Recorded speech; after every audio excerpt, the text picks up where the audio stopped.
What if Goku entered the Avatar world during the 100-Year War? Part 1. Somewhere in another dimension. Since the beginning, time has continued to pass indefinitely from one point to the next. Some say it has no true endpoint, and it will continue to progress indefinitely until some sort of reset took place. While somewhat true, the confines of time and space are far from being that simple to describe. In fact, time's reach has grasped entire fabrics of reality, or more specifically, one large multiverse. Said multiverse, while believed to contain a total of 12 whole universes, might contain even more than that, and each universe, surprisingly enough, had an infinite amount of timelines contained within it. These timelines, on rare occasions, may become linked together to form one entire universe on top of another. This bizarre, almost illogical phenomenon can be applied to one particular universe, the seventh. While seemingly identical to the others, Universe 7 was home to a multitude of dangerous, extraterrestrial monsters, and even mystical artifacts capable of granting any wish. However, the strangest quality about Universe 7 was its other world. While each dimension had its own sort of afterlife, the other worlds seemingly transcended dimensional barriers, seeping into heaven, hell, the demon realm, and other worlds entirely. One such domain was simply known as the spirit world. The spirit world, from a certain point of view, didn't appear much different from other worlds, but they were from being identical either. For one, the spirit world was connected to an Earth, or physical world, separate from Universe 7's native one. This was where the mystery behind interconnective timelines came into play. Due to changes in the space-time continuum, certain timelines in Universe 7 have been altered considerably from their original counterpart. Although every Earth is physically similar, their people, cultures, and histories evolve to a degree that make them completely alien in nature. This included the omission of certain species and deities that one or many Earths might not even have. Despite this, timelines continue to interact with one another and even retain features that the original Earth was known for. Certain people have obtained the ability to view events taking place on other Earths as well. One such person was the Avatar. The Avatar was a mystical bridge between the physical and spirit worlds. He or she was a human being tasked with bringing peace between their Earth's four central civilizations: the Fire Nation, Water Tribes, Earth Kingdom, and Air Nation. As indicated by their names, each nation was categorized by a specific element of Kai, or energy that all life in the multiverse was composed of. Unlike those who can only bend a single element or none, the Avatar was capable of bending all four elements together. This power was the key to bringing balance to the entire world and universe. However, achieving true balance was far from an easy task. Some avatars have died fighting for what they stood for, and unfortunately, not all of them managed to succeed. The firebender, Avatar Roku, didn't feel successful, anyway. Hovering above the spirit world's billowing golden cloud formations, Roku was an elderly man far past his prime. Possessing a white beard and long hair to match, he wore an unusual crown atop his head. This crown was designed in the likeness of fire, being tightly secured with a thin needle. He also wore red shoulder pads, and an extensive robe of the same color that completely covered both his legs and arms. Roku tirelessly stared into space, observing the yellow nimbus clouds as they flowed outward. A sense of unease could be spotted within his amber-brown eyes, gradually darkening with each passing second. The previous avatar closed his eyes and blew out a forlorn sigh. "I know you're up to something, Sozin. I should have stopped you when I had the chance." He tightly balled his fists, thinking back to the moment 12 years ago when Sozin, his closest friend, left him to die. While there was no way to truly survive that immense consumption of volcanic gas, Roku was well aware that he failed to prevent Sozin's tyrannical reign as the Fire Lord from coming to pass. It was now only a matter of time until Sozin began his conquest of the entire world and sea. Read a society dominated by firebenders. As the Avatar, the mere prospect of fire being used as a tool for destruction and chaos greatly disheartened him. What's worse was that his reincarnation, Aang, was far too young to be a match for him. Even if Aang did receive guidance from himself and other past avatars, there was no possible way a child could challenge the Fire Nation's armed forces by himself. It was simply too early, especially since Aang wasn't even aware of his role as the Avatar in the first place. An innocent, pacifistic monk like him would never even dream of standing a chance against Sozin's unbridled wrath. And, In Roku's eyes, it was all his fault. Roku pinched the bridge of his nose, attempting to remain calm for Aang's sake. He turned around, projecting an image of the physical world. Within this materialized projection, Aang was sporting a wide, toothy grin. He was a young boy with gray eyes standing about 4 foot, 10 inches or shorter. He wore an orange tunic with a yellow undershirt and brown, thigh-length boots to match as well. Most noticeable of all, however, was the blue arrow tattoo stretching along his head, back, and arms. Roku slightly grinned at this successor's happy-go-lucky attitude, but still held concern for his well-being. There was so much Aang had yet to learn in such little time. He glanced to the side, spotting an elderly monk nearby. Seemingly around Roku's age if he survived, the old airbender wore long, orange robes that concealed his arms and legs. He also had a white handlebar mustache above his upper lip. This was Monk Gyatso, one of the airbenders who trained with Roku at the Southern Air Temple. Recalling better days, Roku shook his head before dissolving the vision with a wave of his hand. "I appreciate your help watching over Aang, old friend. But I'm afraid it just isn't enough." He knew it was only a matter of time until the Council of Elders identified Aang as the Avatar. Normally, they would wait until Aang was around the age of 16. But due to the prospect of Fire Lord Sozin starting a war, desperate measures would need to be taken. That's where Roku would need to help make Aang face his destiny in the most manageable way possible. The question was, how? How would Roku be able to help Aang if he hasn't recognized any of his past lives yet? A potential solution lied in another world. Not the spirit world, exactly. But another version of Earth entirely. This Earth wasn't home to benders per se, but it did have martial artists capable of accomplishing superhuman feats. Whether it be pushing an entire mountains or breaking the sound barrier on foot alone, these hand-to-hand combatants were much stronger than the average human, including benders and non-benders alike. This was mainly a result of one key factor: their mastery of Kai. Or Ki as people there called it. Rather than being separated into single basic elements, the strongest of martial artists could harness their Kai to a point of enhancing their own physical attacks and, in most extreme cases, being able to project beams of pure, destructive energy. However, amongst these highly talented martial artists, one stood out in Roku's eyes. He was a young boy around Aang's age, sporting a unique head of black, spiky hair that stood out in several directions. He wore an orange martial arts gi that was accentuated by a blue sash and a matching pair of wristbands. On his chest, there was a white-black symbol representing the Turtle School of Martial Arts as well. The combat-loving child also had a brown, bushy tail growing from his backside, strangely enough. Even the people of his world didn't know where that feature came from. Roku, thinking of the boy's fighting prowess, materialized past events which took place in that alternate world. "Son Goku, you may be just what I'm looking for." The former Avatar closely examined Goku's adventures thus far. In one moment, he viewed Goku's discovery of the Kamehameha wave at Fire Mountain, while in another, he saw his fight and eventual defeat against Jackie Chun. Most impressive to Roku, however, was Goku's swift destruction of the Red Ribbon Army. Since they were almost equal in size and authority to the Fire Nation, Goku defeating them single-handedly was more than just impressive. It was absolutely astounding. Him being 13 at the time made such an occurrence even more unbelievable to Roku. Even after watching over him so many times, I still can't believe it. How can one boy hold so much mastery over Kai? Is he even human? Roku stammered in surprise. The fact Goku was able to grow stronger after each defeat and near-death experience was even more baffling, especially against a supposed demon king like Piccolo. If a monster who could level entire cities wasn't enough to stop Goku, Roku knew for a fact he was the right person to help Aang.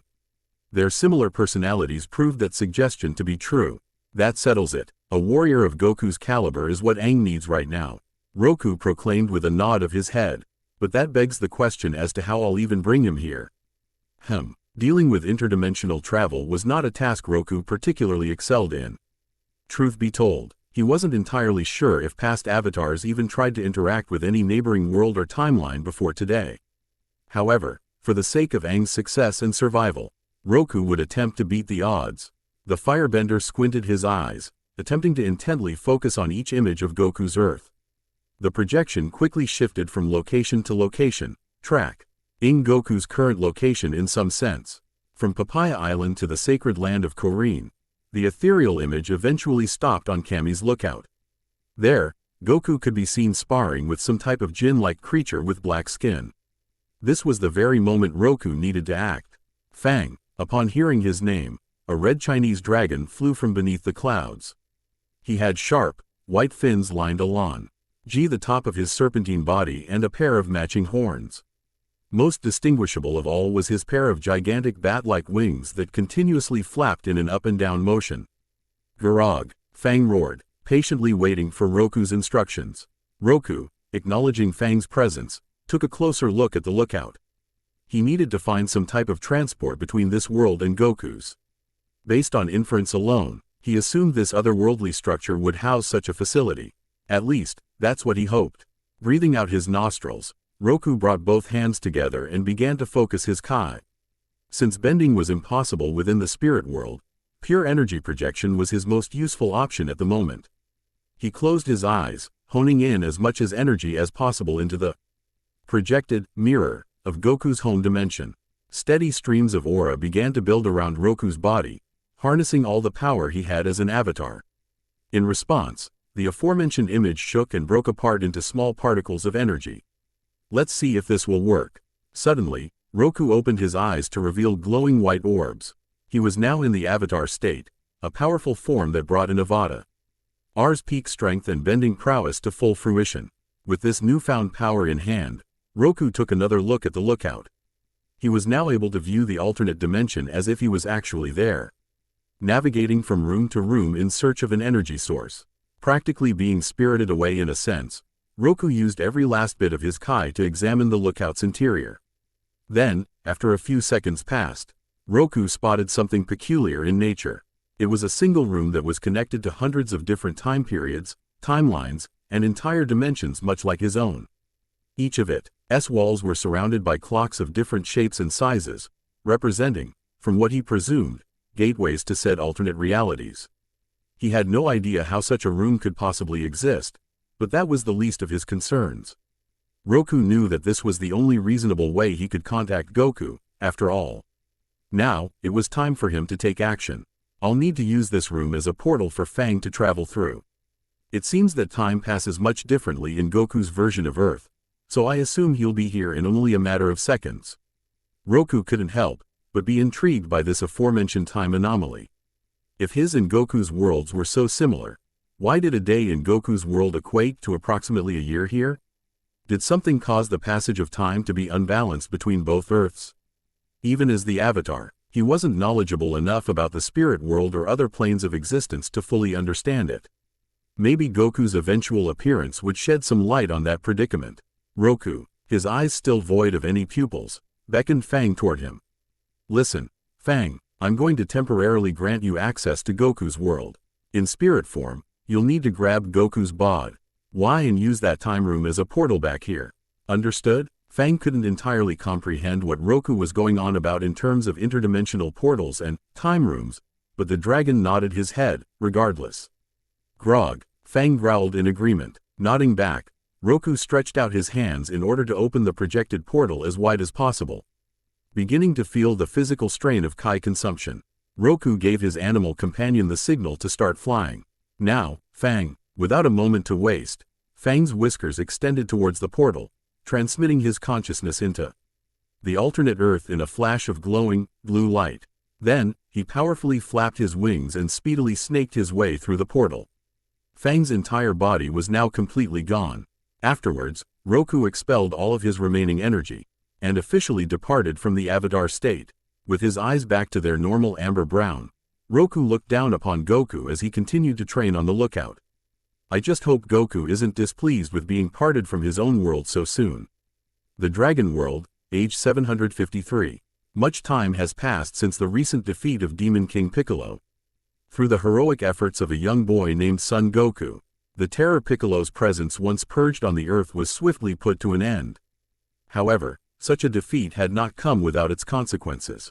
Unbeknownst to many, the Demon King managed to reincarnate himself in the form of a son, a final offspring that would eventually seek vengeance on both Goku and the entire planet. To prepare for this predetermined plot of revenge, Kami, Earth's current guardian, agreed to prepare Goku for the 23rd World Martial Arts Tournament in 3 years. This training would take place on the Lookout, a semi-spherical platform seemingly floated above the clouds surrounding the sacred land of Korin. It primarily housed a massive palace containing mystical elements such as the yet-to-be-seen Room of Spirit and Time. Kami SP spent most of his time in said palace while his immortal attendant, Mr. Popo, partook in Goku's physical exercises. These exercises typically consisted of daily sparring matches, much like the one taking place right now. "Hiya!" shouted Goku as he let loose a powerful punch. His black, spiky hair flowed backward, moving in tandem with the gust of wind that permeated from his high-speed charge. His eyes were narrowed dangerously, surging with sheer lust for the thrill of combat.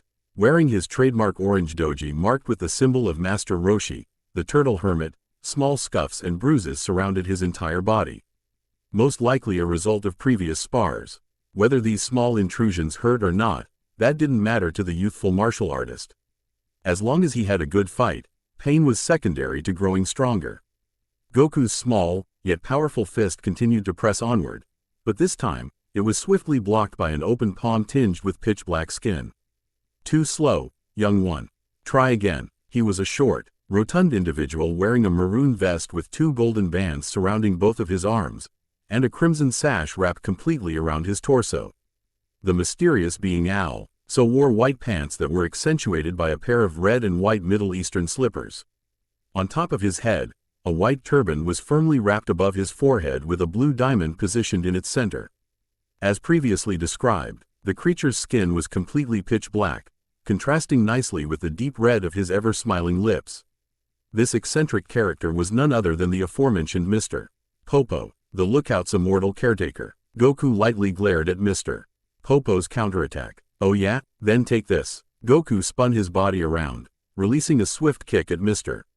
Popo's exposed leg. His foot managed to make physical contact with Popo's shin, almost knocking the charcoal-skinned genie off balance.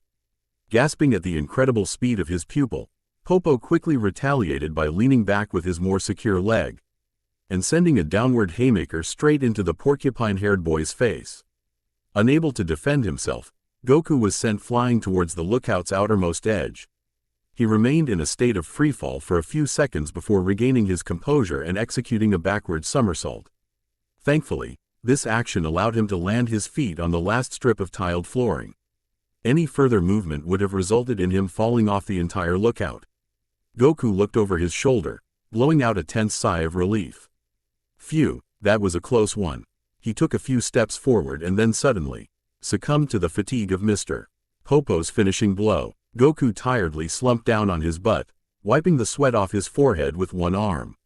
Hearing the sound of Goku's ragged breath, Mr. Popo could tell it was the right moment to take a break.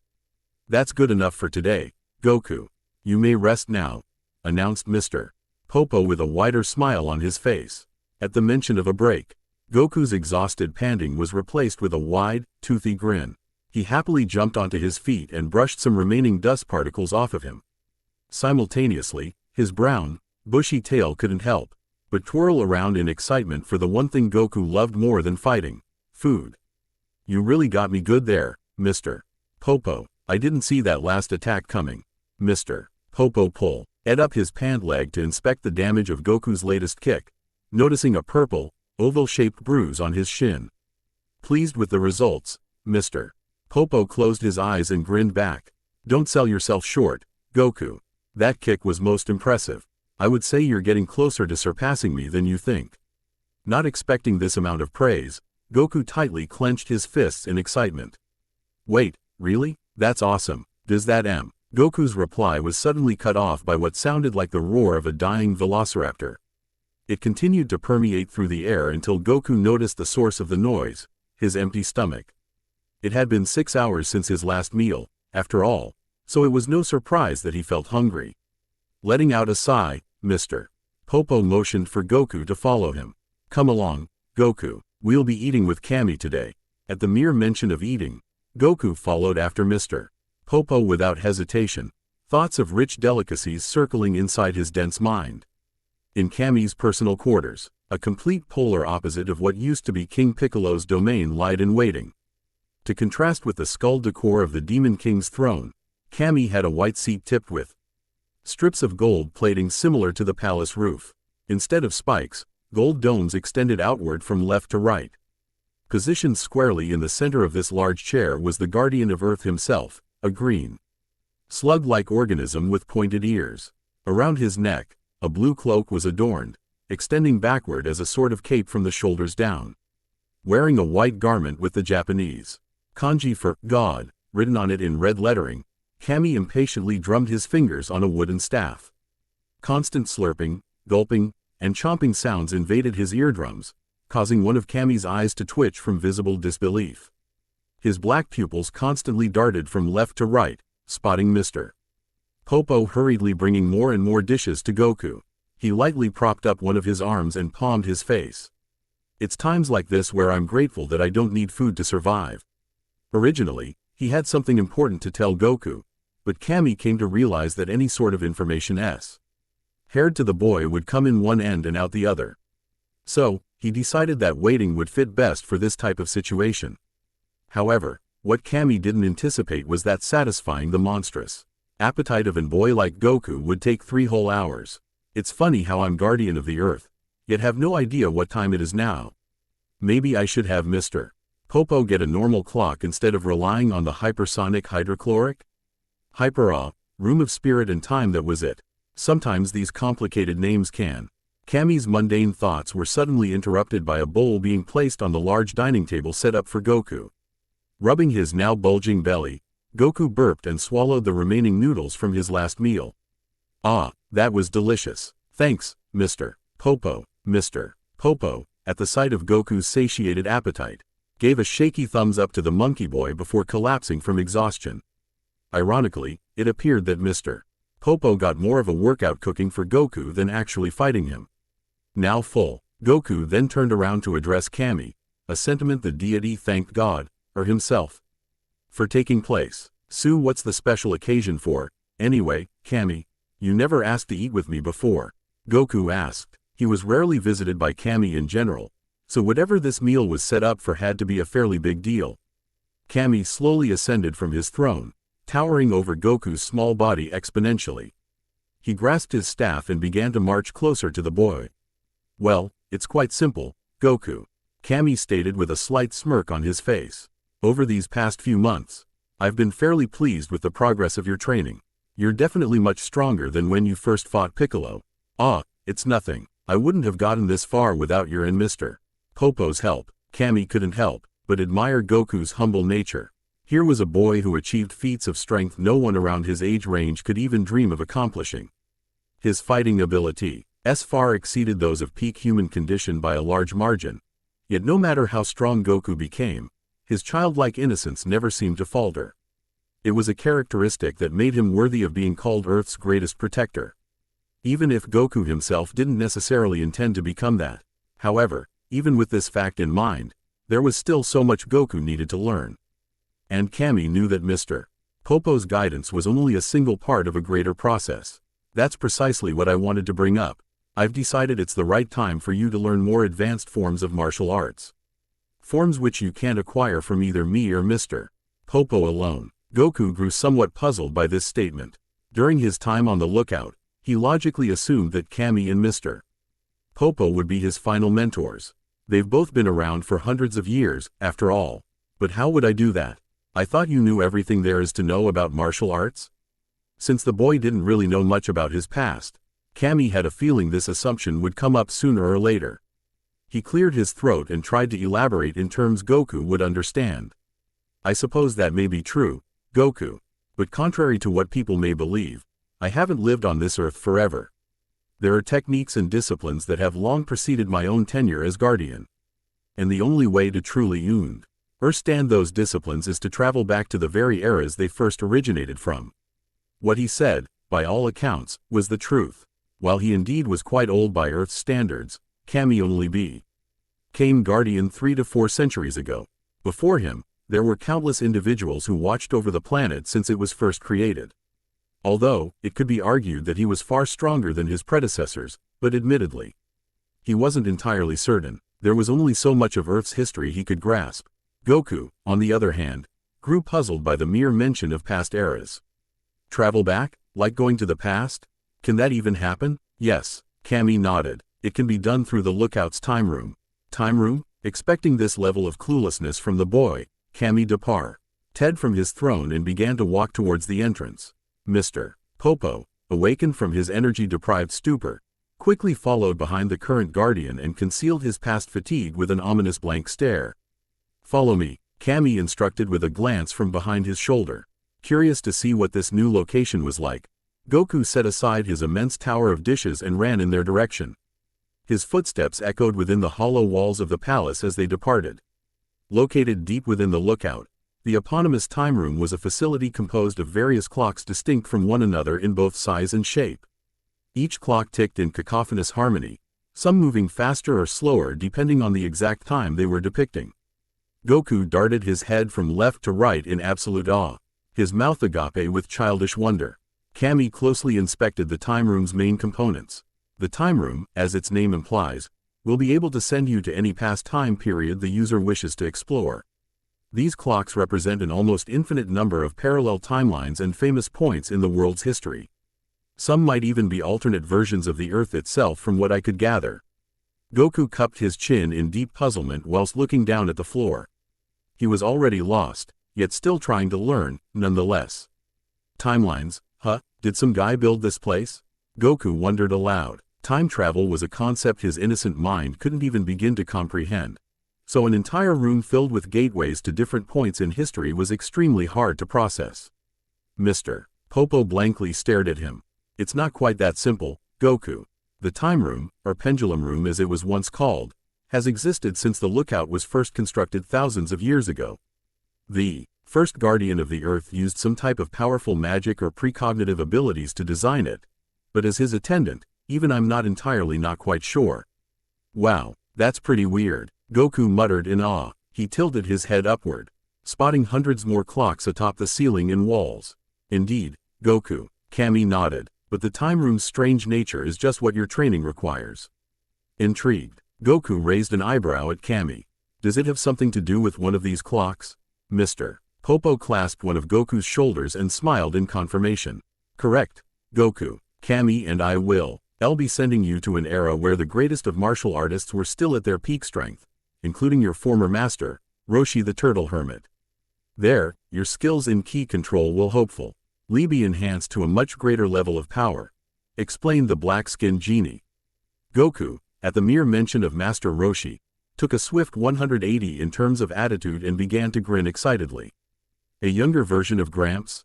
That's so cool, I can't wait to see what he was like. Settle down, Goku. Roshi isn't the only person we want you to meet there, Kami stated. You'll actually learn the most about ki manipulation from Roshi's own instructor, Master Mutaito.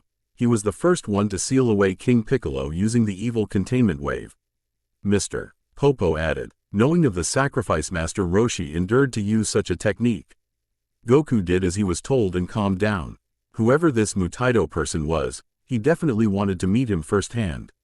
After all, who would pass up the chance to spar with such a skilled warrior? So how does this work? Goku sheepishly pondered. Pleased to see that Goku was already prepared, Kami pointed toward the time room's central platform. Just walk toward the center and I'll guide you through the rest, Kami instructed. Not wasting a second, Goku positioned himself in the center of the room. Listen carefully, Goku. To use the time room properly, you must focus your thoughts on the time period you wish to travel to. I repeat, keep your thoughts focused. If you set your mind on one timeline and sporadically change it to another, the time room you'll lose track of where you are and you will be lost. Understand? Getting the gist of how serious this situation truly was, Goku gulped and nodded his head. He stood completely still in the time room center, waiting for further instruction. Good. So, Kami's response was interrupted by the sudden rumbling of the entire Lookout. With each passing second, it grew more erratic and out of control. Mr. Popo lost his balance and tumbled all over the place whilst Kami, luckily, propped himself up with his wooden staff. Gee guys, what's going on? Goku cried out in nervousness. All around him, the hands of each clock began to spin at breakneck speeds and their ticks accelerated in close conjunction. As if the situation couldn't get any weirder, every single clock glowed a bright, translucent blue. This continuous glowing of blue light shined even brighter until a giant portal emerged from the time room's shadowy ceiling. From within this portal, a blue, serpentine dragon speedily snaked through. His large wings flapped in rhythmic tandem, beating more frequently as it moved closer toward Goku. Grog, the dragon roared. Confused, Goku looked up at the mythical beast with squinted eyes. All he could really think in that moment was the creature's uncanny resemblance to a certain eternal dragon he knew. Shenron? Before he could say anything else, the dragon became intangible and phased straight into Goku's body. As a result, a blue aura encompassed Goku's form and seemingly took control of his subconscious mind. This odd phenomenon caused Goku, without proper consent, to close his eyes and imagine a place in time he had absolutely no recollection of. As Kami stated, the emergence of this thought spirited Goku away as if he was some sort of ghostly apparition. Dissolving in a massive flash of light, the semi-finalist of the 21st and 22nd World Martial Arts Tournaments was now gone. The lookout stopped shaking immediately afterwards, transitioning into a pseudo-state of normalcy. However, what wasn't normal was the fact that each clock unanimously stopped ticking. There was no noise to speak of, just silence. Startled by this, Mr. Popo shakily picked himself off the floor. He turned towards Kami, both eyes practically popping out of their sockets in response to the anomaly that just took place. What was that dragon, Kami? And where did it send Goku? A concerned Mr. Popo spluttered incoherently. Beads of cold sweat poured down his forehead as he waited for a response. Kami closed his eyes remorsefully and ground his teeth, a sigh of frustration being let out in the process.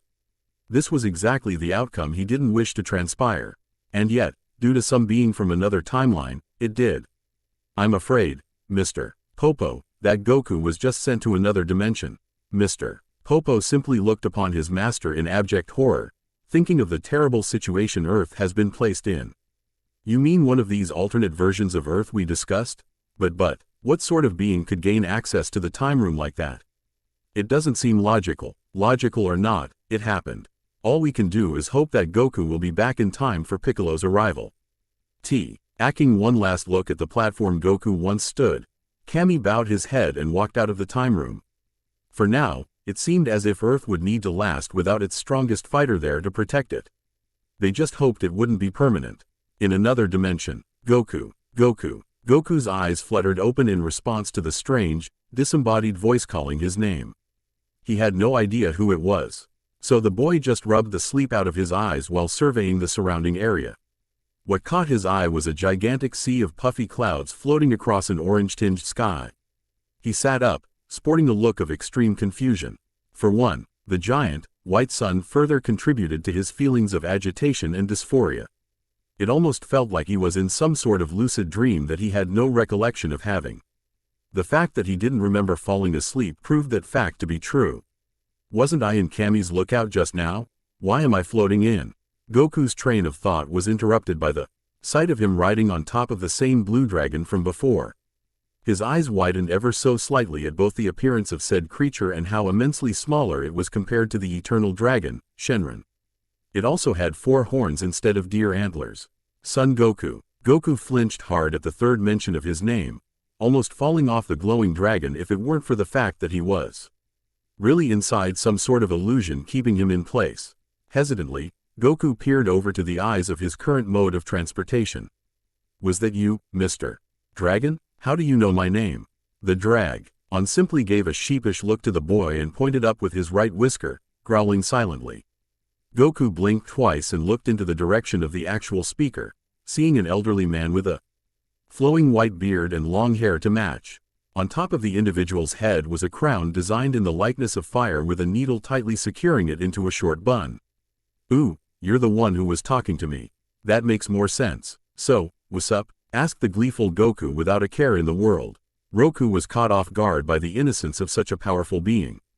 He honestly had no idea what to think at the moment. The fact that Goku had no sort of reaction to him floating in mid-air was bad enough, but his response was at an even greater level of baffling. What's up? What did that even mean?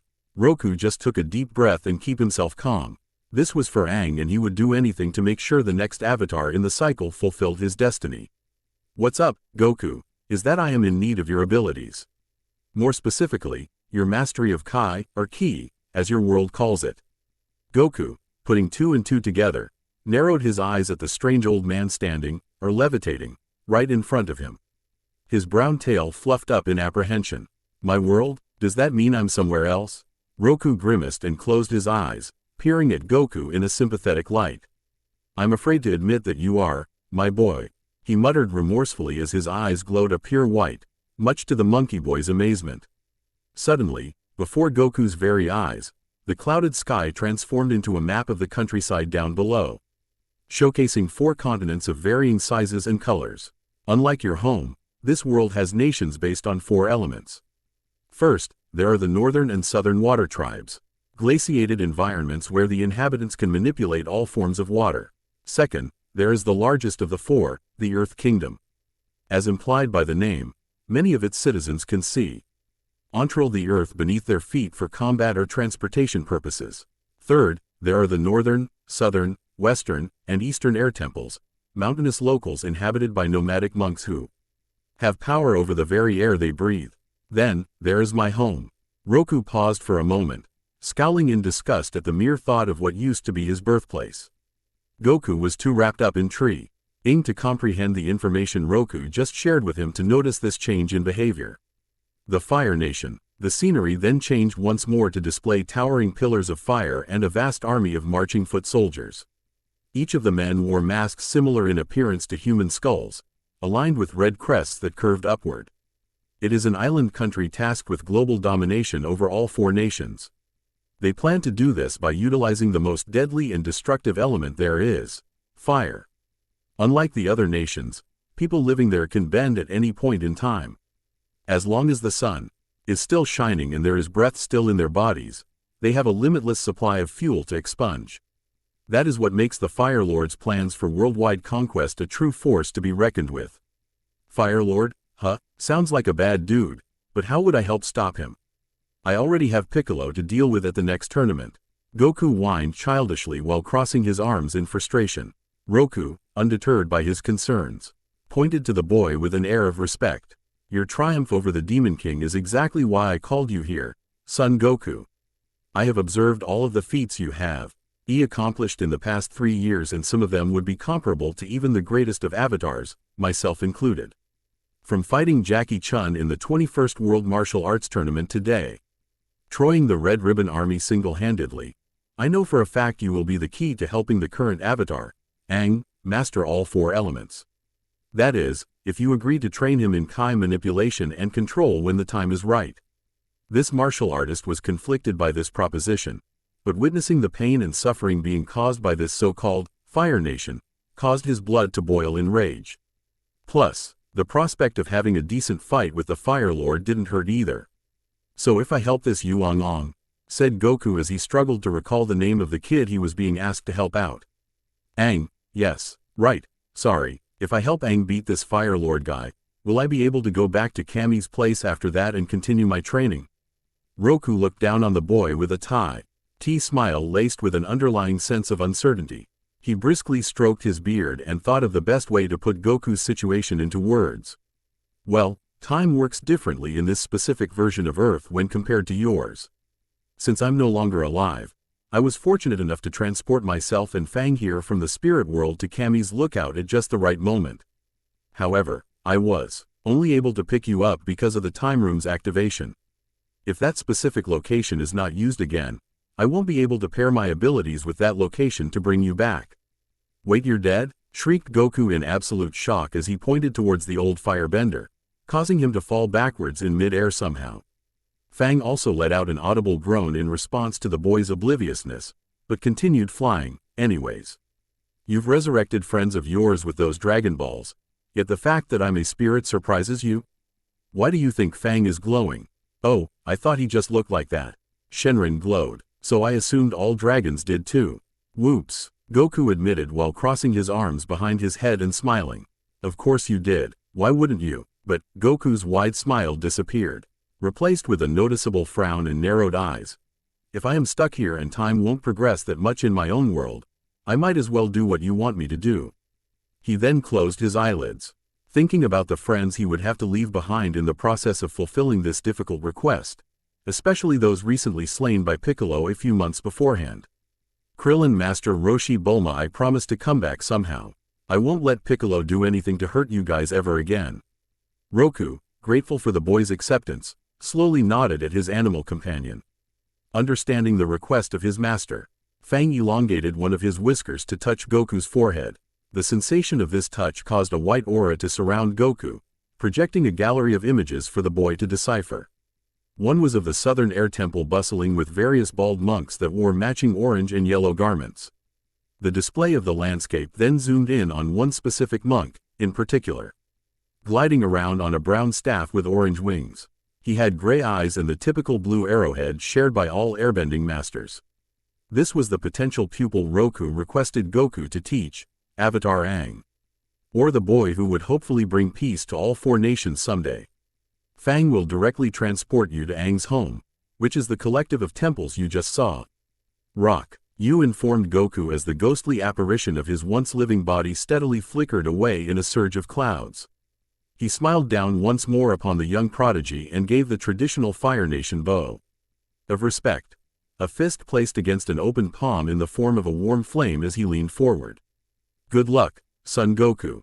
I know you and Aang will both help each other realize your full potentials." Before Goku could say another word, Fang teleported him and Goku away in a spiritual blue ball of glowing energy. Roku stood in place, his eyes suddenly widening in recognition of something important he forgot to mention. "Oh, I probably should have told Fang to drop Goku off at a specific location near the temple grounds," murmured the past avatar in slight worry for Goku's safety. Once again, he stroked his beard a few times, but ultimately shrugged off any potential concern. He should be fine. With that last thought, he faded away in a plume of smoke, waiting for the moment Aang or even Goku himself would need to call upon him for guidance. After all, at this point, it was inevitable that the two boys would have many adventures together. The Avatar World, 0 AG. "Ah, Goku!" screamed bloody murder after Fang transported him almost 50 feet above the Southern Air Temple's main pavilion. His loud wailing caught the immediate attention of the air nomads present below. They all moved their heads around to find the source of all the noise. What on earth was that?" asked a frightened young monk without any tattoos. "Is that a child? Where did he come from?" cried out a much older airbending master with long orange and yellow robes. He squinted his eyes to get a better look at the person in question. Goku started to run out of options, picking up more and more speed. The closer he got to reaching his destination, he thought of spinning his tail like a helicopter, but that was just a spur-of-the-moment decision during his fight with Jackie Chun at the 21st World Martial Arts Tournament. Nimbus also wasn't a guaranteed lifesaver since he left it in his home dimension alongside the power pole. That left one last option. Here goes nothing. Goku cupped both of his hands together and placed them on the right edge of his body. He glared daggers at the descending location, his black, spiny hair slicked backwards in response to the flowing gust of wind. Nearby, Aang was gliding in the air without a care in the world when he suddenly spotted a weird kid with a monkey tail falling down to the surface at concerning speeds. "Shoot, that kid's falling. And what the heck's he doing with his hands?"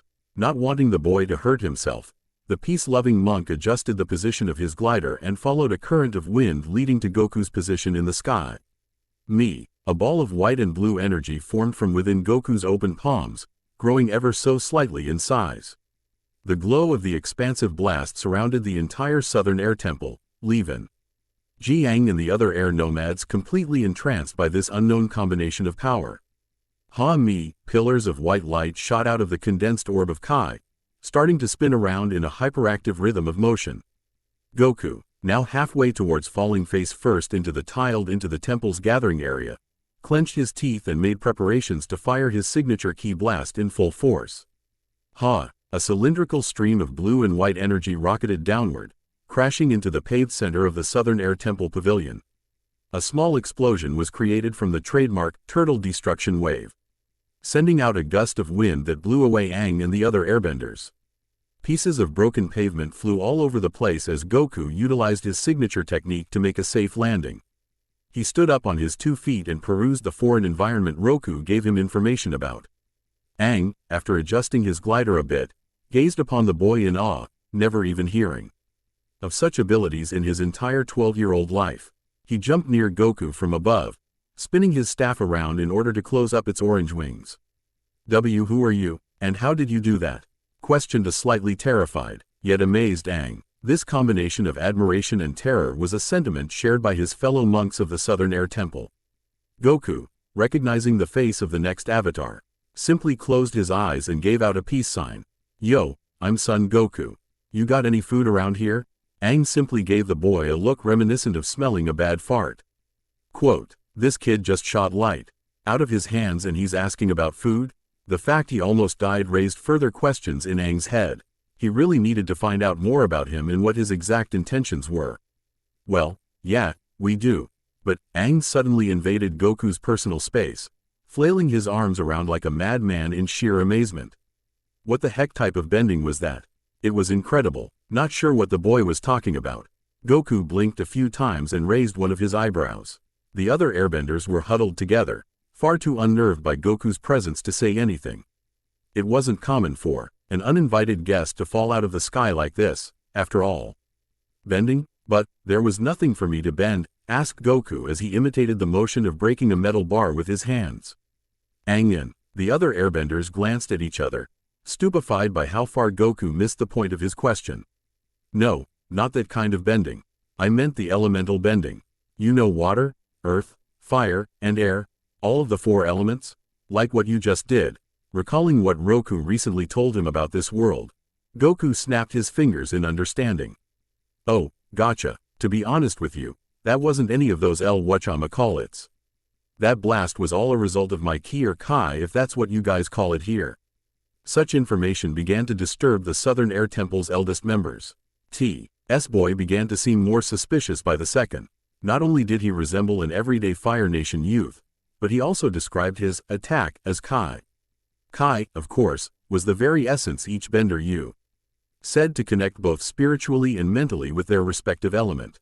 It was difficult enough mastering one single element as a whole, so they knew for a fact that not even the most sophisticated of bending masters could produce a stream of kai that devastating. It was simply unthinkable, especially for a young, teenage boy like this Son Goku here. He had a lot of explaining to do and the elders of the Southern Air Temple could not afford to take no for an answer. Aang himself looked equally confused by this response.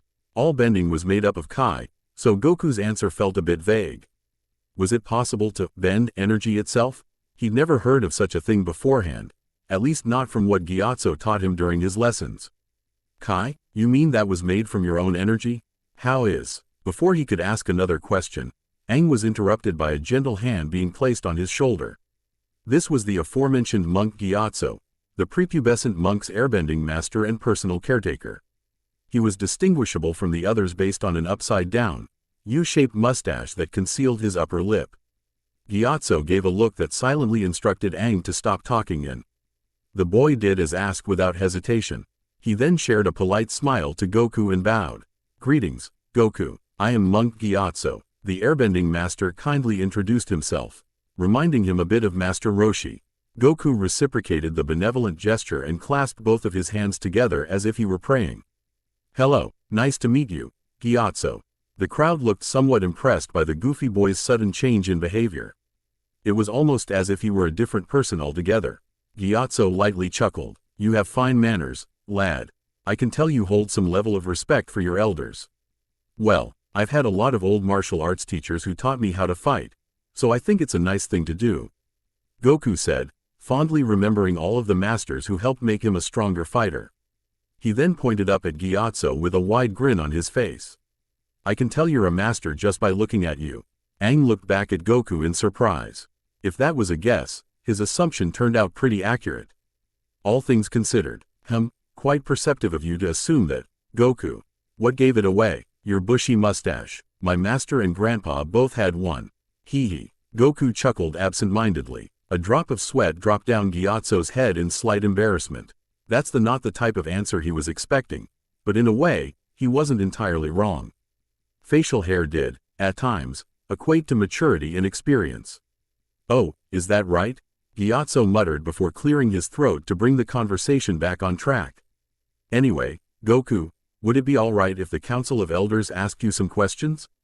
You won't be harmed at all, I assure you. One of the elders, Monk Tashi, glared at Goku as if he were a major threat to the sanctity of the temple by just being present. He had pronounced bushy eyebrows and a long white goatee to match, narrowing his brown eyes dangerously. Another, Monk Pasang, the distinguished leader of the Southern Air Temple, seemed to be analyzing Goku's every individual movement and characteristic. He had a black unibrow and a type of mustache reminiscent of Fu Manchu's style. A slight chill went down Goku's spine in response to the judgmental looks they were giving him. But it dissipated once he looked back at Gyatso's fatherly guise. Sure, can I eat afterward, though? I'm starving. I'm sure that can be arranged, my boy.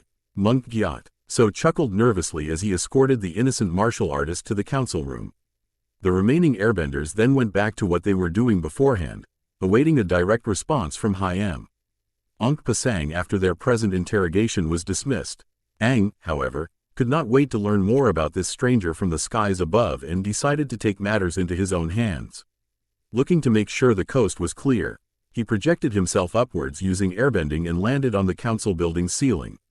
He then sneakily made his way over to a nearby window, hoping to spy on Gyatso and the other elders without getting caught. Goku was quickly led into a large, open chamber. After a few seconds of prep time, all 5 members of the Council of Elders, including Gyatso, sat in front of him. They each sat atop rectangular cushions designed with black markings placed on all 4 sides. However, Pasang, due to holding the title of High Monk, had a white and gold umbrella that was placed directly above his head. This both signified his importance to the Southern Air Temple and shielded him from the outdoor light. So, your name is Son Goku, correct? Pasang asked sternly. His hands were concealed by the orange sleeves of his robe. On his right, Monk Gyatso and another airbender wearing a red robe with a long black and white beard extending from the nose down sat in patient silence. On the left, Monk Tashi grumbled to himself alongside another airbender with rounder facial features than the others. Yep, that's right. Goku sat cross-legged on a mat much smaller than that of the elders. His tail swished around sporadically, subconsciously searching for some form of sustenance in this ever-expansive temple from another world. Tashi, not really taking notice of the tail at first, pointed accusingly at the boy. Boy, is that tail real? Are you some kind of spirit? Tashi rudely probed Goku for more information about himself. Goku boldly turned his head in the direction of his backside and lightly tugged on it, trying not to tire himself out like what happened during many previous occurrences. Seeing this, the elders became more interested in figuring out what Goku even was. Spirit? Nah, I was just born with a tail. My grandpa, Gohan, told me so. Goku admitted with some sense of pride. Tashi scoffed, not deeming Goku's response satisfactory enough. Born with a tail, that kind of nonsense had to have been a joke.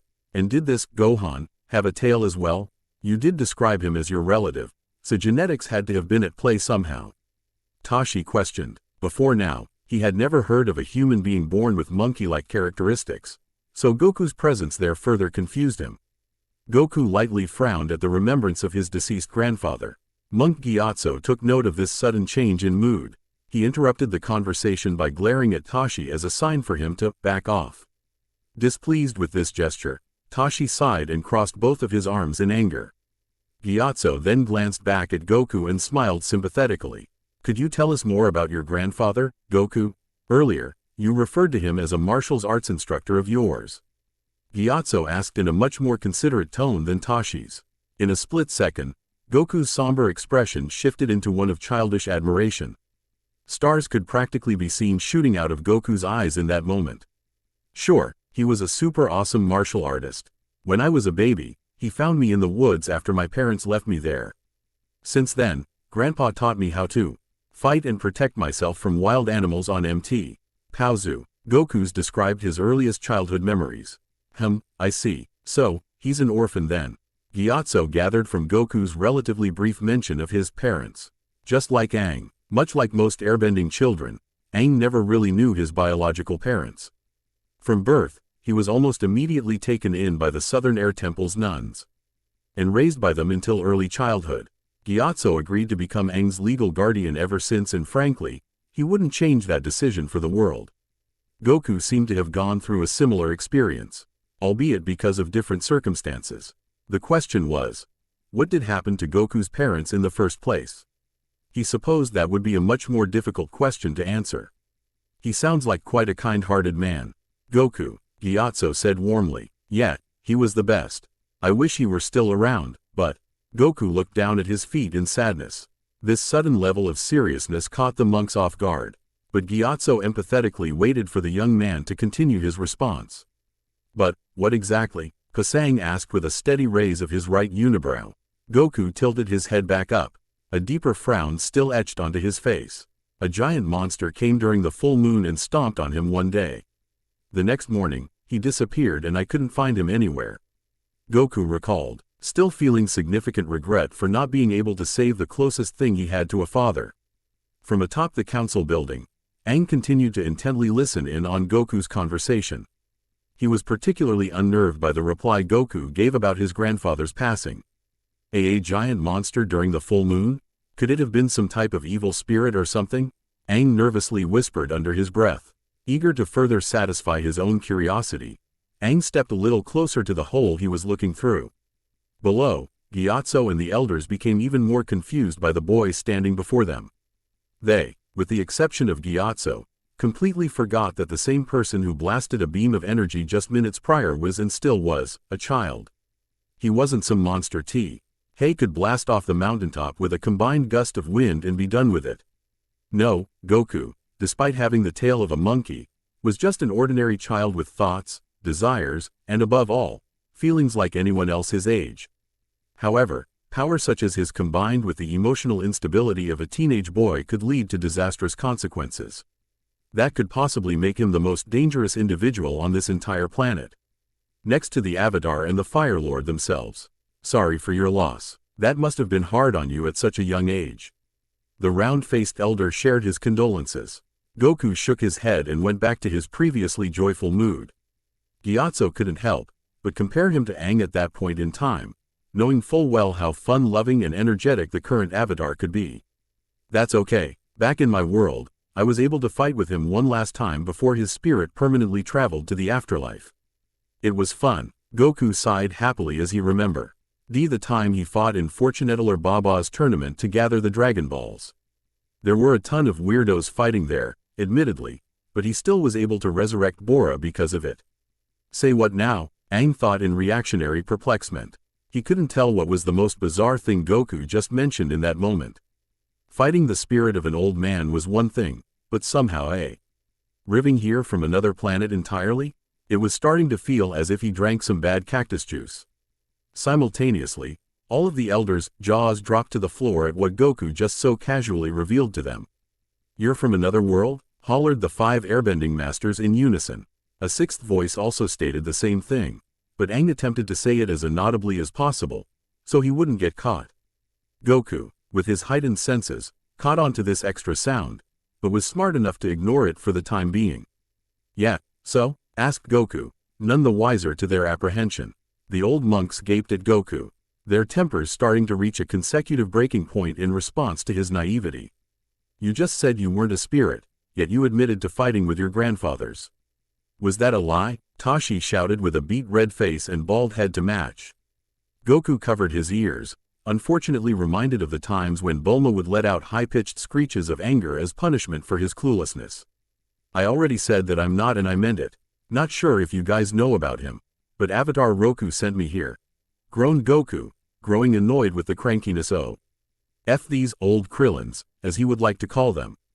The council room grew dead silent once again, each elder aghast by the intel Goku just casually shared, especially Monk Gyatso. Aang somehow recognized the name and who he was, but could not put his finger on it as to why he did. A Avatar Roku? Monk Pasang breathed out in disbelief. So, you do know about him. Cool. Goku nodded, taking the elder's shock as a sign they were aware of what he was talking about. You see, I come from a world where martial arts and Kai manipulation are pretty common. I was able to grow stronger through travel, around my version of Earth searching for these magic doohickeys called the Dragon Balls. Goku boasted with his arms crossed and a cocky smile etched on his lips.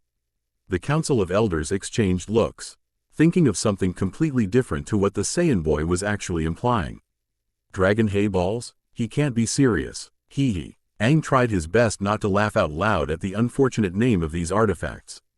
He covered his mouth with the collar of his shirt to quiet himself down. What does he mean by that?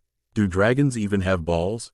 Thought Monk Pasang, trying not to plague his atoned mind with shameful thoughts of more private subject matter.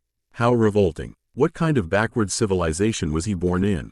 Thought a wrongfully disgusted Monk Tashi. Care to elaborate about these Dragon Balls, lad? Monk Gyatso figured to ask since the others were busy jumping to conclusions like a quartet of scattered-brained sky bison. Well, the Dragon Balls are 7 orange orbs that each have red stars indicating what number they are. I have a soft spot for the 4-star ball in particular since it's all I had left of my grandpa. Anyways, once someone collects them all, this ginormous dragon named Shenron will be summoned and grant any wish the user asks for. However, once a wish takes effect, Shenron will disappear and scatter the Dragon Balls across the earth. Unable to be used until a full year has passed, thoroughly explained Goku to the Council Elders. After finding out what the Dragon Balls actually were, Pasang, Tashi, and the other two mentally said themselves for being so vulgar without any source of information to go by. Ahem, I see. It appears the Dragon Balls are quite formidable objects. Pasang affirmed in dismay. This was proof enough that Goku's home might be equally as dangerous, if not more so, than theirs. That's fascinating and all. But why did Roku send you here? And the Southern Air Temple of all places? Snapped Tashi, ill not buying any of the fairy tale mumbo-jumbo Goku shared with them. Shenron, really? Did he just combine the first 2 names he could think of and shut off his brain for the day? Goku simply remained silent, preferring to give a physical demonstration. From his hand, Goku projected a small ball of yellow and white Kai. It whirred to life with a dim, buzzing sound and practically blinded the Council of Elders. They already saw the majesty that was the Kamehameha wave from a reasonable distance, but seeing Kai up close and personal was truly a sight to behold. Only the ancient lion turtles could project energy in this pure, yet destructive form, so seeing it created so easily by a boy Goku's age was all the more astounding. Nearby, Aang thought it seemed like an odd combination of air and fire mixed with the calm flow of water. It couldn't be put into words, but he could feel its essence somehow. Incredible, even the smallest sphere of Kai can hold this much power? Pasang stammered in befuddlement. He practically collapsed onto his knees just looking too deeply into the sphere's inner core. Well, it takes a ton of effort for that to happen, but yeah, pretty much. With Kai control, more and more energy can be condensed into a smaller space. That's how my Kamehameha worked back over there. Goku answered knowledgeably. It wasn't exactly dictated all that well, but Goku STILL summarized the basics of charging up Kai, regardless. I cupped my hands like this, charged up as much Kai as possible into my hands, and then, boom. Goku threw up his hands to represent an explosion. I let it all out as a Kai blast. Pretty cool, huh? The elders didn't know what to make of these so-called Kai blasts. The fact that a mere child like Goku could effortlessly project streams of energy with a single phrase was far more disturbing than cool from their perspective. Since Goku was still learning, they wondered what utter devastation a fully realized Kai user could cause. Are there those stronger than yourself who can use these blasts? Pasang hesitantly inquired. Yeah, but they aren't exactly human like I am. Goku responded truthfully. To prevent any further confusion, he thought it best not to mention Kami and Mr. Popo for now. Back home, I became the strongest person in the world after managing to do what my master and friends failed to do. Defeat an evil monster known as King Piccolo. This is why Roku brought me here. To train the next avatar and make sure he's strong enough to face his own worst enemy, the Fire Lord. Goku revealed in a mix of sternness and frustration. Sternness towards the fact that this training could help save innocent lives and frustration towards his inability to go home until this conflict was officially solved. Aang, still eavesdropping nearby, grew confused by this explanation. This kid was sent here to train me? But, why? Why would the Fire Lord be my worst enemy of all people? He began to break out in a nervous sweat, unable to cope with so much information being thrown at him all at once. Aang knew he was the next avatar and whatnot, But weren't all of these problems coming up a bit too fast? From what he knew, most avatars didn't begin their training until they were teenagers at the latest. Clasping the sides of his face, Aang desperately wanted to walk away and pretend he didn't hear this conversation. However, no matter how hard he tried, Aang couldn't move himself away from the hole. He was curious to hear what else Goku had to say. This revelation frightened Gyatso in similar ways. He wanted Ji to have a normal childhood until the age of 16 when most avatars started their journey, but Goku's purpose hindered those plans. With Fire Lord Sozin's plans for war against the other three nations, Gyatso knew that Goku's presence would serve as a catalyst for thrusting Aang into a destiny he was not yet ready to fulfill. Pasang, on the other hand, was more than intrigued by this news. In fact, he began to view Goku's descent from the sky as an odd blessing of sorts. This form of Kai truly is something the Fire Nation would not be expecting. With Goku around to teach Aang the same power in conjunction with the four elements, maybe there won't have to be a war, after all, Pasang surmised with a slight smirk. He darted his eyes in line with Goku's, raising a hand to silence the murmurs of Goku's unbelievable feat and promise. Alright, Goku, although most of your background is still a mystery, your motivation for arriving here seems benevolent enough. Pasang decided resolutely. Plus, who else but Avatar Roku could be powerful enough to transport you between whole dimensions? Tashi audibly scoffed from his seat. I still think the boy shouldn't be trusted. Don't be difficult, Tashi. The boy hasn't given us any notable reason to doubt his story. Pasang calmly rebuked the monk for his behavior. In response, Tashi begrudgingly kept himself quiet. I will allow you to stay at the Southern Air Temple on one condition, Pasang said as he raised up one of his fingers. And what's that? Goku asked. You will remain under the watchful supervision of Monk Gyatso until Firth. Notice and assist him in Aang's training as the Avatar. Us members of the council will also record your various uses of Kai for future studies. Is all of that understood? Monk Pasang lectured in a no-nonsense sort of attitude. Goku nodded along, but still felt a bit conflicted by the second part of this aforementioned condition. It seems okay to me. But, what do you mean by record my uses of Kai? Goku asked in a more suspicious tone. Record as in write down the steps to unlocking one's Kai and being able to, more specifically, manipulate it. In case the Fire Lord attempts an invasion of the air temples. I feel it best to make sure a significant number of airbenders gain the power necessary to defend themselves. Scrolls detailing specific bending techniques were created with a similar purpose in mind. Pasang elaborated. Goku scrunched up his face in slight hesitance. I get what you're saying, Pasang, but I dunno. Kai is dangerous stuff, so not everyone can learn it without proper practice. Monk Gyatso, understanding Goku's concerns, kindly smiled at him. You have no need to worry, Goku. As monks, we try to keep ourselves at peace with the world around us. Kai should be no exception. Gyatso assured that the airbenders would handle Kai control in a manner void of hostility. Feeling the warmth emanating from Gyatso's aura, Goku smiled back in relief. Maybe he'd be able to get along with the airbenders.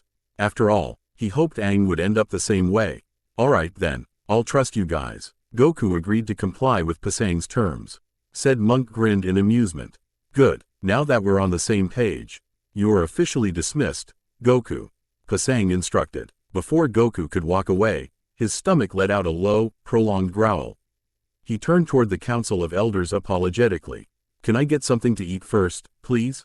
Hee, pleaded Goku with an awkward smile. The elders, especially Tashi, all stared at Goku in disappointment until Gyatso broke the silence. Just wait outside, Goku. I'll be done here shortly. Monk Gyatso kindly shooed him away with his hand. Goku caught onto this gesture and got up from his seat, running toward the exit at a moderate pace. The boy appears to have a mighty strong appetite, it seems. The portly elder chuckled. Fei, he's clearly too immature for his own good. How do we know if he'll even be a worthy instructor for Aang in the first place? Tashi continued to doubt Goku's skills. Vast strength did not equate to intelligence, and Goku was fairly lacking in the latter. That was not a good combination for mentors to have, especially those specializing in martial arts, bending, and, in this case, Kai. Goku clearly has tons of experience beyond his years, Tashi. He mentioned defeating an evil monster, after all. The one called King Piccolo. If you recall, Gyatso replied. darting his eyes toward Tashi to directly size him up. I doubt this Piccolo had an army as vast as the Fire Nations. It's not an apt comparison in terms of how many lives are at stake, and you know it. Tashi barked accusatively. Yes, but how many firebenders can measure up to what Goku displayed with his Kamehameha? And based on what Goku mentioned, King Piccolo was, at one point, far stronger than him. Gyatso wisely debunked Tashi's baseless claim. He grew bug-eyed, no longer having the proper words to debate against Gyatso's point. Seeing that Tashi had nothing left to say, Monk Gyatso got up from his seat and headed for the door. This meeting appeared to be officially over, at least for him. I have full confidence that Goku will do a good job as Aang's teacher. In fact, they might even learn from one another. Gyatso expressed his high hopes for both Goku and Aang. The old airbender felt their similarities with one another would be prominent enough to spark some kind of friendship between them. Pasang stroked his mustache in curiosity. Learn from one another? What do you mean by that? You'll see with time. Keep in mind that Goku has no idea what this world is truly like. It'll be as foreign of an experience as it will be for Aang, I'm certain. Gyatso assumed. He then marched closer to the door and made his leave. Yes, he really does have no idea what this world is like. Pasang thought in newfound concern. And how greatly unpredictable it can be as well. Pasang interlaced one sleeve over the other as he watched Gyatso walk away. He hoped that Gyatso would be able to do what was best for both Aang and Goku when the time came. Those two would determine this world's fate more than they even realized. Meanwhile, after he first left the Council of Elders, Goku walked outside and abruptly stopped in place. He looked up at the temple's roof in suspicion, remembering the faint sound of someone's voice from earlier on. He then utilized energy detection, a technique taught to him by Kami and Mr. Popo, to figure out this noise's origin. The boy closed his eyes, scanning for any prominent Kai signatures. Apart from the 5 airbending masters he left behind. Surely enough, as suspected, he found one right behind him, causing him to instantaneously jump up to their hiding place. Staying as quiet as humanly possible, Goku sidled up along the wall and spotted Aang leaning up against a nearby window. Huh, what do you know? I guess he was spying the whole time, thought Goku, impressed by Aang's stealth capabilities. He tiptoed closer to the monk and then, lightly tapped him on the shoulder. This did not go as well as planned. Gyahhhhhhh. Aang cried out in surprise before his mouth was covered by Goku's hand. Thankfully, the Council of Elders were too caught up in their own conversation to hear the young monk's surprisingly girlish yelp. Wiping a hand over his brow in relief, Goku let go of Aang and gave him some time to calm down. Hey, Aang, long time no see, Goku quietly greeted with a wide smile. Aang grabbed his knees, attempting to calm himself down as he looked at Goku. How did you even know I was up here? Whispered a stupefied Aang. I sensed your energy. It's something Kai users can do, said Goku while lightly poking at his forehead. Aang peered at Goku in absolute wonder. Geez, I guess you can do basically everything with Kai, huh? Not everything, but a lot of cool stuff, yeah. Goku sniggered. He then noticed that Aang's expression looked a bit more confused than happy with the mention of Kai. So, if you do train me like you mentioned, would I learn how to do that? Inquired Aang with a pensive, yet somewhat excited grin. Goku frowned, scratching the back of his head in nervousness. He expected this conversation to go a bit better than this. Goku, his stomach on the line, only took in bits and pieces of what the airbending kid just said and practically pushed both of them off the ceiling in a hunger-induced rush. How much did you hear about that? The monkey-tailed boy muttered. Aang looked down at the floor in discomfort. Enough, I think. Something about my past life. Avatar Roku, sending you from another world? To help me fight Fire Lord Sozin? Aang summarized the basic goal of Goku's quest. That's sort of what he told me. I remember something about you mastering the 4 elements as well, but it was all a bit too complicated for me. Hee hee. Goku chuckled, still struggling to really grasp the concept of an avatar in general. Was Aang technically Roku in some way? Is that what past life meant? Although these thoughts made his head hurt, Goku could tell Aang was struggling to cope with this entire dilemma, as both the avatar and just a normal everyday kid, being gone from his own home. Goku essentially felt the same way. Look, Aang, Goku's stomach roared even louder than before. Aang could have sworn he felt the whole southern air temple shake for a second. Whoa, what in the world was that? Aang hoarsely cried in shock. That, Aang, is the sound of a stomach desperately searching for a good meal. Gyatso humorously whispered as he clasped both Goku and Aang's respective shoulders. Gyatso? Aang questioned in puzzlement. He didn't even see or hear him leave the temple, let alone jump onto the ceiling. Gyatso placed a finger over his lips. Shish, we can talk about this matter in greater detail at home. Does that sound good with you too? Due to his stomach being on the line, Goku on. Lee took in bits and pieces of what Gyatso said, but smiled widely, regardless. You better believe it, let's go, shouted Goku as he practically dragged Aang off the roof in a hunger-induced rush. Gaia so calmly went along with Goku's antics and gave him the proper directions to his living quarters. Not far behind, an annoyed Tashi walked out of the temple and chose to follow them. Blank. Aang and Monk Gyatso both lost their appetites the moment Goku started to eviscerate the fresh produce laid out in front of him. Fruits and vegetables of all types were entire. Lee inhaled in one gulp by the adolescent. Leftover scraps splayed below and all around the dining table. Aang attempted to speak out against Goku's seeming lack of manners, but Gyatso insisted that they wait until he was finished. Rightfully assuming that the boy would have hunger-induced tunnel vision until his stomach was completely full. Much to Aang's chagrin and heartbreak, Goku also beat him to the highly cherished egg custard tart the moment they sat down. After what seemed like ages, Goku let loose a satisfied belch of triumph, a sensation that caused the entirety of the Southern Air Temple to, once again, shake back and forth. This time, however, it might have actually happened. Ah, delicious. I don't think I could eat another bite, praised Goku in nutritional euphoria. Aang and Monk Gyatso breathed out inaudible sighs of relief, grateful that they could finally exchange some semblance of words with their new guest. Well, now that you've eaten properly, Gyatso coughed, resting both of his hands on the table. Let's discuss more about your role as Aang's temporary mentor. Oh, sure, I was going to mention something about that before, Goku said. Surprisingly, his demeanor became more serious in only a few seconds. I see what you were going to say, Gyatso considerately asked. Goku glanced from Gyatso to Aang while crossing both of his arms. I just wanted you to know, Aang, that I'm not going to boss you around or anything like that. Even though Roku wants me to teach you how to manipulate Kai, I won't be some strict, overbearing master type. Goku attempted to ease Aang's stress in this situation. I already had a few of those and it's not fun, believe me. He loved Master Roshi, but logging around those massive turtle shells was a chore at times. Sing around Korin to grab the sacred water was arguably even worse compared to that. Then again, Goku wouldn't be the fighter he is today without enduring those hardships. As an avatar, Aang would probably experience similarly tough obstacles in the future. If anything, I'll treat you just like any other kid around my age. We won't be master-student per se, but more like what's the word I'm looking for?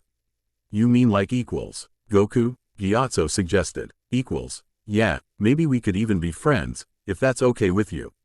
Goku expressed optimistically. He couldn't help but see a bit of Krillin in Aang. Maybe it was because of them both being bald monks or something. That doesn't mean I won't be serious as an instructor, though. After all, teaching you Kai is my only way to get home and resume my own training. Got it? Goku reminded Aang that their training would not be easy, regardless of his kind nature.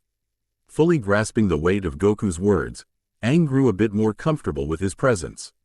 He still couldn't see him shooting something as destructive as the Kamehameha, but overall, learning Kai from Goku might not be so bad. The pressure crashing down on him began to lessen ever so slightly. No problem, Goku, I get what you mean. Aang bobbed his head enthusiastically. Seeing as how you want to start off as friends, Goku, maybe you and Aang could spend some time getting to know each other. He could show you around the temple and such. Monk Gyatso offered courteously to his pupil's eventual instructor. The young airbender seemed to agree with this idea, giving Goku a thumbs up of approval. I guess I have nothing better to do, so why not? Goku positively exclaimed with his arms crossed behind his head. Aang got up from his seat and led Goku to the exit of Gyatso's room. Come on Goku, I'll introduce you to Appa, declared the Avatar as he gradually picked up the pace with Goku in tow. Have fun, you two. And be careful, Gyatso waved at the two kids. His warm smile suddenly shifted into one of seriousness the very moment he was left alone. This was all he wanted for Aang. A period of time for the young airbender to truly cherish his younger years as any other boy his age would. However, with impending war looming over the entire world, those days were all but numbered. Especially, with the sudden emergence of Goku, another young warrior with just as much, if not more, pressure hanging on his shoulders than Aang's. Gyatso pensively adjusted the wooden airbending pendant wrapped around his neck, holding back the frustration-laden tears threatening to spill. Why did it have to be him? He's 12 years old. He shouldn't have to deal with a maniacal tyrant seeking world domination. What avatar, besides Kyoshi, truly has? Growled an infuriated Gyatso, losing his temper for the first time in who knows how long. Right as he started to grind his teeth, the old airbender calmed his breathing. To further calm his nerves, he gulped down a cup of warm tea and swallowed. "How long are you planning to baby him, Gyatso?" inquired the newly present monk Tashi, his ancient eyes squinted in annoyance. Gyatso put away his cup and adjusted the position of his head. "What are you implying, Tashi?" Gyatso irritably muttered. Tashi scoffed and marched into the room, loudly slamming his fist on the table. "You know damn well what I mean, Gyatso. All you do is play pointless games with the avatar instead of preparing him for what's truly important. Aang should be practicing more advanced forms of airbending combat techniques, yet what do you have him do? Play Pai Sho without a care in the world? What a disgrace." Gyatso tightly balled his fists, attempting to conceal the anger he felt towards Tashi in this moment. Tashi, taking note of Gyatso's apprehension, furrowed his eyebrows in disgust. "Tisk, maybe this Goku brat will succeed where you failed in preparing Aang for this war. The sooner Fire Lord Sozin is dealt with, the better, I'd say." That last statement proved to be the breaking point for Gyatso. He sent forth a powerful stream of wind into Tashi's face, pushing him a great distance away from the table. "Oof," Tashi cried. He smacked into the nearby wall, ironically knocking the wind out of him as a result. Aang is just a boy. He should not be groomed into some form of wartime superweapon, regardless of what results Goku's training may bring. Gyatso roared in consideration of Aang's well-being. He is not yet ready to face that kind of conflict. Tashi shakily stood back up. His bald head grew beet red in irritation whilst a sphere of high-powered air was projected from his palms. "He is the Avatar. The sooner you come to grips with that fact, the more likely the world's safety becomes. Think about it," Tashi snarled, brushing his robe a few times and storming towards the sliding door.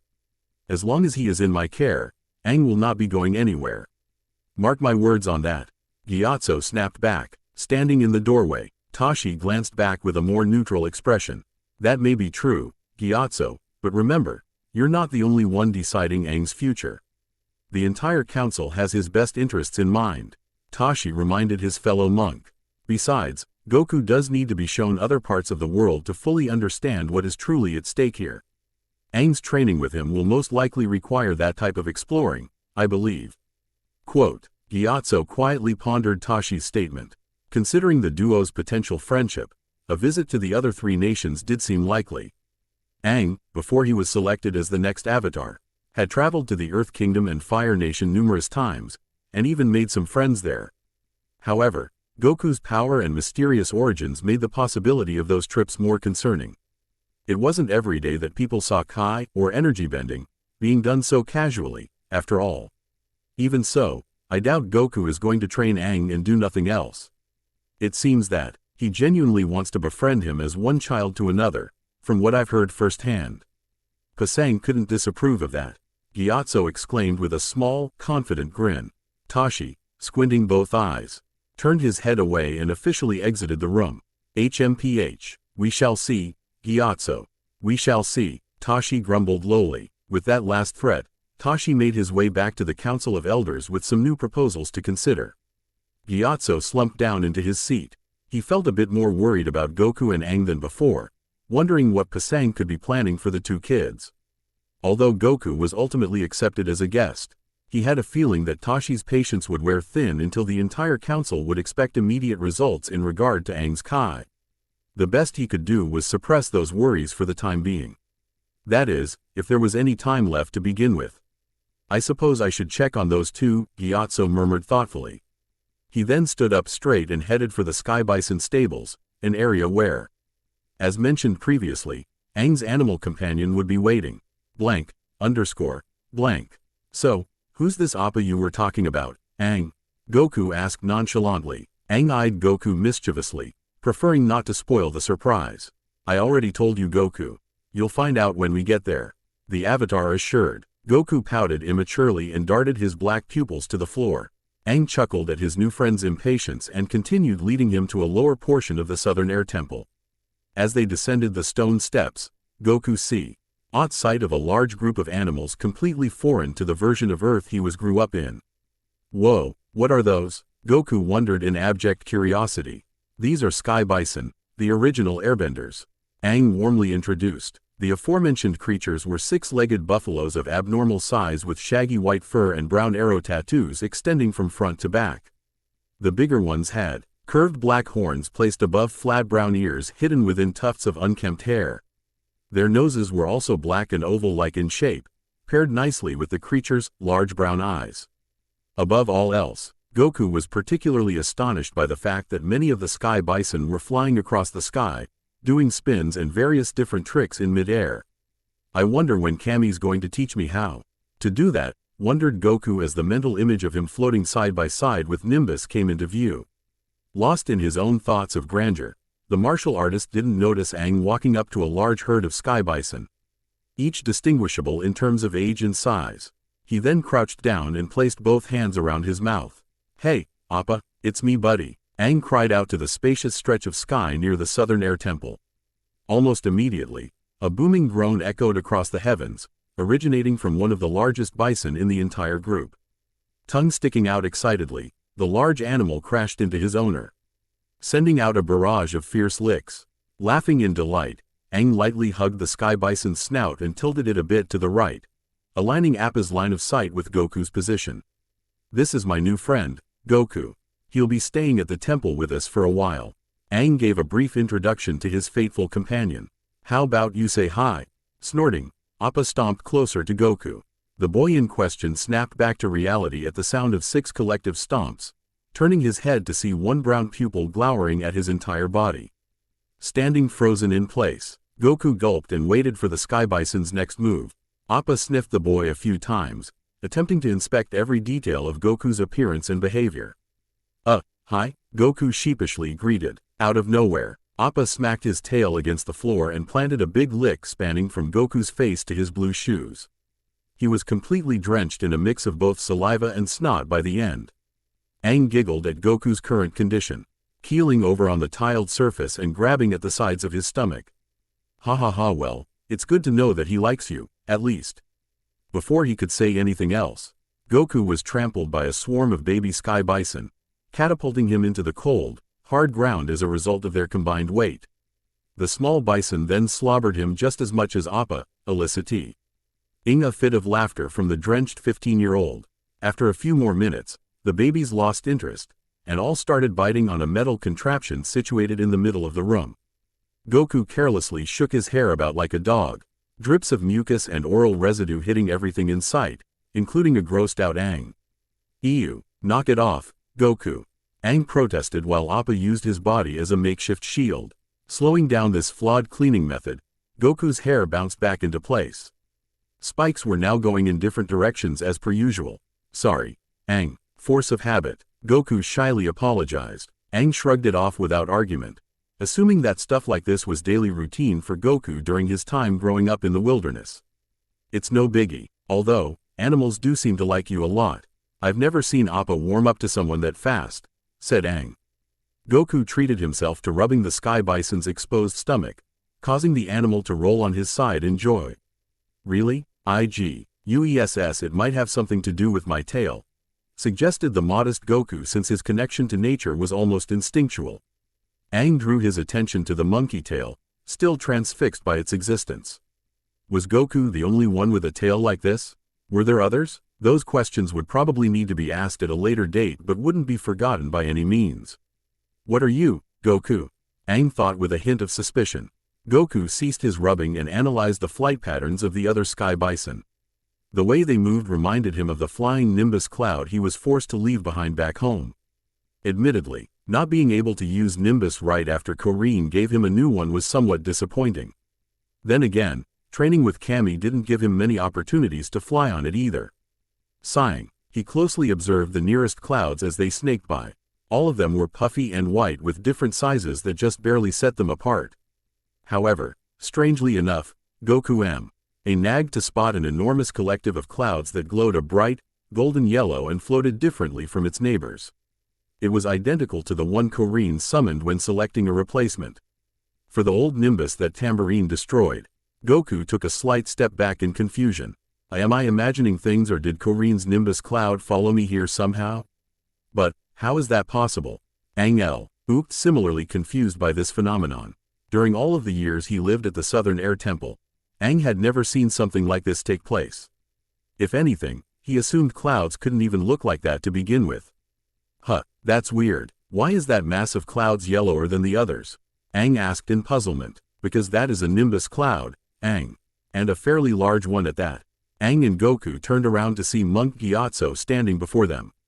He sported a curious, almost intrigued expression in regard to the Nimbus cloud's presence. Wait, Nimbus clouds can be found in this world too? Goku gasped in shock. The old airbender, albeit amused by Goku's reaction, lightly shook his head. Not quite. Nimbus clouds like this one are typically native to the spirit world. Enormous nimbuses like this one can seep from one dimension to another and thus manage to be found here on rare occasions. I suppose your world was also a dimension the Nimbus clouds managed to arrive in via a passage across space and time. Goku gazed at the enormous Nimbus in an even greater state of confusion. Spirit world? Come to think of it, Roku was surrounded by some Nimbuses when I first met him. Weird. As I've said, they are quite common throughout the spirit world. However, I've never seen one in person until now, especially one this close to the Southern Air Temple. Do why? Oh, you think it has something to do with Goku? He does have familiarity with these Nimbus clouds, from what I can tell. Aang pointed toward Goku in puzzlement. Possibly. Legend has it that those pure of mind, body, and spirit could walk atop these clouds without falling off. A few airbenders were reported to have done so, including even Avatar Yangshan herself. Gyatso explained the Nimbus cloud's significance. At the mention of another avatar, specifically an airbender, Aang's eyes widened in even greater awe. Another one of my past lives could that? Wow, that's incredible, indeed. Yangshan definitely pushed the capabilities of airbending to their limits, much like Guru Lagima of the Northern Air Temple did many years prior. Gyatso nodded along in admiration. Lagima's ability to fly without a sky bison was impressive, of course, but Yangshan's accomplishments were nothing to scoff at either. Unfortunately, he wasn't entirely certain if Yangshan rode her own flying Nimbus or just had a past encounter with one. Well, that whole legend or whatever is true, Gyatso. Back home, I've flown on 2 flying Nimbuses to get where I want to be. And I think it's 'cause I have a pure heart too. Hee. Goku delightedly confirmed. You've actually flown on a cloud? Aang stammered in disbelief. Goku enthusiastically nodded his head at a rapid pace. Yep, I'll prove it to you guys right now, Goku said. Keeping his eyes focused on the enormous Nimbus, Goku ran toward the edge of the temple. Gyatso, out of concern, attempted to stop him from making that extended leap. Now, wait a moment, Goku. Don't be hasty. Sadly, Gyatso spoke on deaf ears as Goku performed a long, powerful jump from where he stood. He rocketed straight into the massive cloud, much to Aang's horror. Goku, Aang shrieked, blindly assuming Goku would just fall straight through. Fortunately, upon making direct contact with the enormous Nimbus, Goku clung onto it with his hands. He then climbed to the top and stood there with a wide smile. Awesome. Guess this bigger Nimbus works just like the one Corrine summoned and then some. Goku cheered in some semblance of relief. To Aang, Gyatso, and Appa's awe, Goku crouched down and plucked out a small chunk of the enormous Nimbus. In this moment, he now had a third flying Nimbus in his possession. Goku set the flying Nimbus beside him. Alright, let's see what you can do, new Nimbus. Hopping on board the smaller cloud, Goku sped away from the giant Nimbus to reconvene with Gyatso and Aang. Both airbenders were struck dumb by the sight of Goku darting across the horizon at absurd speeds, riding the solid cloud with multiple spins and tricks thrown into the mix. However, Gyatso was more so fascinated by the enormous nimbus vanishing into thin air. It seemed to disappear as soon as Goku grabbed a flying nimbus from it. Well, it really was summoned here by Goku's pure nature alone. Gyatso smiled thoughtfully. After completing this short test flight, Goku parked his new nimbus in front of Aang, Gyatso, and Appa. Wahaha, stuttered Aang, struggling to put this odd experience into words. The enormous nimbus's unexpected disappearance made things even weirder for him. I told you I've flown on a cloud before, didn't I? A talking cat named Koreen gave me a flying nimbus from a bigger one just like the one you saw. This will be my third one for the time being, I guess, Goku innocently proclaimed. Aang, thinking it best to ignore the talking cat involved in this scenario, cupped his face in confusion. I get that this is a nimbus or whatever, but what would have happened if you jumped on that cloud and it didn't work? Aang asked seriously. Goku rested a hand on his chin, not really assuming that type of negative outcome would even take place. He stood silent for a few moments in deep thought. I guess I would have died. Oops. Goku timidly shrugged his shoulders. Aang smacked himself in the forehead and let out a deep sigh. This was really going to be his teacher? At least things won't be boring with him around. That's for sure, Aang thought with a small smile on his lips. Gyatso, taking note of Aang's smile, felt proud that him and Goku were hitting it off so well. It honestly reminded him of the friendship he once had with Avatar Roku all those years ago. Thinking back to those days suddenly gave him an idea.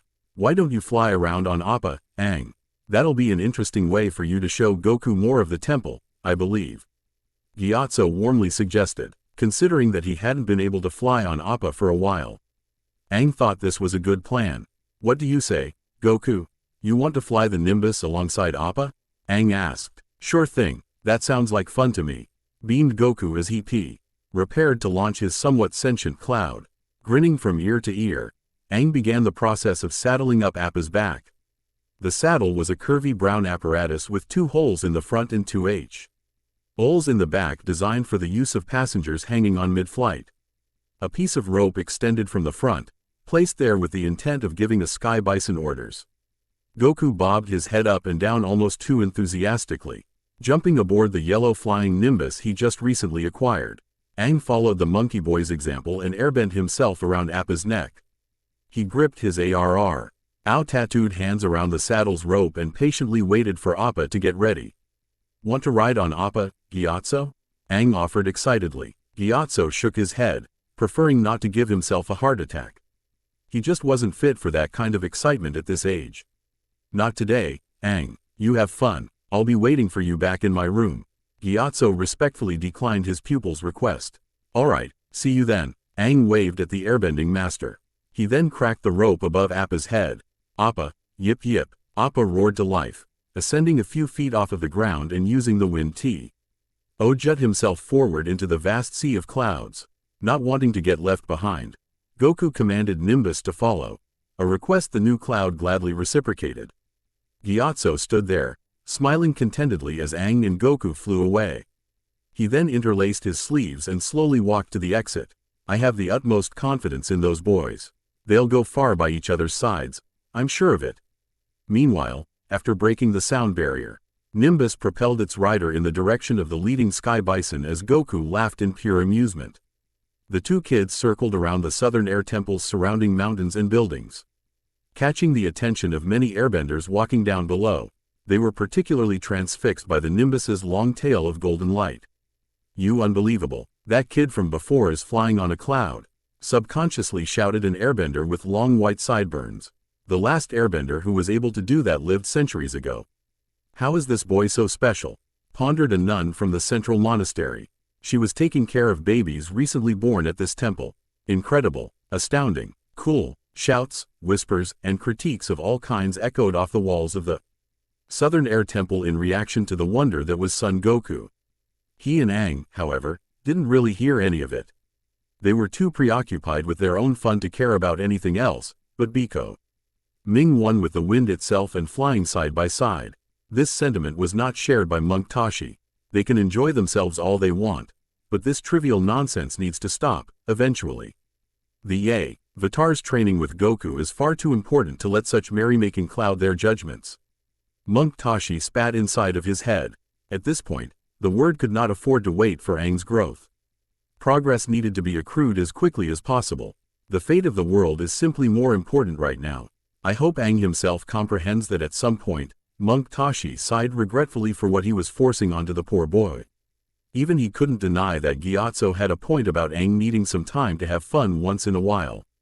However, with a global war on the horizon, it could no longer be helped. Aang had a destiny to fulfill, and if he didn't do it now, everything and everyone would be swallowed by an all-encompassing inferno. Shivering, Tashi shook his head and returned to the Council of Elders. All he could do now was gauge the effects of Goku's training in Kai manipulation. Any sort of distraction would no longer be tolerated, whether Gyatso liked it or not. After finishing their flight around the Southern Air Temple, Aang safely escorted Appa back to his most common rendezvous point alongside Goku. As the monk detached Appa's saddle and placed it in the bottommost storage area of the temple, Goku hopped off his new Nimbus cloud. The yellow cloud came to a sudden halt, awaiting further instruction from its owner. "Thanks, Nimbus, you were just as great as the one I had back in my world," complimented Goku. "I'll call you once I need to use you again." With that last remark, the flying Nimbus flew into the distance, leaving behind a prominent stream of gold in its path. Aang, still feeling butterflies in his stomach from the recent flight, tugged on Goku's sleeve. "That was a whole lot of fun, Goku. Appa hasn't been able to fly that much in a long time." "Isn't that right, buddy?" Aang proclaimed happily. He then looked at Appa with a wide, infectious grin. "Garag." Appa yawned loudly. He crouched downward, deciding to take a rest after having to keep up with Goku's flying Nimbus. "I'll take that as a yes." Hee. Goku sniggered in response to Appa's drowsiness. "Though, I'm surprised that Nimbus can fly so fast. Appa was really struggling to keep up with you at times. Believe it or not, that wasn't even the Nimbus's top speed. I managed to make it go much faster in the past." "Seriously? That's insane," Aang shouted in disbelief. Before now, he didn't even think anything could really go that fast. Period. The wonders of the spirit world, and wherever Goku came from, must be really something. "Yeah, I'll have to show you more of the Nimbus's tricks later on. It can do a lot more than just move fast, believe me," Goku promised. "I'm definitely looking forward to that," Aang chirped in delight. At the mention of these tricks, however, another idea suddenly came to mind. "You want to meet some of my friends, Goku? They're all airbenders too?" Aang asked. This was more of an excuse to show off the air scooter, but having Goku get more familiar with the other monks wasn't bad either. Already sold by the paired aerodynamic skills of Appa and Nimbus, Goku nonchalantly shrugged his shoulders in agreement. "Sure, I don't see why not. Cool, I'll show you the way there." Goku then followed the path leading to Aang's next intended stop. Meeting new people like Aang could, admittedly, be a pretty interesting experience. It took a few minutes, but the avatar in question eventually led Goku to one of the Southern Air Temple's courtyards. It was an area where novice airbenders were free to either play with one another or improve their abilities. Goku's eyes darted toward multiple kids the same age as or younger than Aang zooming around in circles. Each of them crossed their legs together and sat down on spheres of dense air, ing their own bending to manipulate the direction they wanted them to travel. Curious by this, Goku placed a hand over his mouth and leaned over to Aang. "Hey, Aang, what type of move is that?" Goku whispered, proudly crossing his arms. Aang gave him a basic rundown of how the airbending technique of his own design functioned. "It's called an air scooter. It's sort of like your Nimbus cloud, but I can create one anytime I want and use it travel on the surface." "Neat, huh?" Aang subtly bragged. "Anytime you want?" Goku wondered obliviously. Aang smirked, preparing to give him a personal demonstration. "Wait here," Aang hoarsely advised. He then walked up to his friends and gave out his own 2 cents on their fast progress. "Not bad, guys. You must have been practicing," Aang complimented. "Not only that, Aang, we made a whole game you can play with the air scooters." A younger monk shouted in happiness as he spun around on the air scooter, wanting to join in and give some sort of insight to Goku.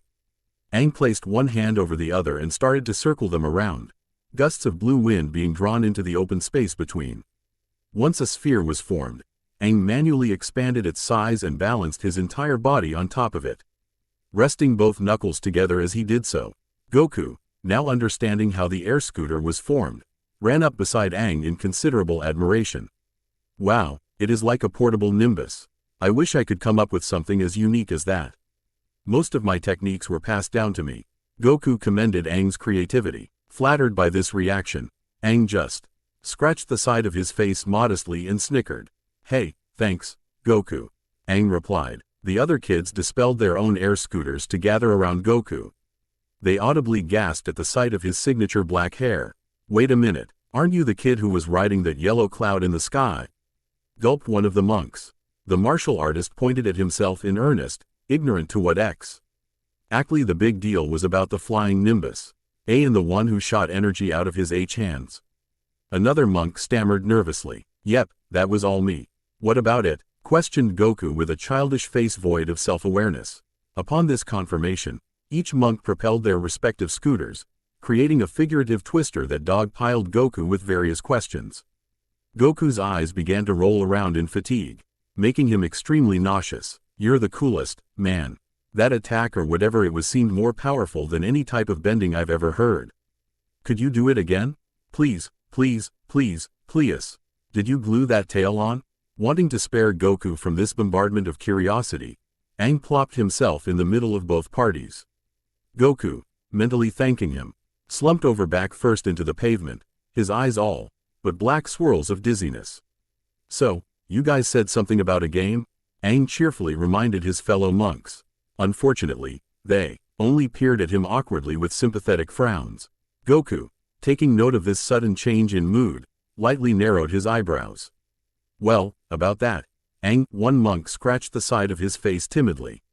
We just don't think that. With you being the Avatar and all, it's kind of an unfair advantage for whichever team you're placed on. A tall, lankier airbender stated with a reluctant shrug of his two hands. But, the Avatar is just a title. I'm still the same. Nothing's changed, Aang reassured them with his usual carefree smile.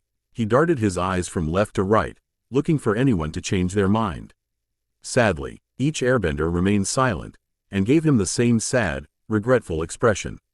So, what, I can't play? Aang asked in disbelief. That's the only way it'll be fair. The tall airbender regretfully sighed with no hint of malice. Aang, disappointed by the inherent rejection of his closest friends, took the hint and slumped his shoulders. Oh, okay, Aang muttered in reply. His eyes drooped down to the floor as he slowly walked away. Come on, Goku, let's go somewhere else. Goku grimaced as Aang despondently went on ahead. Without Aang noticing, Goku glared at the other kids in anger for their selfish actions. If there was one thing he would never do, it would be turning his back on the people he cared for the most. Krillin, for instance, was a perfect example of that fact. After he died, Goku blindly rushed into battle against Tambourine, even when his chances of winning that particular bout were slim to none. That situation might have been more extreme, but nonetheless, choosing to isolate Aang for being the Avatar was still unacceptable behavior. Giving them the stink eye, Goku harumphed irritably and followed after Aang. A collective shiver went down each of the airbenders' spines in that moment. Tell Aang we're sorry, a young monk stuttered out in fear. Making sure that Goku was gone, the kids resumed playing with their air scooters right after. Blank. Those kids don't know what you're going through, Aang. You shouldn't take it too hard. Goku attempted to comfort Aang. Both of them ended up returning to the Sky Bison stables. So Aang could properly cope with Appa by his side. He rested his back against the aforementioned bison's fur, crouched down into a fetal position out of sorrow and loneliness. The light in his jubilant eyes was all but gone, replaced with bristling tears. He crossed his arms on top of his knees and rested his head, thinking of everything that happened as a result of becoming the Avatar. A position that Aang, frankly, didn't even want. Aang glanced at Goku in sadness. How can I not take this hard, Goku? Like I told them, I haven't changed at all since the Council of Elders selected me as the next Avatar. Why is everyone suddenly painting me as if I'm something above them that they can't compare to? Bitter tears streamed down Aang's cheeks. He looked up at Goku, searching for answers that he most likely didn't even have the answer to. Frowning deeper, the martial artist stared down at Aang and shared direct eye contact with him. I haven't, Goku blankly replied. What? Sniffled Aang as he wiped the ensuing tears from his eyes. He wondered where Goku was exactly going with this. I haven't seen you as better than me, Aang. You are the Avatar and junk. but I know for a fact that you can't be compared with me in terms of power. Not yet, at least. Goku stated straightforwardly. Aang inspected his hands, mentally distinguishing the Kamehameha from his blasts of air. There really was no contest in that department. And, how is you being stronger supposed to help me? You were only brought here to train me.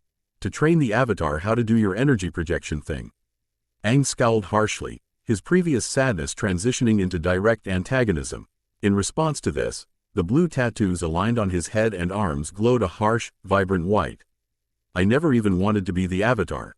Aang roared with intense anguish, his now pupilless eyes lighting up like Avatar Roku's when Goku was first sent to this dimension. Goku's jaw dropped slightly. I am impressed by this odd transformation the troubled monk somehow underwent. His entire Kai just skyrocketed in a millisecond. And why do I feel multiple presences in one body? Wondered Goku in conference. Fusion over this never-before-seen energy signature. Is this what Roku and Aang meant by past lives? The paranormal nature of this aura triggered Goku's inner fighting spirit. He couldn't help but wonder how much power Aang truly inherited from Roku and his other past lives, piquing his excitement to even greater heights. Aang, on the other hand, was not so impressed by this abrupt display of rage-induced power. I don't know what I am anymore, Aang whimpered miserably. His arrow tattoos reverted back to their initial blue tinge as he collapsed from exhaustion. The emotionally despondent airbender fell to his knees. Goku, impressed by the limitless potential Aang inadvertently displayed, placed a hand on his new student's shoulder. This was what I meant, Aang. While I may have been transported here to train you, you being the Avatar isn't what I care about. I care about who you are as a person. And from what I've seen so far, you're a pretty fun guy. Goku pointed out with a content smile. Aang timidly raised his head, quirking eyebrow in uncertainty. But, you just met me a few hours ago. How can you be so sure? Aang grumbled in a half-hearted attempt to push Goku away.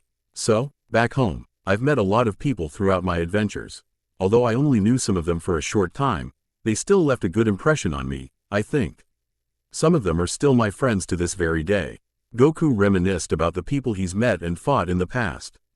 Each varied in terms of strength compared to me, but I never once treated them any differently because of it. Hey, all had something special that made them equal to me in importance, just like you. Goku implored, patting Aang's shoulder a few times in assurance. He then narrowed his eyes and frowned, once Aga.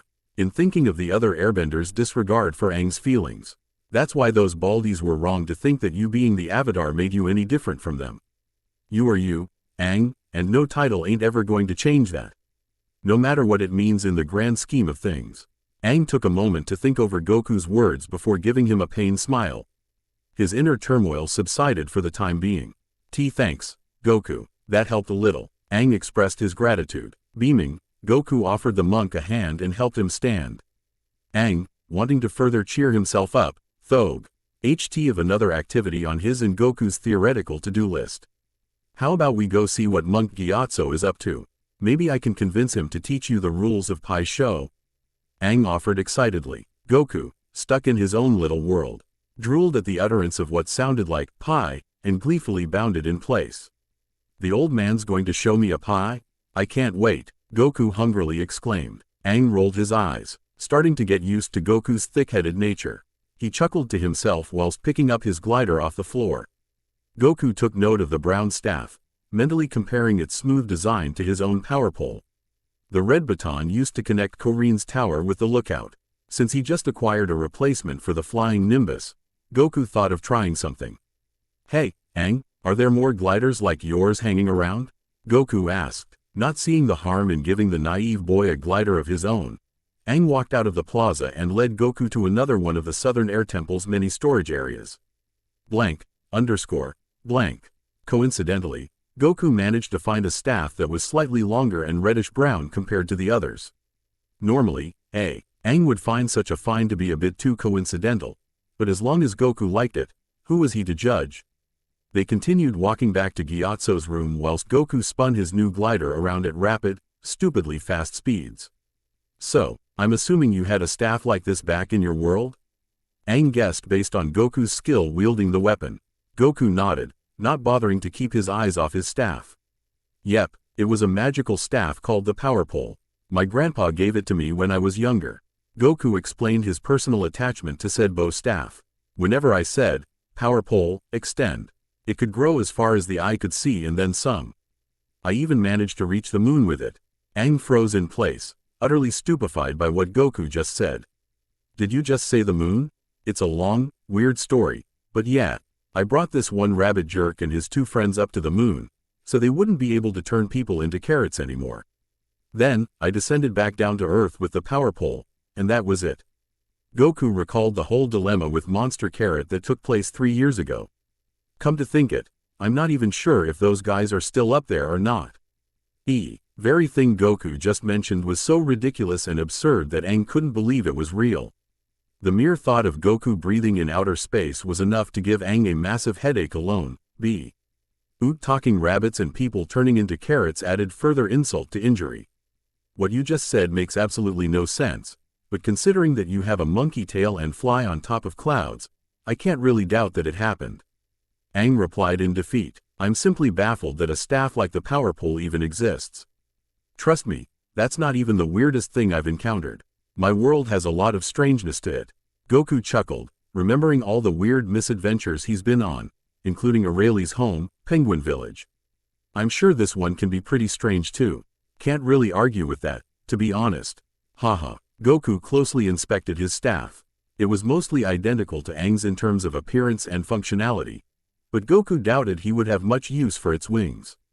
With the flying nimbus around, gliding around like Aang wasn't necessary. Then again, maybe his Kai could help keep him elevated for short distances. He couldn't say for certain. It'll take some time to adjust, but I think this staff will work well enough in a fight. Goku thought aloud. He lightly swung the staff around to test its weight and flexibility within both hands. Fight, given your strength, I don't even know if anyone would be able to properly challenge you.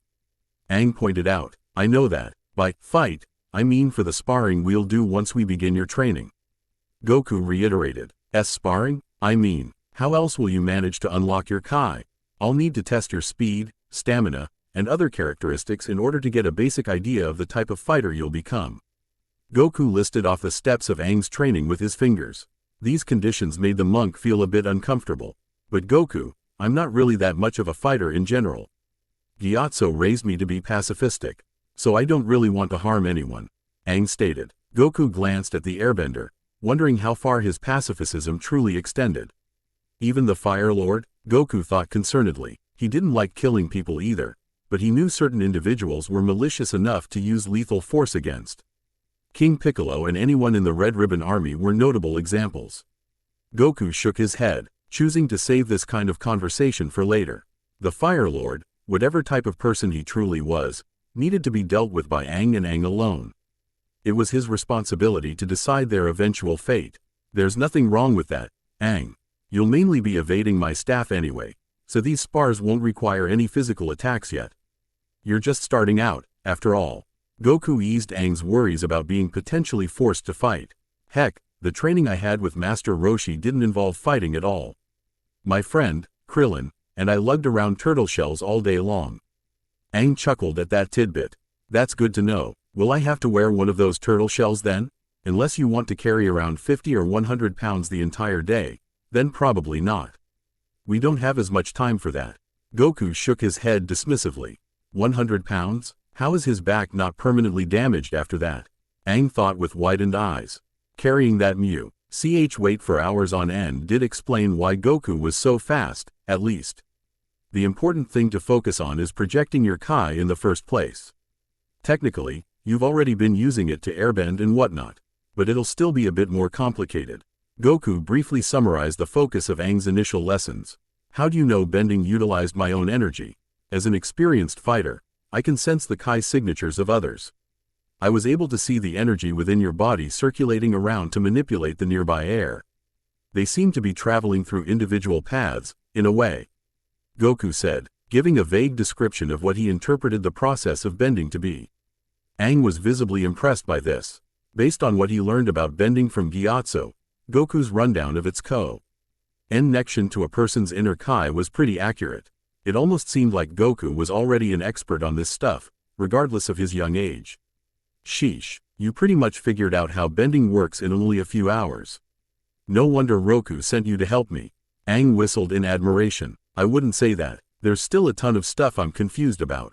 Like that whole thing where your tattoos glowed white and caused your energy to get bigger all of a sudden. Goku recalled with a confuddled expression. Aang, weirdly enough, was just as confused by this statement. Glowed white? What are you talking about? Aang inquired. Goku raised his eyebrows in surprise. Huh, you don't remember? You got angry and released a surge of power all of a sudden. I think I saw your eyes glow too. I didn't even realize that. Everything that happened right after I yelled was a blur for me. That's weird then. You think Gyatso would know anything about this? Goku pondered. Aang casually shrugged his shoulders. There's no harm in trying. He knows more about the Avatar's history than I do, honestly. Guess we'll have to ask. Goku ultimately decided. They reached the entrance of the building Gyatso lived in, preparing to walk up its staircase. Over a good old game of pie show, you mean? Haha, Aang said. As long as I get some actual pie, I'm down for anything. Goku hungrily licked his lips. With Aang leading the way, both kids went upstairs and knocked on the wooden door of Gyatso's room. Gyatso immediately answered, surprised to see them back so soon.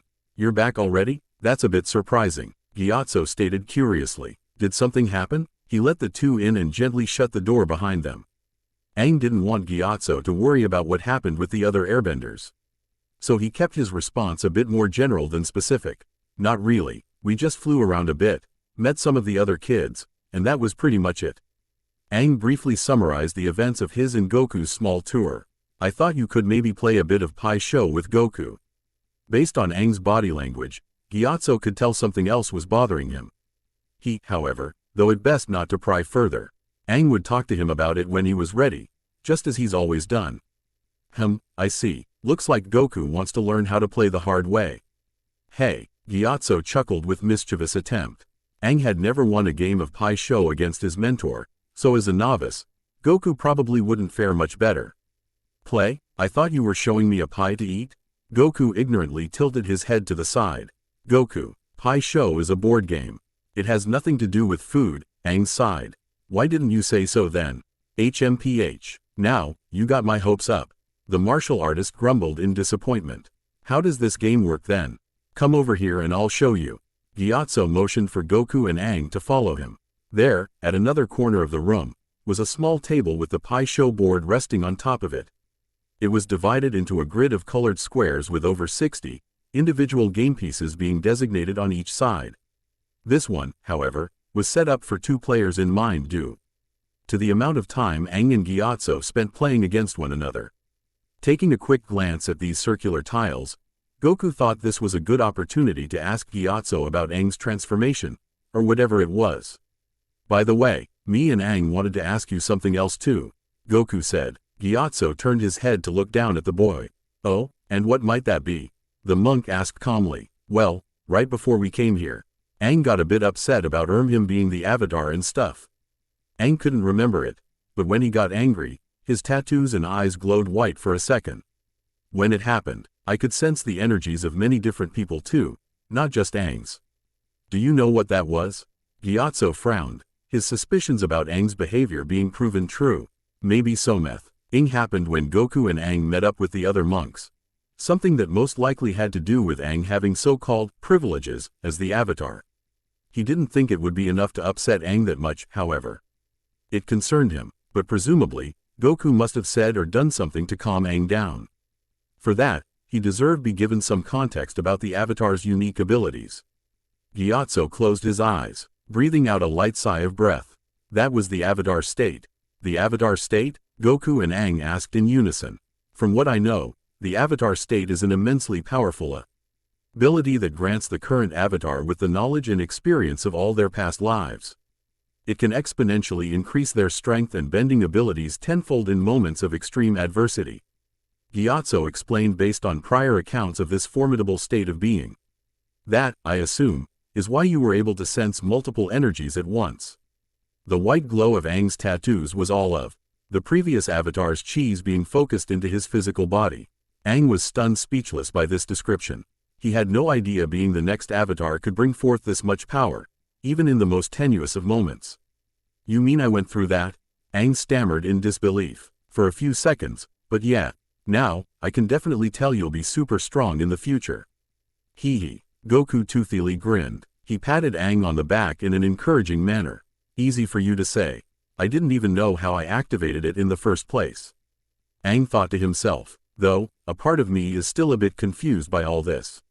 How many past lives does Aang have exactly? Are they all contained in his body somehow? Goku questioned in bewilderment. He really wasn't used to the concept of reincarnation, even if Piccolo Jr. His next opponent, technically was a product of it. The exact number has been lost to time, unfortunately, but there were hundreds of avatars before Aang. As soon as one avatar passes on, a new one takes their place in a continuous cycle of death and rebirth. This cycle can be categorized based on the 4 nations, going in the order of fire, air, water, and earth. Beforehand, there was avatars Zito, Yangchen, Karuk, and Kyoshi. Now, there's Roku and Aang. Then, the cycle will continue with a waterbending avatar and an earthbender after that. Gyatso thoughtfully broke down the conditions of the avatar cycle. Goku, obviously, wouldn't be able to memorize most of those names, but he got the basic gist of what Gyatso said. Hundreds of avatars? That's a lot, Goku whispered in awe. Gyatso slowly nodded. Although they are born in different nations, their united role as the avatar is to protect the world and maintain balance within it. Aang, as Roku probably explained to you, is no exception. He did. That's why Aang has to bend all 4 elements alongside his own Kai. Goku replied. Still, I wish I could know more of what this avatar state thing is capable of. I'd like to know too.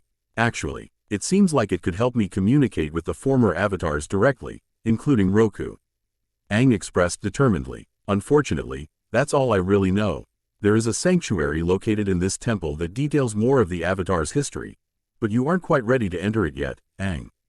Gyatso solemnly proclaimed. When the time is right, you will be able to discover that room's secrets.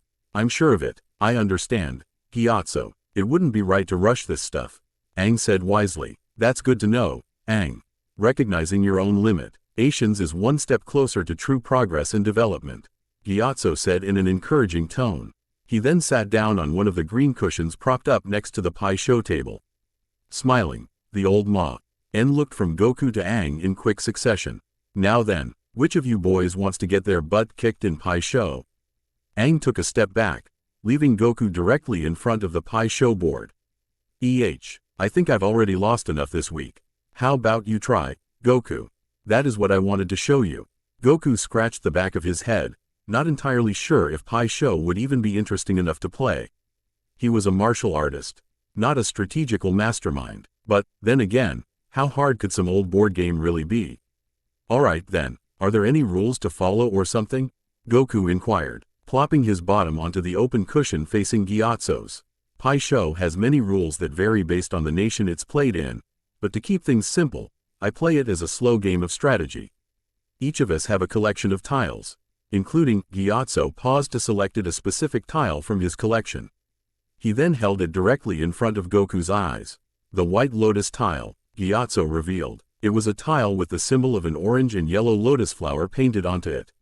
White Lotus? MMHM. The goal of the game is to overtake each other's tiles until this one, the White Lotus, is all that remains.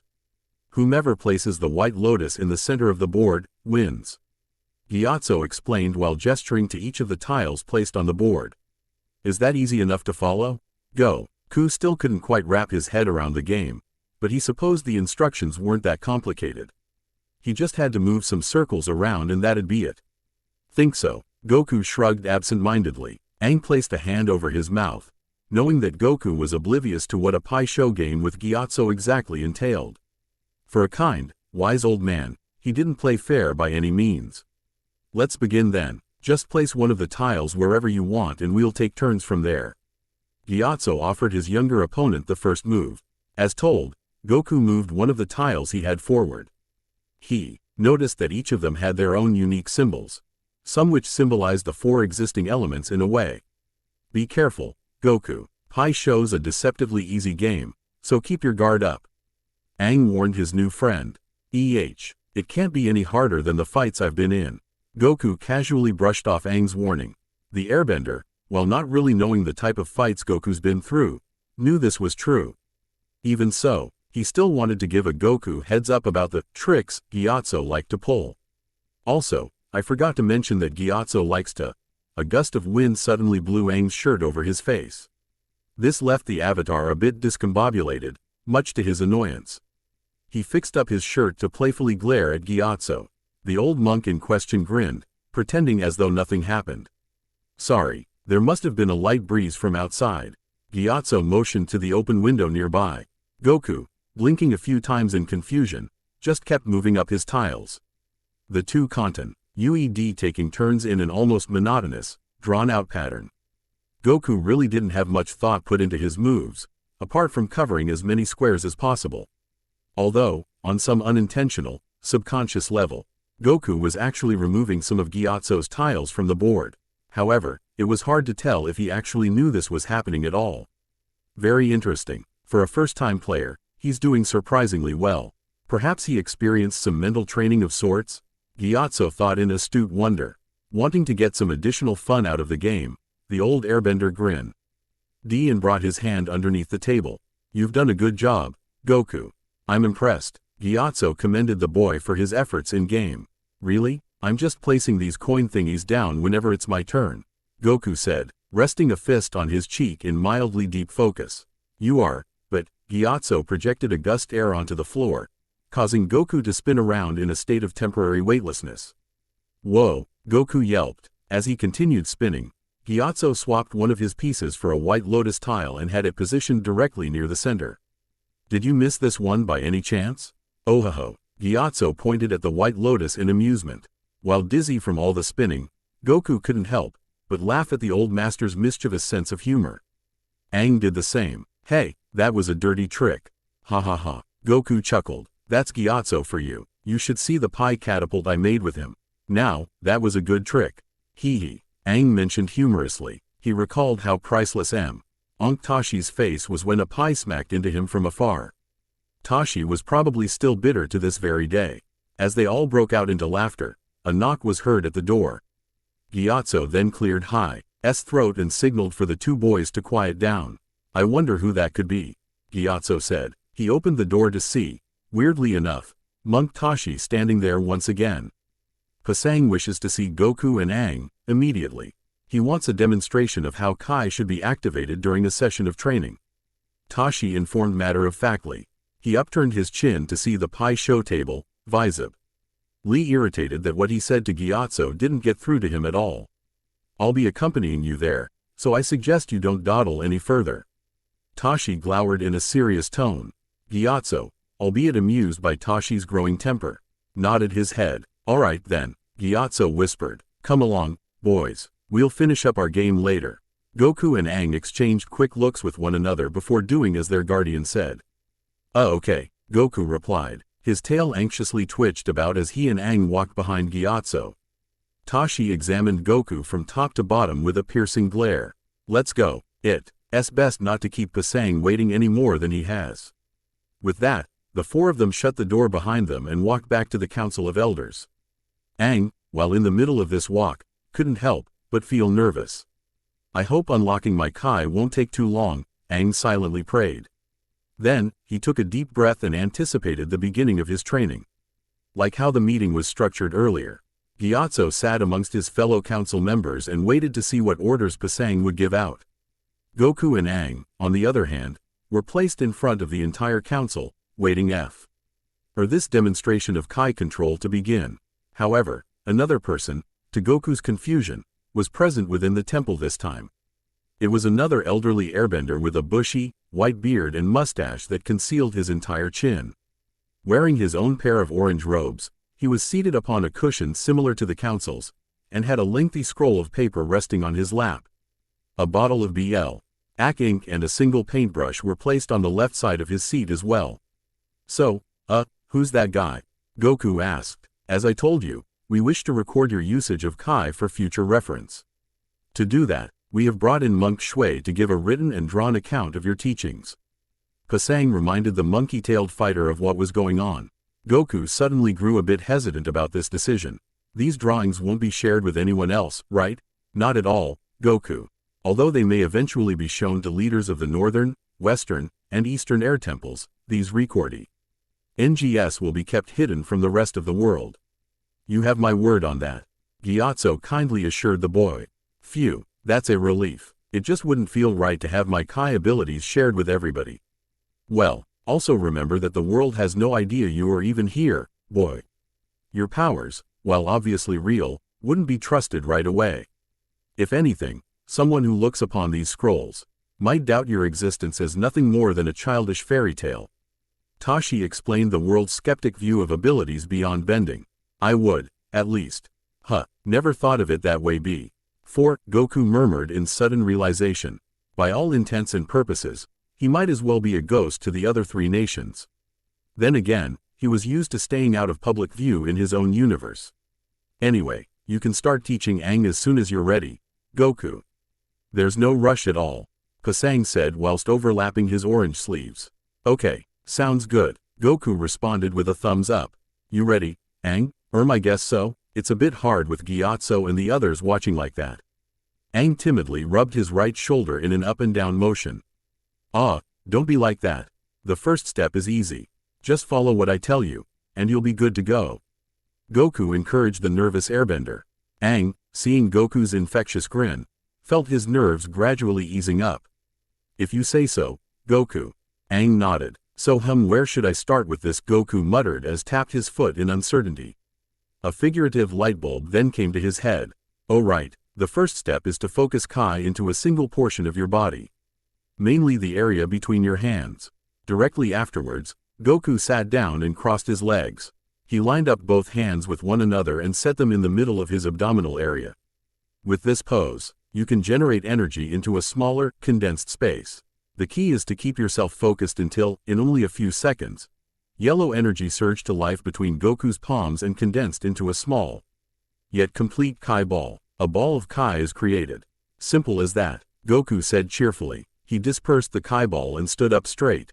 Monk Shui, amazed by this spectacle, quickly painted a description and illustration of what just took place. He tried to capture as much detail as possible, including the appearance of Goku himself. Now, it's your turn. All you need to do is repeat what I did, Goku instructed. Aang, feeling more confident in himself, crossed his legs and sat down. Alright then, I think I can get the hang of this, Aang chirped in sheer enthusiasm. He then copied Goku's stance and aligned his hands with one another.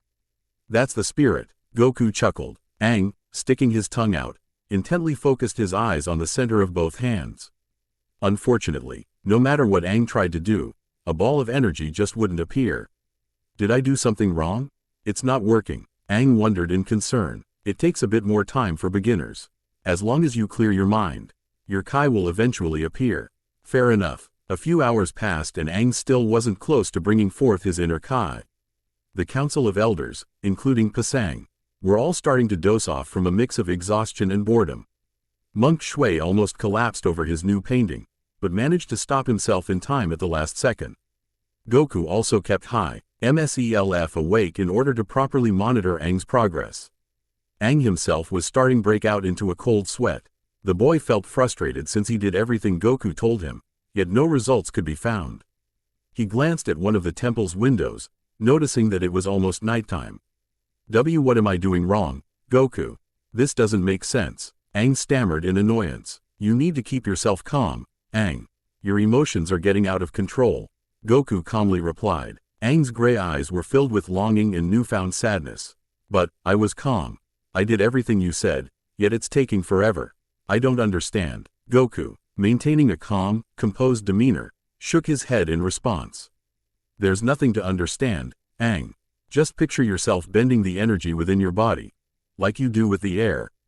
Picture the Kai circulating through each pathway leading to your own fingertips. Hearing this, Aang looked away from his palms and instead, shut his eyes. He now sported a more enlightened, meditative position as he pictured his own Kai taking part in what Goku described. Bend the energy within my body, Aang calmly whispered. Taking slow, deep breaths, Aang's tattoos suddenly glowed a brilliant white. The Council of Elders, including Gyatso, were immediately woken up by this surge of power. It can't be. Is that, Tashi choked out. The avatar state itself. Who knew Aang could call upon it so early on? Pasang mused to himself. During this brief glimpse of the Avatar state's power, a spark of Kai emerged in Aang's hands and slowly grew bigger. It, after a few seconds, fully evolved into a ball of Kai as promised.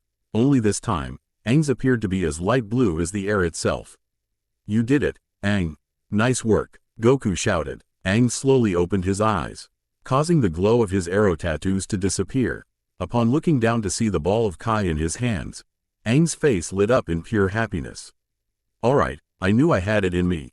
Aang cheered as marveled at the orb in his hands. "Everything else should be smooth sailing from here." Aang began bouncing the Kai ball from hand to the other. Knowing how destructive even the smallest conjurations of Kai could be, Goku attempted to calm the monk down. "I wouldn't go that far, Aang. You should still be careful with." Sadly, he was too late to stop Aang from accidentally letting go of the Kai ball. "With what you just made," Goku muttered nervously. It sailed over Monk Shui's head, causing the poor airbender to duck for cover right as he was painting.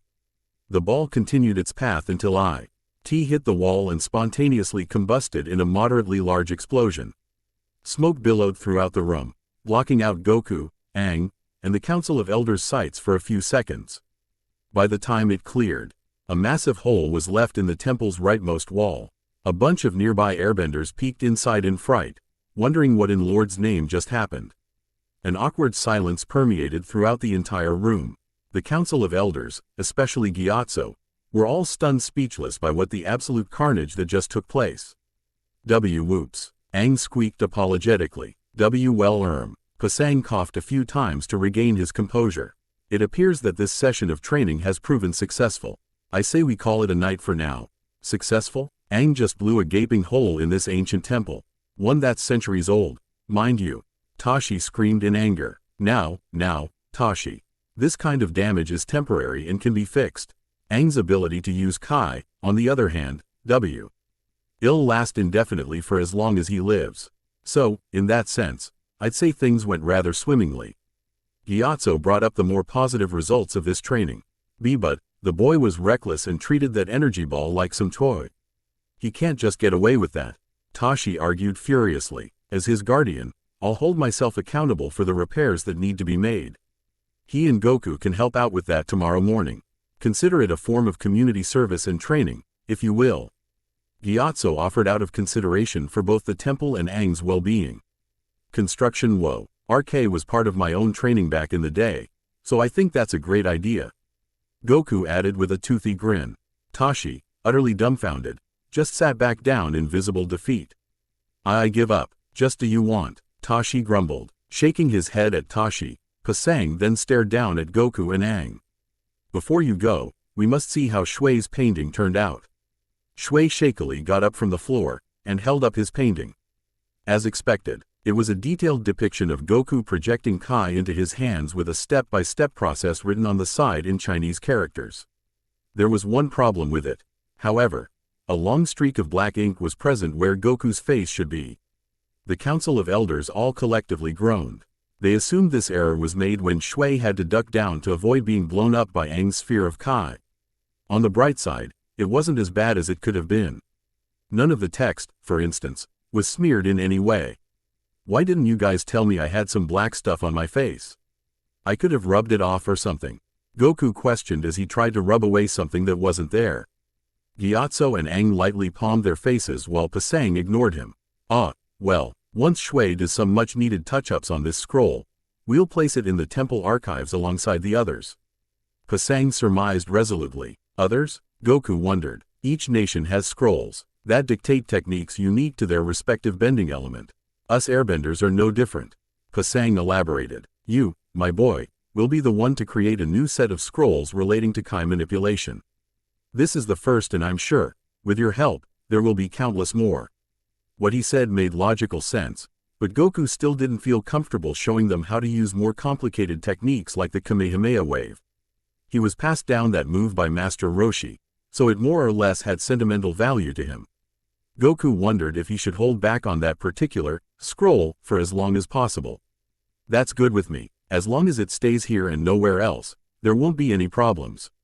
Goku said reasonably. Good. Thank you for your cooperation, Goku. Pasang expressed his gratefulness for Goku's help. This current meeting is adjourned. We'll meet back here tomorrow morning. The Council of Elders then got up from their seats and walked to the exit. Monk Shui followed after Pasang with his paper, brushes, and bottle of ink in tow. Gyatso, in contrast, reconvened with Goku and Aang. Come along, boys. You deserve some much-needed rest. Gyatso called out. Goku and Aang followed, doing as they were told. Aang, however, still felt a bit guilty about creating that giant hole. You don't think that's going to cost money, do you? Aang asked in worry. I dunno. I'm not even sure how money works in this world. Goku threw out his hands ignorantly. As long as we gather all the same pieces together, repairing that hole shouldn't be too bad, I think. If there's any pieces left, that is. But I get your point, Aang said, though, you will be starting some weight training tomorrow, so it might take a bit longer. Ha ha ha. Goku sniggered, offhandedly revealing the next step of Aang's training. The next avatar slumped his shoulders. Oh, man, my poor back, blank, underscore, blank. Gyatso led the two boys to Aang's current room, the avatar's living quarters. It was a single room with a dark wooden floor and bison wool carpeting. This carpet was woven to resemble the swirls of the air nomad's symbol. There were stations dedicated to the practice of meditation and additionally, a single window that looked down upon the Southern Air Temple's central plaza. Avatars of the past lived in this very room during their training here. Since there was only one bed, Goku agreed to sleep on the floor with a single pillow and blanket for comfort. After all, he slept in far less comfortable places than this. My room is just around the corner, so if you need anything, feel free to come find me, Gyatso nicely remarked. Will do. Good night, Gyatso. Aang said. Good night. Thanks for all the help, Goku proclaimed out of gratitude. You're welcome, boys. I'll see you in the morning, Gyatso stated with a warm smile on his face. He then opened the door and quietly shut it behind him. Man, Gyatso and my grandpa are a lot alike. That's for sure, Goku chuckled while covering himself further with his blanket. It's probably cause of his fatherly attitude. He's always been there for me, ever since I was little. Aang warmly reminisced. I never met my actual parents. But with Gyatso around, I don't really need to. I get what you mean.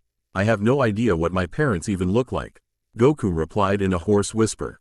That does make me wonder how you got the monkey tail, though. You think your dad or mom had it? Aang asked curiously. He hoped that one of his parents didn't turn out to be a giant monkey or something. That'd be too weird, even for him. I've never really thought about that, honestly. I just accepted the monkey tail as a part of me, and that was it. Goku murmured, looking up at the ceiling. Admittedly, T was odd that out of all the people on Earth, he was the only one with a tail like that. Guess it'll be a mystery then. At least it suits you pretty well, Aang admitted with a small shrug of his shoulders. You might need to hide it once we go to another nation though. People will freak out, hee hee. Yeah, you're not wrong there, Goku laughed. Welp, good night, Goku. It was good to hang out with you today.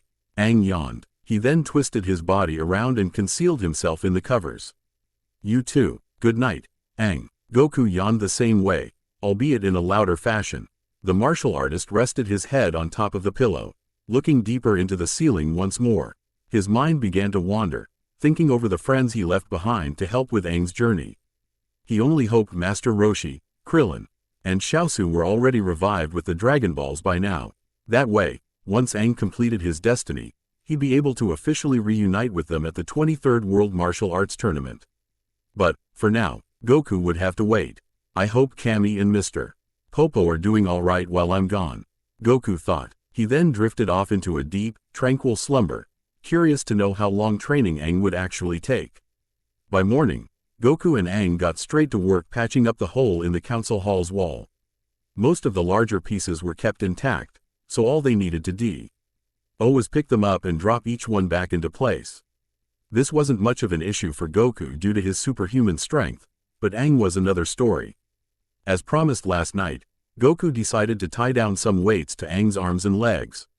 There wasn't really a turtle shell he could use, however, so small rocks were used as a substitute for training purposes.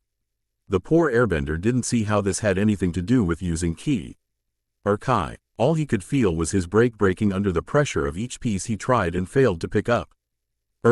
See, come on, Aang groaned. He attempted to push one of the wall's pieces over, but it just wouldn't budge. Aw man, are you sure this weight training is helping, Goku? said monkey-tailed fighter effortlessly scooped up a large stone and gently set it down in the hole. He then nodded his head. Yep, I'm positive. Doing stuff with extra weight can help enhance your strength and agility. It's part of the reason why I'm able to move so fast. The monk struggled to move his arm up. I get that, but couldn't we use anything else other than rocks? Goku shrugged his shoulders. They were the heaviest things I could find around here. Would you rather I find some huge boulder and attach it to your back? And no thanks. I'm good with these. Aang stammered in nervousness. The mention of a boulder then made him draw comparisons to a nation separate from the air temples. That actually sounds like a method earthbenders would use in their training. I think my friend, Bumi, did it once before. Goku placed another piece back into the wall. Bumi? Yep, he's a kid who lives in this big Earth Kingdom city called Omashu. He can be, well, a little crazy sometimes, but when he comes up with an idea in that mad head of his, it's sure to be absolute genius. Hee hee, Aang chuckled. Taking a look at the still broken wall, he mischievously grinned and rubbed his hands together. Mentioning Bumi all of a sudden proved to be more topical than expected. Speaking of ideas, I think I've just come up with a good one. And what idea is that, Aang? Goku asked. Well, since Bumi's an earthbender and a pretty talented one at that, I was thinking that he could help fix this wall for us. All it would take is him bending the ground a bit and then boom, we're done. Problem solved, he explained with a proud smile. Goku placed a hand under his chin in thought. I guess it doesn't sound bad, but how would we even get there? Won't those council guys notice that we're gone? Good point, Aang muttered. In that moment, Monk Gyatso approached them from another part of the temple. Good morning, boys. How are the repairs going so far? He kindly asked. His orange sleeves were pressed together directly below his chest. Aang and Goku exchanged knowing looks with one another before nodding their heads in unison. They're going all right, but it is taking a lot longer than I expected, the monk sighed. These rocks were making it difficult for him to concentrate too, even if they were, quote-unquote, helping him get stronger. Patience is key, Aang. Hard work can take quite a bit of time, Gyatso said in a calm tone. But the more work you put into this task, the more satisfying the results will be, I'm sure. Well said, Gyatso, though, don't you think me and Goku deserve a short break? Fixing this wall won't do us any good if we're exhausted the whole time. Aang inquired. His eyes pleadingly stared into Gyatso's very soul, much to his amusement. Ah, I see. I assume you've come up with an alternative way to fix the wall then? Gyatso chuckled. Goku looked impressed. Wow, you're good. Remember, boys, I was your age once. He rubbed his chin in fond remembrance of the past. So, what have you come up with? I promise not to say anything to the council. Aang shyly pressed his fingers together. He didn't expect this conversation to get so awkward, but there was no use keeping any secrets now. We were planning to visit Omashu, so Bumi could come here and fix the hole for us, I mean, me. Smart thinking. An earthbender definitely would be the right person for this job. Gyatso hummed in understanding. Are you certain he'll agree to come with you? Of course he will. Bumi will jump at the chance to visit something as new and exciting as the Southern Air Temple. Aang replied. He then became somewhat uncertain. I hope. Well, if you two are such good friends, Aang, I'm certain he won't refuse. Gyatso expressed warmly. Goku looked up at the airbending master. Will you be able to cover for us then, Gyatso? He paused to glance from Goku to Aang. After humming to himself for a few moments, Gyatso smiled at the two of them. Yes, but just this once. You're on your own the next time this happens, all right?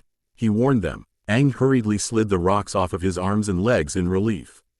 The two then ran back to the stables before any other council member could see them leave. Great, thanks, Gyatso. Goku beamed. Yeah, you're the best. We'll be right back, I promise. Aang assured his caretaker. Run along, you two. And make sure to stay together. Gyatso called to them. As they parted, he rubbed his bald head in worry. Boy, those two sure are going to be a handful. He took some deep breaths to calm himself down. As he stood there, Monk Tashi emerged to check up on the boy's progress. I hope you aren't slacking off on your duties, young Avatar, and...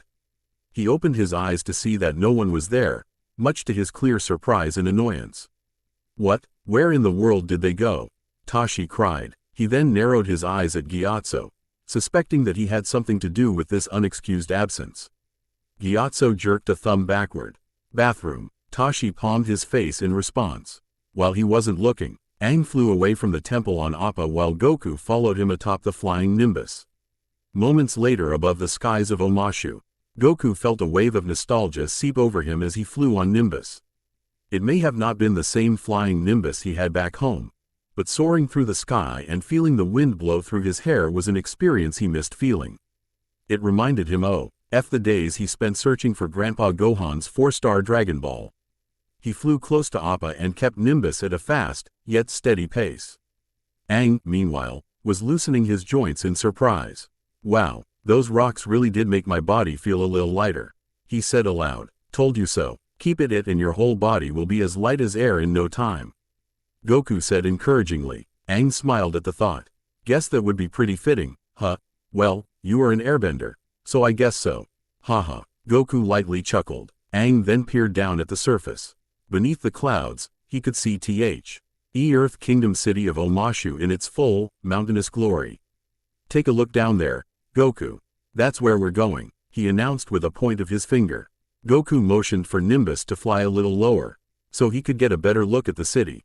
Whoa, from what he could see, it was a massive city composed of 4 mountain-like structures. There was a large wall stationed in front of Omashu that separated itself from the outside world. It was also composed of multiple, snaking paths that led from one portion of the city to another.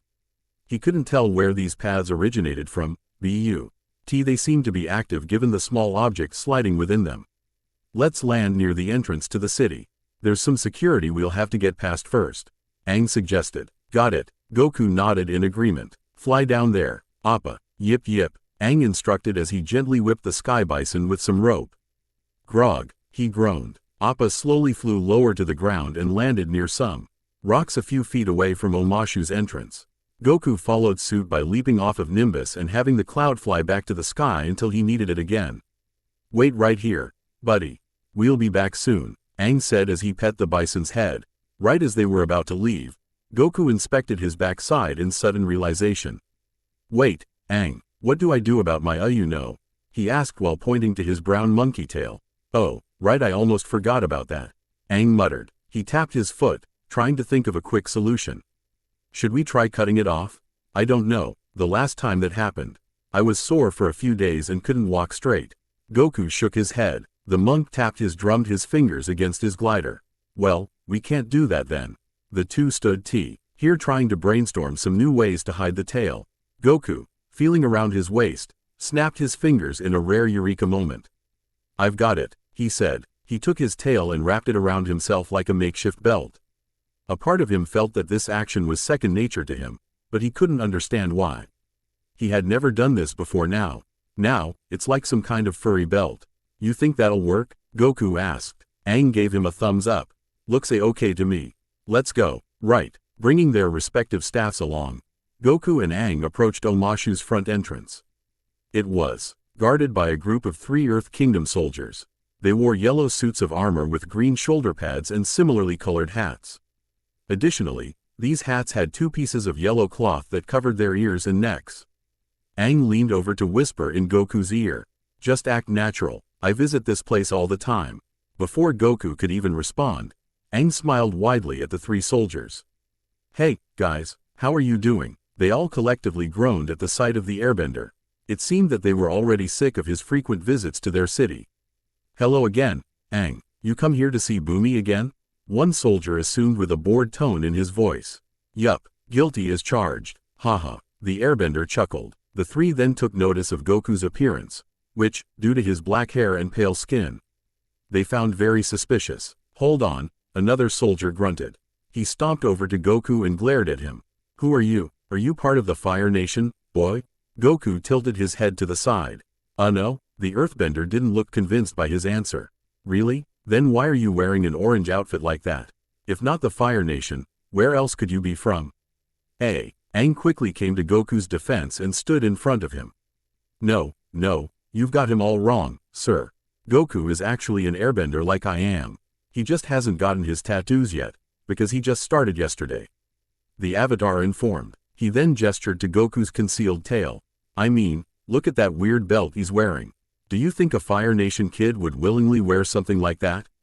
The Earth Kingdom soldiers ignored his explanation. They each created giant rocks from the ground beneath their feet, and held them above Goku. Goku looked up at the rocks in little concern. Huh, so that's how earthbending works.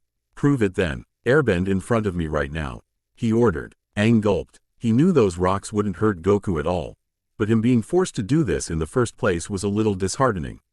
Maybe sneaking in would have been a better idea. Goku simply nodded and walked a few feet away from the soldiers. They still kept their rocks in place, preparing to launch them if any resistance took place. Well, like Aang said, I did just start, but I'll try my best, he said, thinking of a new technique Kami taught him. Goku charged up his energy and circulated most of it to his fist.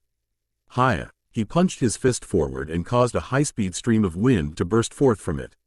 The Earth Kingdom soldiers, although standing away from it, were still most blown off their feet due to the wind's excessive force. Their eyes widened in awe while Aang smirked. He expected nothing less from someone as strong as Goku. That enough evidence for you?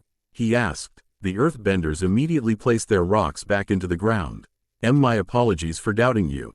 Enjoy your stay in Omashu. One of them stuttered. The other two used their earthbending to powerfully push open the city's gates. This action split the Green Earth Kingdom insignia imprinted into the doors in two equivalent halves. Thank you, the two kids said in unison. They then LKED into Omashu and prepared to search for Bumi. The lead soldier squinted his eyes. That so-called airbending looked far too powerful for someone his age. Send someone to keep an eye on those two, he ordered. I don't want them causing any trouble like last time. He shuddered thinking about the damages Aang and Bumi caused during his last visit. That kid was an absolute menace of the highest order. He didn't even want to think of what he'd be like in the future. Spirits forbid he didn't use his brilliant, yet insane mind to take over the entire city someday.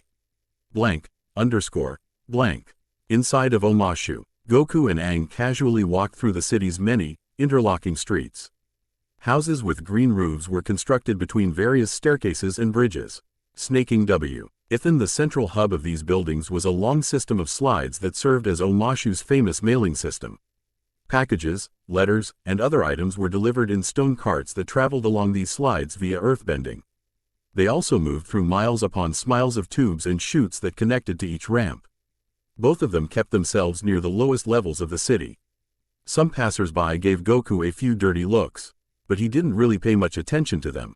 That was awesome, Goku. How did you do that? Aang asked. It's an advanced technique I learned from my current instructor, Kami. I basically use my Ki Kai to produce a powerful gust of wind. Goku explained. That's the first time I got to use it, actually, so I'm glad I pulled it off. Hee. That might come in handy for an airbender like myself, Aang replied. He wondered if combining Kai with his airbending abilities would produce similar results. It could, yeah. The wind I produced isn't like normal air, though. It's a shockwave that can actually injure people depending on the amount of power put into it. Aang winced at such a description. Yeesh, it sounds a whole lot more dangerous than I thought. It's not all bad. It takes a bit of control, Goku said. He then turned his head to further inspect the city. So, anyway, do you know where we'd able to find Bumi in this place? Yep, I have a feeling I know exactly where he is, Aang replied with a playful smirk. The two made their way up to a higher point in the city. Reaching an undisclosed alcove where the mailing system's ramp started, they eventually found a 12-year-old with spiky brown hair and a green headband. He wore a yellow tank top tied down by a green sash, green wristbands, and a pair of brown pants. One of his eyes was Yuli widened while the other was normal yet had a mischievous glint to it. Long time no see, Bumi, Aang greeted. Bumi turned around, giving him a wide smile that was appearing to be missing a few teeth here and there. Well, if it isn't Aang, fancy seeing you here, my friend. He beamed. He then took notice of Goku and smiled a little wider. And a kid with the tail of a hog monkey? Very peculiar. I like that. Goku blinked a few times. Wait, how do you know this was a tail and not a belt?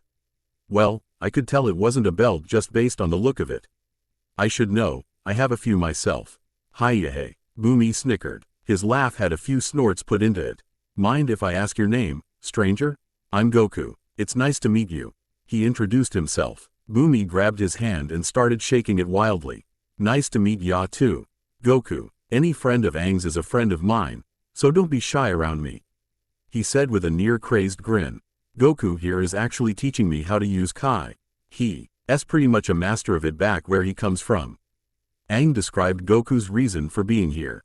I'm not a master of it yet, Aang, but yeah, I guess you could put it that way. Bumi squinted his one normal eye. Kai, that's mighty impressive. I'm learning a bit more about that stuff myself. Really? I didn't know you were doing that. Aang commented in surprise. Yup, I'm going to be dying the 85's type of Jing soon, including positive Jing, negative Jing, and neutral Jing. Bumi described while listing them off with his fingers. Despite his status as a skilled martial artist, Goku had no idea what he was talking about. Jing? What's a Jing? He asked. It's a way of directing your energy in battle. Positive Jing refers to attacking and negative Jing refers to evasive maneuvers like dodging. Oh, okay, I guess I've been using them the whole time then. Haha. Goku chuckled in embarrassment. But I thought there were only 2 Jings? What are the other 82? Aang asked in puzzlement. That's not important right now. Bumi brushed that particular topic aside. He figured that Aang would find that out, eventually. What's the reason for this visit, Aang? Aang sheepishly glanced away from his friend. Well, about that. Aang blasted a hole in this temple wall when using Kai for the first time, so we were wondering if you'd be able to come over to the Southern Air Temple and fix it.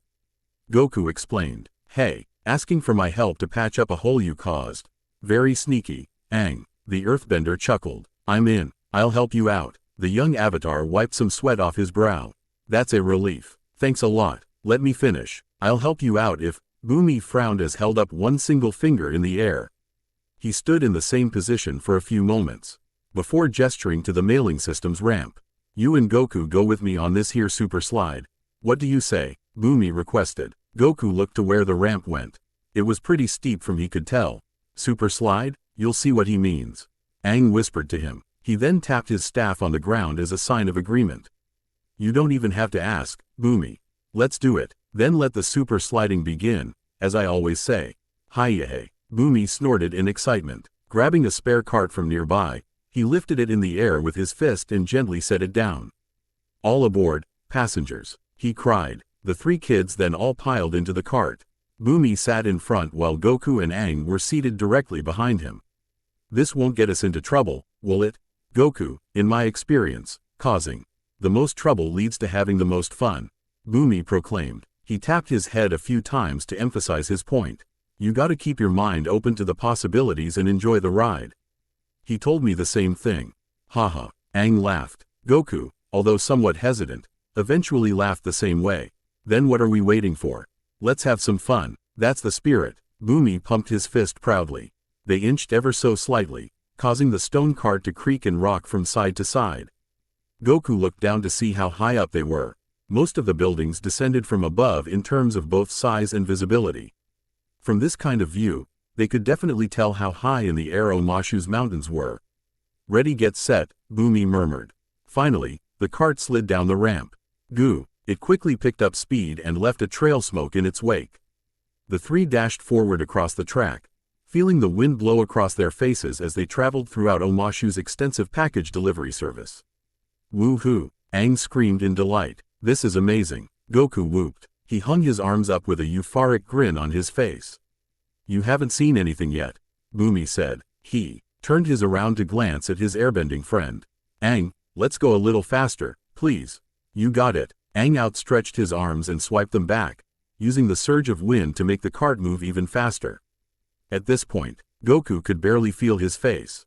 As they snaked through each of Omashu's ramps, a few earthbending soldiers caught sight of them.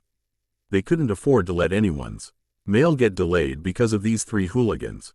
Their buffoonery needed to be stopped before someone got hurt or worse.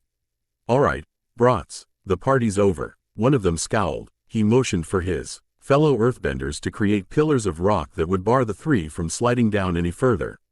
Currently situated at a higher point in the system's pathway, Goku was the first to notice a large, mountain-like structure growing out of the upcoming checkpoint. There was also a large group of soldiers preparing to arrest them the very moment they stopped or crashed. Guys, what are we going to do about that? Goku asked. The large rock was getting closer and closer by the second. Not sure. This never happened the last time me and Aang did this. Bumi shrugged. You think it's because They were suspicious of what happened at the front gate. The martial artist inquired. He was starting to feel a little guilty. Doesn't matter. We need to think of a way to get out of this.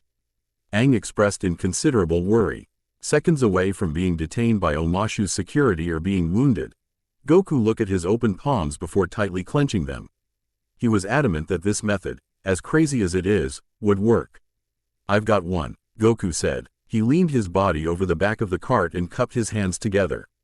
Just hold onto the cart and don't let go. Wait, you're not going to. Ka-me, Goku chanted. A sphere of blue Kai began forming in his hands. Bumi could already tell a whole bunch of energy was being used to create this attack. F for someone who doesn't know what a Jing is. You're for sure mastering a few of them right now. Ha-me, the sphere became bigger, shooting out beams of white light that blinded the observant earthbenders. Goku adjusted the trajectory of his blast to the mailing system's track. The cart seemingly moved in slow motion as the formation of his prized energy blast was now complete. Ha! Like a rocket, the Kamehameha wave's blue beam shot Goku, Bumi, and Aang straight into the air. They soared higher and higher into the air until no trace of them could be seen any longer. It was as if them and the delivery cart veiled into outer space itself within seconds. To make matters worse, the power of the Kamehameha caused a huge chunk of the slide to be blown into smithereens. Any remaining pieces of rock dissolved into nothingness. The earthbenders had no idea what to make of this spectacle. They couldn't tell if this devastating attack was a form of bending or something even greater than that. Who in the world was that kid? A soldier murmured under his breath. No one even bothered responding. They just looked over at the sky to see if any of the three kids would fall back down or not. Speaking of which, their cart sailed higher into the sky until Goku's Kamehameha fully ceased its downward momentum. They were currently floating above the clouds in a place so high up that Omashu couldn't even be seen anymore. It was merely a small speck. Unfortunately, to their horror, the cart was gradually succumbing to the effects of gravity and preparing to crash back down into Omashu. Due to freefall, Bumi, Aang, and Goku were all losing their grip on said mode of transportation.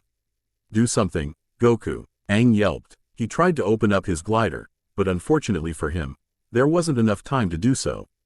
Thinking fast, Goku placed both hands over his mouth and yelled as loud as possible. Come to me, Nimbus. Upon uttering its name, the eponymous yellow cloud jetted forward from the distance and scooped up Goku. He then maneuvered it, so Bumi and Aang could fit right behind him. Now that they were safe from harm, their cart spun around and fell back down to Omashu. They couldn't determine when or where it made impact with the ground. But it did go somewhere, nonetheless. Aang was surprised that he didn't fall through Nimbus. He felt his hands along Nimbus's cushiony exterior. It's a lot softer than it looks. First, you shoot a blue beam of Kai and next, you fly on a cloud. Bumi giggled like a madman. This day just keeps getting better and better. Hi-yay. Phew, that was a close call. Goku sighed in exhaustion. That got far more tense than he would have liked that scenario to go. You don't think I caused a lot of damage with that last Kamehameha, did I?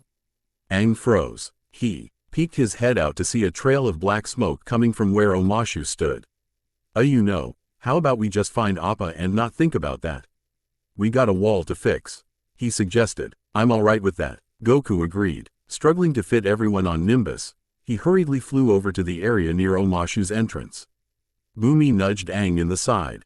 Hey, and you call me a mad genius? The trio, all collectively laughed as they evaded Omashu's guards, boarded Appa, and flew back to the Southern Air Temple. Bumi was now seated in Appa's saddle while Goku remained aboard the flying Nimbus. Wonder where that cart ended up landing, Aang thought. He hoped it wouldn't cause too much trouble. Blank. Meanwhile in Omashu, all of the earthbenders were stumped. They were expecting Bumi and the others to fall back down, but nothing ended up happening. It was as if the three kids completely vanished.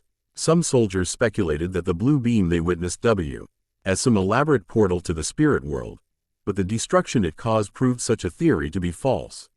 Now, Omashu's mailing system had to be put on indefinite hold to repair the ramp that was just blown into pieces. To their chagrin, they'd also have to find a replacement for the cart that those kids flew away with. Can't believe that just happened. It doesn't even seem real.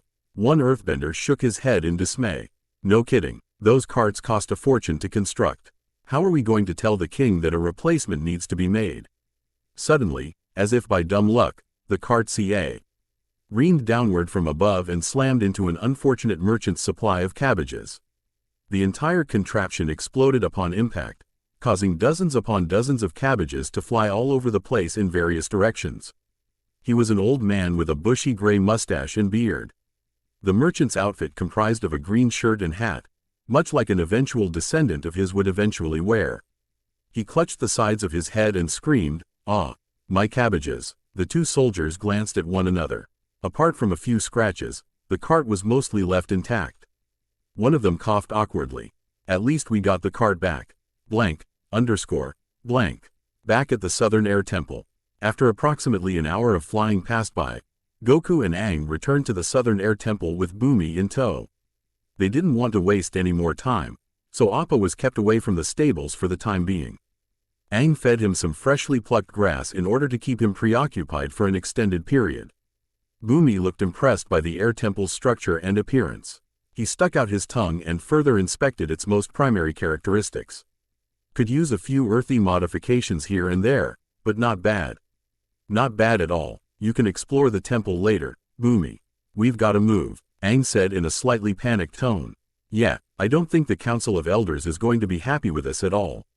Goku added, well, it hasn't been that long, really. Maybe they didn't notice you were gone? Bumi assumed without much evidence. The three finally reached the temple. Unfortunately, the Council of Elders, including High Monk Pasang, were standing there waiting for them. Tashi, of course, looked the most outraged by their disappearance than anyone else. Nope, they noticed all right. Aang gulped down a building lump in his throat. Enjoy your little bathroom break, Aang? Tashi spat. Yeah, you wouldn't want to go in there. I had a really upset stomach. Hee hee. Aang chuckled in an attempt to play along. We know where you were, boys. Care to explain why you left this temple without my permission? Pasang asked. We were only trying to help you guys out. Bumi is an earthbender, so we figured he'd do a better job fixing the wall than the two of us ever could. Goku replied in defense of their actions. Tashi rolled his eyes. No, both of you were too lazy to do it yourselves. So you brought this outsider here to make the task go by faster. The name's Bumi, bald guy, he said while picking a little of his nose. Tashi cringed a little in disgust. Gyatso stood next to Pasang's side. Surely you can be able to look past this small indiscretion, Pasang. After all, they did bring the earthbender here as promised. You're the one who let them go in the first place, Gyatso. You're just as much to blame as Aang was for blowing up the damn wall. Tashi glowered. Enough, Tashi. Pasang raised his hand as a sign for him to stop talking. He then glanced at the Earth Kingdom child. Bumi, was it? That's right. Please use your earthbending abilities to repair our temple. If I'm satisfied with the results, I'll let Goku and Aang off with a warning. Pasang requested. Tashi cursed under his breath but didn't go through with saying anymore as instructed. Sounds good. I'll see what I have to work with and go from there. Bumi placed his hands on his lips, smirking. You may begin whenever you're ready. The High Monk nodded his head. He glanced at Goku for a few seconds before looking away to observe Bumi. Please, Bumi, don't mess this up, Aang thought. Bumi took time to measure the size of the hole with his hands. He then, to everyone's amazement, gathered all of the scattered pieces and levitated them into the air. He used a mix-o his feet and arms to insert each piece back in place. He went through the process in a step-by-step fashion. For the smaller pieces, he used each of his fingers to individually shoot them back together until larger chunks were created. Afterwards, the boy shifted them around in mid-air, so they'd snugly fit into the hole's remaining spaces. To Bumi, this functioned more like a simple puzzle than an actual construction project. He continued practicing this method verbatim until one last clump of stone remained.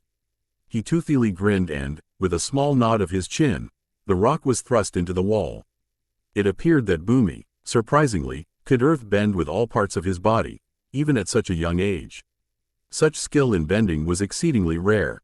Him being able to fix this wall without any margin error was, from Pasang's perspective, even more impressive because of it. Welp, that's that. It looks good as new, don't you think? Hi-ya-hey. Bumi snorted loudly. Aang was incredibly pleased by his friend's success.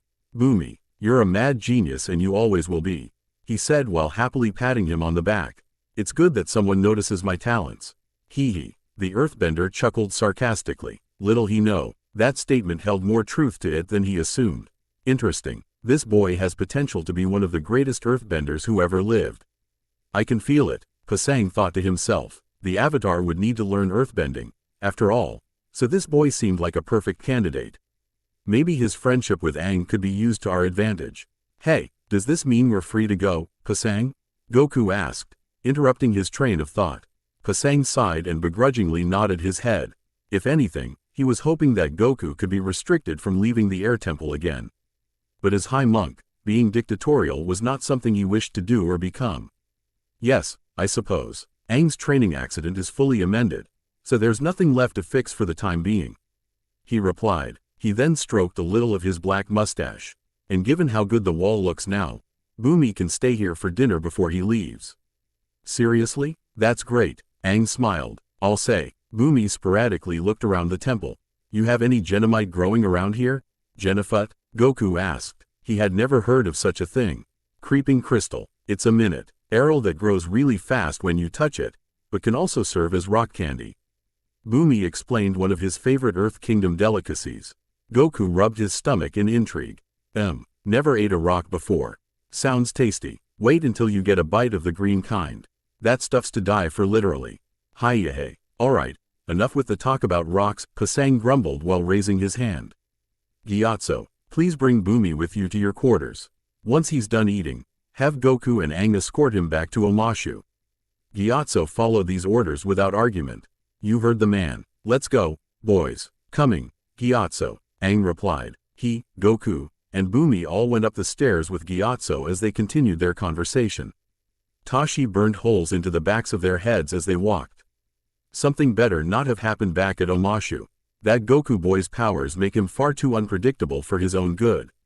What are you implying, Tashi? That he might have used one of his Kai blasts in front of the earthbenders? Pasang asked in a calm tone. Exactly that. The other nations should not, by any means, discover what his abilities are. Tashi snarled. His expression became crazed from panic. Could you imagine what will happen if the Fire Nation? I know. Pasang uncharacteristically raised his voice. He then pinched the bridge of his nose. I know. We can't allow the Fire Lord to know about his existence. It'll jeopardize everything. Then what do you expect us to do? If you don't wish to restrict his freedom, then what else is there? Tashi demandingly asked. Pasang closed his eyes. The mere idea of what he was proposing made him sick to his stomach, but they were running out of options fast. War was on the horizon and it wasn't getting increasingly more difficult to stop. It's simple, really. We may need to restrict the Avatar's freedoms. Not now, but soon if he continues to not take his destiny seriously. He paused to look up at the sky. It was getting closer to sunset. Goku's path is linked with Aang's, so wherever he goes, he will follow. Tashi looked saddened by this. It may not seem like it sometimes, but he did care about Aang's well-being as much as anyone else. And if that does indeed come to pass, will you be able to go through with it? He whispered. Pasang opened his eyes. They burned with the utmost determination and fierceness. The world was at stake and he, not just Aang, could bring forth the sole method of which to save it. Yes, blank, underscore, blank. A few hours later, after spending some time eating together with Monk Gyatso, Goku and Aang prepared to drop Bumi off at Omashu. The city, even hours after the initial incident took place, was still in a frenzy over the disabled mail system. Many Earthbend RS were hard at work attempting to fix the ramp, but it proved to be far more difficult than it seemed. It didn't help that carts were still being transported due to a lack of communication taking CE between one portion of Omashu to the next. This caused a lot of them crash into each other and cause a few injuries. The guilt that Goku was experiencing before escalated to even greater heights. Quote, maybe I shouldn't have used the Kamehameha, after all. It seems like a huge mess down there. He whispered over to Aang and Bumi. The earthbending kid crawled closer to Goku from where he was sitting on Appa. Don't worry about it. You should be thinking about the future, not dwelling on the past, Goku. You know, that's actually kinda wise, Bumi. Thanks. Plus, something was bound to go wrong with that delivery system, anyway. So you just sped up the process a little. He continued with a carefree chuckle. Okay, Bumi, I think he got your point. Aang deadpanned. He then adjusted the path of Appa's flight in confusion. So, Where should I even set you down, Boomy? I don't think the front entrance to Omashu is gonna work this time. Oh, that's simple. I'll just jump off and use my earthbending to stick the landing. Goku and Aang looked at each other in horror. They knew he was a mad genius and all, but this was pushing it. We're too high up though. You'll seriously hurt yourself. Goku argued against Boomy's death-defying stunt. Aang erratically nodded his head. Yeah, listen to him, Boomy. Don't do it. Tisk, tisk, guys. Like I've told you before, you've gotta look arrow. You and open your brain to the possibilities. Boomy wagged his finger. He gently felt Appa's fur and smiled. If it's possible to jump off of your bison, then why not do it?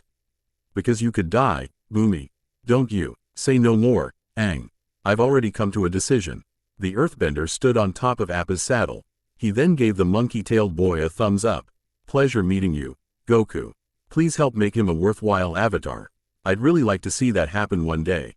I'll do my best. Good. As a potential consolation prize, I promise to get you some genomite the next time I see you. Boomy assured him. But, until then, my friends, I'll be. The boy stepped off of Appa's saddle and dived back first toward the kingdom of Omashu. See in you, he finished his sentenk, while laughing all the way back down to the surface. Boomy, his two companions yelled in concern. I didn't think he'd actually do it, but he did. Aang shrieked. Tears were starting to fall his eyes just thinking of what could happen because of this. Boomy, on the other hand, showed no concern at all. He just kept laughing like the absolute maniac that he was. Hi-ya-hey, hi-ya-hey. In mid-air, he powerfully lifted his arms up and pulled a giant mountain out of the ground. It kept growing and growing until a safe space for him to land was created. He slid from the top of this mountain to the bottom while laughing in even greater amusement. Somehow, without any effort at all, Boomy managed to create a makeshift slide for himself to use. What made this situation even crazier was the fact that this mountain extended all the way up to Omashu's royal palace and damaged it. Such an insane action served to infuriate the current king ruling over the city, much to Boomy's clear lack of care. All he wanted to do was put his brilliant mind to work and have some fun for a change. Goku and Aang watched this spectacle take place in complete awe. They didn't expect Boomy to have such natural talent as an earthbender. Yep, he's a mad genius. Alright, Goku chuckled. Aang wiped some stray tears out of his eyes. He knew there was no need to be concerned, but for someone like Boomy, it was difficult to predict what would happen to him next. And a great friend, the monk whispered with a genuine smile. The two then left Omashu behind and traveled back to the southern air temple. They weren't certain when they'd encounter Boomy again, but regardless of how long it took, both Aang and Goku would remember this particular day forever. Goku moved Nimbus, so he was flying right next to where Aang was sitting. Where to next, Aang? Would you want to do some more training? Not now, I'm too tired. The airbender yawned. He then sniggered in anticipation for their next adventure. But for tomorrow, I know, for a fact, where we're going next. Oh, where's that? The Fire Nation to visit my friend, Kuzan. He's not as eccentric as Boomy, but I think you'll like him. Goku widened his eyes. After everything he's heard about the Fire Nation from Avatar Roku, this trip could either go well, bad, or a strange mix of the two. They just hoped his presence wouldn't spark the attention of the Fire Lord somehow. He wishes to visit the Fire Nation, Pasang stared at Gyatso in utter perplexement. It had only been a day since the whole situation with Boomy took place and now, as requesting permission for Aang to travel someplace else. And even worse, it was the home of his fated enemy, Fire Lord Sozin. There were just far too many red flags being raised for him to ignore. He had a feeling Gyatso, deep down, was well aware of that too. Are you insane, Gyatso? We'd be practically handing over the Avatar on a silver platter. Tashi balked at such a possibility. Gyatso kept himself completely calm. He sighed in response to Tashi's short, almost non-existent temper. It wasn't my idea, Tashi. Aang wishes to visit his friend, Kuzan, there. He, in his own words, said he hasn't seen him in quite some time. Tashi circled around his fellow monk like a rabid wolfbat. His eyes were narrowed down to mere slits from anger. Well, what good will visiting do if Sozin manages to discover his identity and locks him up in chains? He spat, throwing his arms up in the air from sheer exasperation. And don't even get me started on Goku. Kai is not something they need in their arsenal, and you know. Everyone knows it. Pasang remained firmly seated on his cushion. The morning sunlight was beaming in from the temple's uppermost window. It was too nice of a day to be wasted on this senseless bickering. I understand your concerns, Tashi. I do not, by any means, want Fire Lord Sozin to discover that Aang and Goku even exist. Placing them in the middle of his own kingdom without any supervision could spell untold disaster for everyone, not just us airbenders. He explained with a deep frown. However, Tashi quirked a brow. However what? However, exploring the nation like this is necessary for Aang's growth as the Avatar. It's dangerous for certain, but as shown yesterday, Aang already has someone who could teach him earthbending in his friend, Bumi. For firebending, it could be this Kuzan boy. All that's left is him meeting someone from either of the two water tribes, and his journey will already be set in stone. I suppose that's a reasonable point. Tashi nodded his head. But learning all four elements won't matter if Sozin is already ready to strike. He's right. Learning to bend all of the elements will take too long. An elder with a black-white beard added. That means that Goku child will need to speed up the process. His Kai could be the key to Aang mastering the Avatar state. Another elder surmised. May I remind you that his tattoos glow red white right before he produced that ball of Kai. Gyatso shook his head. He couldn't believe what he was hearing. Have you all lost your sense of reason? We cannot force Aang to unlock such a state. It's far too powerful and dangerous for him right now. Pasang took a deep breath. Regardless, Aang will still need to use the Avatar state, eventually. It is a part of who he is, much like his supposed past lives.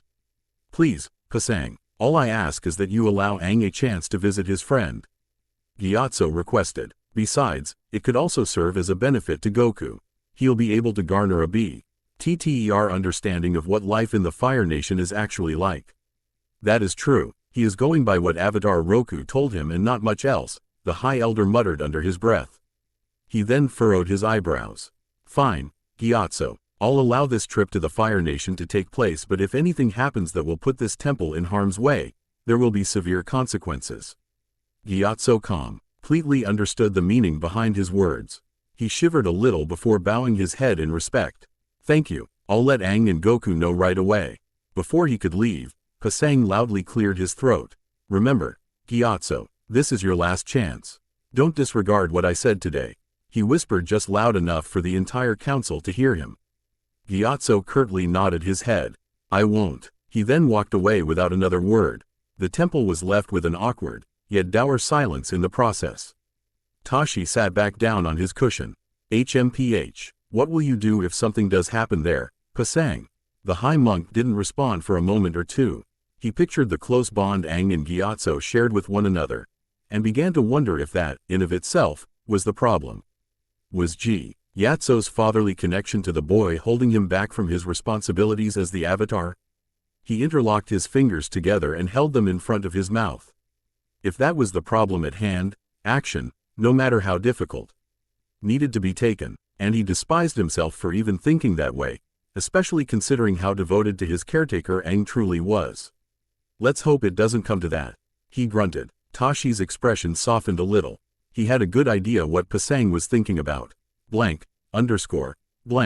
Somewhere within the air temple. While waiting for Gyatso's meeting with Pasang to end, Goku had Aang practice some meditation exercises. He mainly wanted the airbender to better focus his energy, so creating Kai spheres wouldn't take as long as it did the first time. They, after all, didn't have hours and hours left to waste. The sooner Aang completed his training, the sooner Goku would be able to return home and continue preparing for the 23rd World Martial Arts Tournament. Unfortunately, Aang proved to be a slow learner in general. He could meditate just fine, but his output of Kai just wasn't strong enough yet. All he was able to generate thus far were small orbs of compressed air. They seemed to look like miniature versions of his air scooter, in fact. Come on, Aang, concentrate, Goku instructed. He was seated directly in front of Aang with an open palm rested against his cheek. You need to bend the energy within your body. That's the key to this. I'm doing that, Goku. The Kai pathways in my body just seem to be producing air, though. Aang grunted. He pressed his hands together, but all that came out was another ball of air. Dang it, he accidentally bent it straight into Goku's face. causing his hair to be flung in all sorts of odd directions. Aang rubbed the back of his head. Oops. Goku quickly fixed up his spiky hair and took a deep breath. Getting antsy and impatient like this wouldn't solve anything. Okay, maybe we need a different approach then. You think it has something to do with your emotions? In what way? Aang asked. Well, when you first used Kai in front of those old dudes, you became much more calm and composed. So calm, in fact, that your avatar state thingy managed to appear for a split second. Goku recalled. Right now, though, I don't think you're as calm. Aang solemnly nodded his head. He was, in a sense, preoccupied with more thoughts than he could really count. Not a single one of them had anything to do with Goku's training either. I think you're right, he sighed with a frown. He rested his hands over his knees while sitting cross-legged. My mind's been too focused on what's happening with Gyatso right now. I'm really sorry about that. Don't be. I'm a little worried about Gyatso too. I have a feeling they'll say no to us going to the Fire Nation. But why, though? All I want to do is visit Kuzan. I don't really see how that's a big deal. It's not that that's the problem here, Aang. It's what's going on in the Fire Nation that Pasang and the others are concerned about. Goku proclaimed with a slight grimace. From what Roku told me, this Fire Lord guy is a real big threat. Aang sighed. Despite how serious this situation was, he was still getting a little sick of hearing about it. I know. Sozin is a powerful firebender who wants to take over the world or whatever. I get that, really, but not everyone in the Fire Nation is exactly like him. There's good and bad people in every nation, Goku. The martial artist's tail swished about. He understood where Aang was coming from, but even to him, his statement came off as a little too naive. This is different, Aang. I've dealt with an entire army back home. Each of their members were different, but they all fought for the same exact thing, Goku said, reminiscing about the evil acts the Red Ribbon Army participated in. War can change people and, most of the time, it's not for the better. The monk scowled from frustration. At this point, meditating was the last thing on his mind. You keep saying that. What war are you even talking about? There is no war. The last time I visited the Fire Nation, everything was perfectly fine there. Goku shook his head. It may not be happening right now, but if this Sozin person really does want to take over the entire world, then a war will happen much sooner than you think. I just hope we'll have enough time to train beforehand. Aang was stunned to his very core. He couldn't deny that Goku's points held a lot of truth to them. He just didn't expect a happy-go-lucky, goofy person like him to be the one to give him such a harsh reality check. If anything, the monk felt scared that everything in his life was changing so fast. It was part of the reason why he wanted to meet up with Kuzan in the first place. He'd serve as a representation of what the Fire Nation was like before Sozin's dark machinations came into place. Hopefully, for his and even Goku's sakes, their request to visit Kuzan would be approved. They needed some more time to enjoy themselves as well, kids. Yeah, I hope so too, Aang whispered. The two boys sat in relative silence until finally, Gyatso returned. He had a kind smile on his face, but Goku could tell something was off about his general demeanor. It wasn't as relaxed as it usually was. Aang looked up at his guardian in curiosity. So, what did they say? Pasang ended up approving your request. You too will be able to visit young Kuzan, after all. Gyatso said with a warm smile. Thank goodness. I was worried there for a second. The Avatar sighed in relief. He thoroughly wiped some sweat off his brow and stood up straight. Should we go right now then? Goku asked. If that's what you'd prefer, then yes. You may leave whenever you're ready. Gyatso replied in a reluctant tone. All I ask is that you two look out for each other and stay safe. The Fire Nation is an unpredictable place to be at this time. Anyone, regardless of their social status, could be a potential spy or informant for the Fire Lord. We should be fine, Gyatso. If anyone seems suspicious, I'm pretty sure Gok. You can just sense them with his Kai abilities, right? Aang asked. That is something I could do. Yeah, Goku nodded in agreement. Alright then, but please, do not, by any means, wander off alone. You are to meet up with Kuzan and do nothing else beyond that point.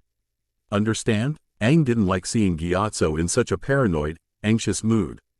It made him wonder if their visit to the Fire Nation show wouldn't last as long as he originally planned. He nodded his head, frowning. I understand, Gyatso. We'll be careful there, I promise. And if anyone tries going after Aang, I'll be there to protect him as well. I won't let anyone find out he's the Avatar," Goku added with the utmost confidence. Seeing the conviction laced in each of the boy's statements, Gyatso slowly began to calm down. He interlaced his sleeves together and bowed at them. "Good to know. With that, I suppose I'll remain at the temple until you get back." "Okay, we won't be gone long." Aang beamed. He and Goku then ran to the stables to gather Appa once again. "I'll lead the way, Goku." "Sounds good." Gyatso was left to stand there all alone. No matter how much faith he had in Aang and Goku's abilities, the old monk still had a sinking feeling that something bad was going to happen. He didn't know what it was, specifically, but traveling to the Fire Nation itself spelled all kinds of untold disaster. He wondered if Avenue 8 or Roku predicted this particular series of events from the very beginning. Was Goku's arrival to this world and, subsequently, his visit to the Fire Nation all threaded together by destiny alone? If that were the case, then Goku and Aang were both pawns of some prophecy they didn't even wish to participate in. It was a saddening concept that Gyatso, admittedly, didn't wish to think about. "Goku, Aang, please don't get into any trouble there. I'm afraid of what will happen if you do," the old monk whispered to himself. Above him, dark storm clouds began to gradually form. Neither of them were potent enough to cause a serious thunderstorm, but they were certainly building up to one in the future. Blank. Above the skies of the Fire Nation, flying on Appa and Nimbus, respectively, the two kids traveled to the Fire Nation within a number of hours. They weren't able to eat anything beforehand, so Goku was trying his best not to pass out from sheer hunger alone. Are we almost there?" he groaned. "Yes, Goku, I told you we were here multiple times already." Aang chuckled. "Oh right, the severe lack of food in my stomach made me forget, I guess." Goku sheepishly rubbed his stomach. "You think Bumi would give me that Genomite stuff if we stopped by Omashu again? We're not going all the way back to the Earth Kingdom, Goku. We came here to meet Kuzan, remember?" Aang said. "Besides, the Fire Nation has plenty of good food, so just suck it up for a few more minutes." "You had me at the word, food." Hee. Goku laughed. Aang rolled his eyes as he prepared to land somewhere near a small Fire Nation village. "Appa, yip yip, Garog," the sky bison groaned. He soared straight through a few clouds and landed in what appeared to be someone's backyard. The sacred animal, through Aang's guidance, landed on a patch of grass as gently as possible.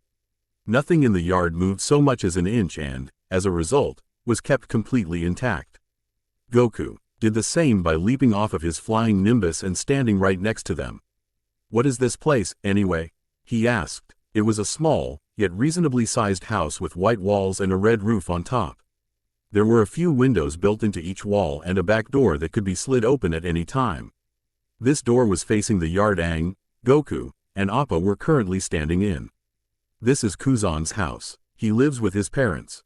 But they usually aren't home all that much."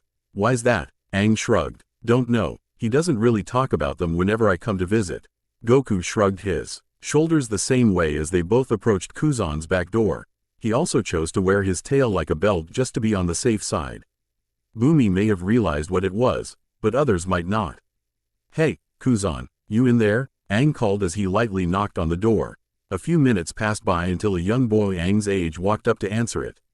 He was a chubby kid with short black hair tied up into a bun, brown eyes, and tan skin. He wore red armor that was tied down by a mahogany sash and gray shorts that were accentuated by black sandals. He also wore a pair of silver bracelets around his wrists. At the moment, Kuzan was munching on pieces of food from a small satchel.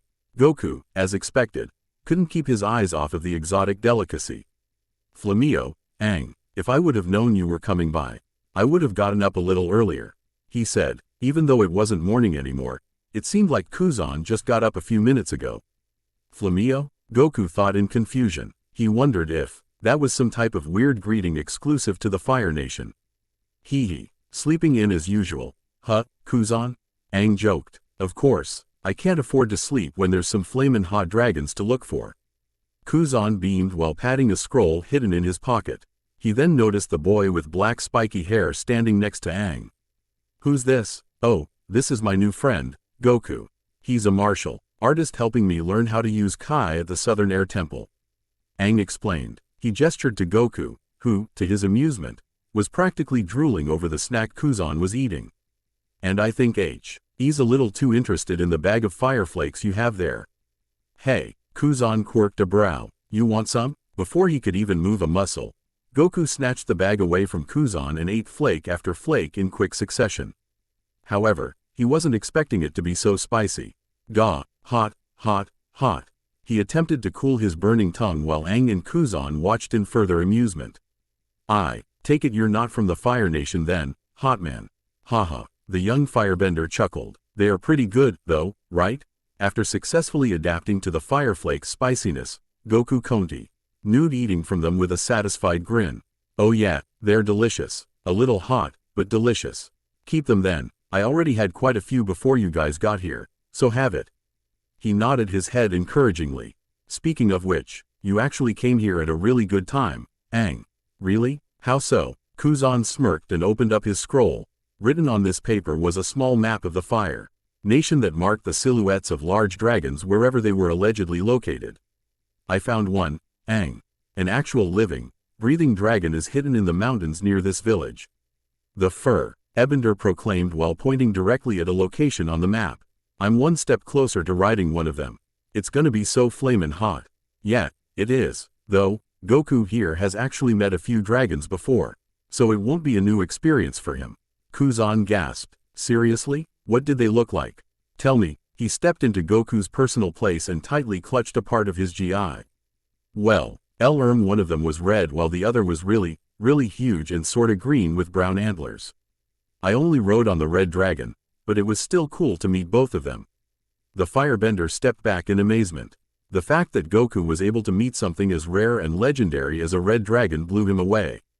A green dragon with antlers seemed even crazier from his perspective. Flamio, man, using Kai and hitting it up with some flamin' dragons? I'm so jealous of you right now, it hurts. He whined. He then noticed the accessory wrapped around Goku's waist. Not jealous of the furry belt though. Kind of an odd style choice, in my humble opinion. That's fair. I've had it since I was little, so it's basically a part of me. Goku said. Little did Kuzan know, that statement was far more literal than it seemed. Well, considering how experienced you are with this stuff, then we'll definitely need to visit that dragon pronto. I can show you guys the way there. Kuzan exclaimed enthusiastically. Seeing another dragon could be pretty interesting, so why not? Goku ultimately complied with this request, since Fang was a spirit and Shenron was only able to be summoned by the Dragon Balls. This would technically be the first time he'd meet a living dragon in some sense. Aang took a look back at the house. Won't your parents notice that you're gone, Kuzan? I wouldn't worry about that. My folks are both pretty busy with their jobs, especially my dad.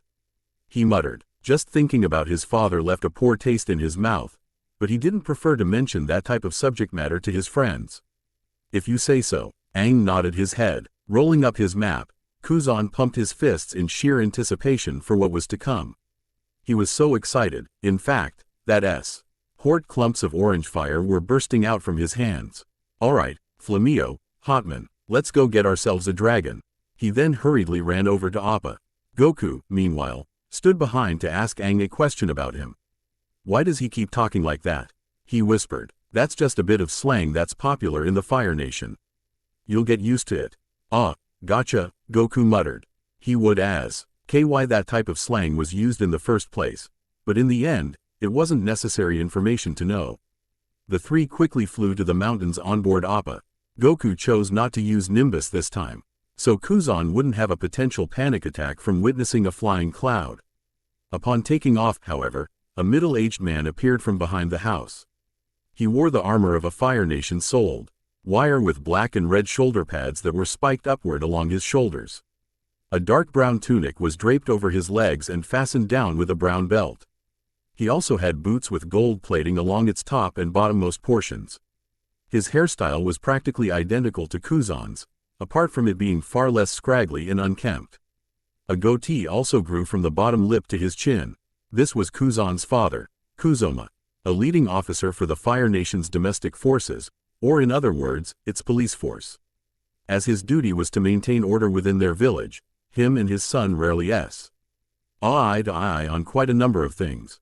One such thing was Kuzan's friendship with Aang, an airbender. However, Aang, despite being a foreigner, was far from his biggest concern at the moment.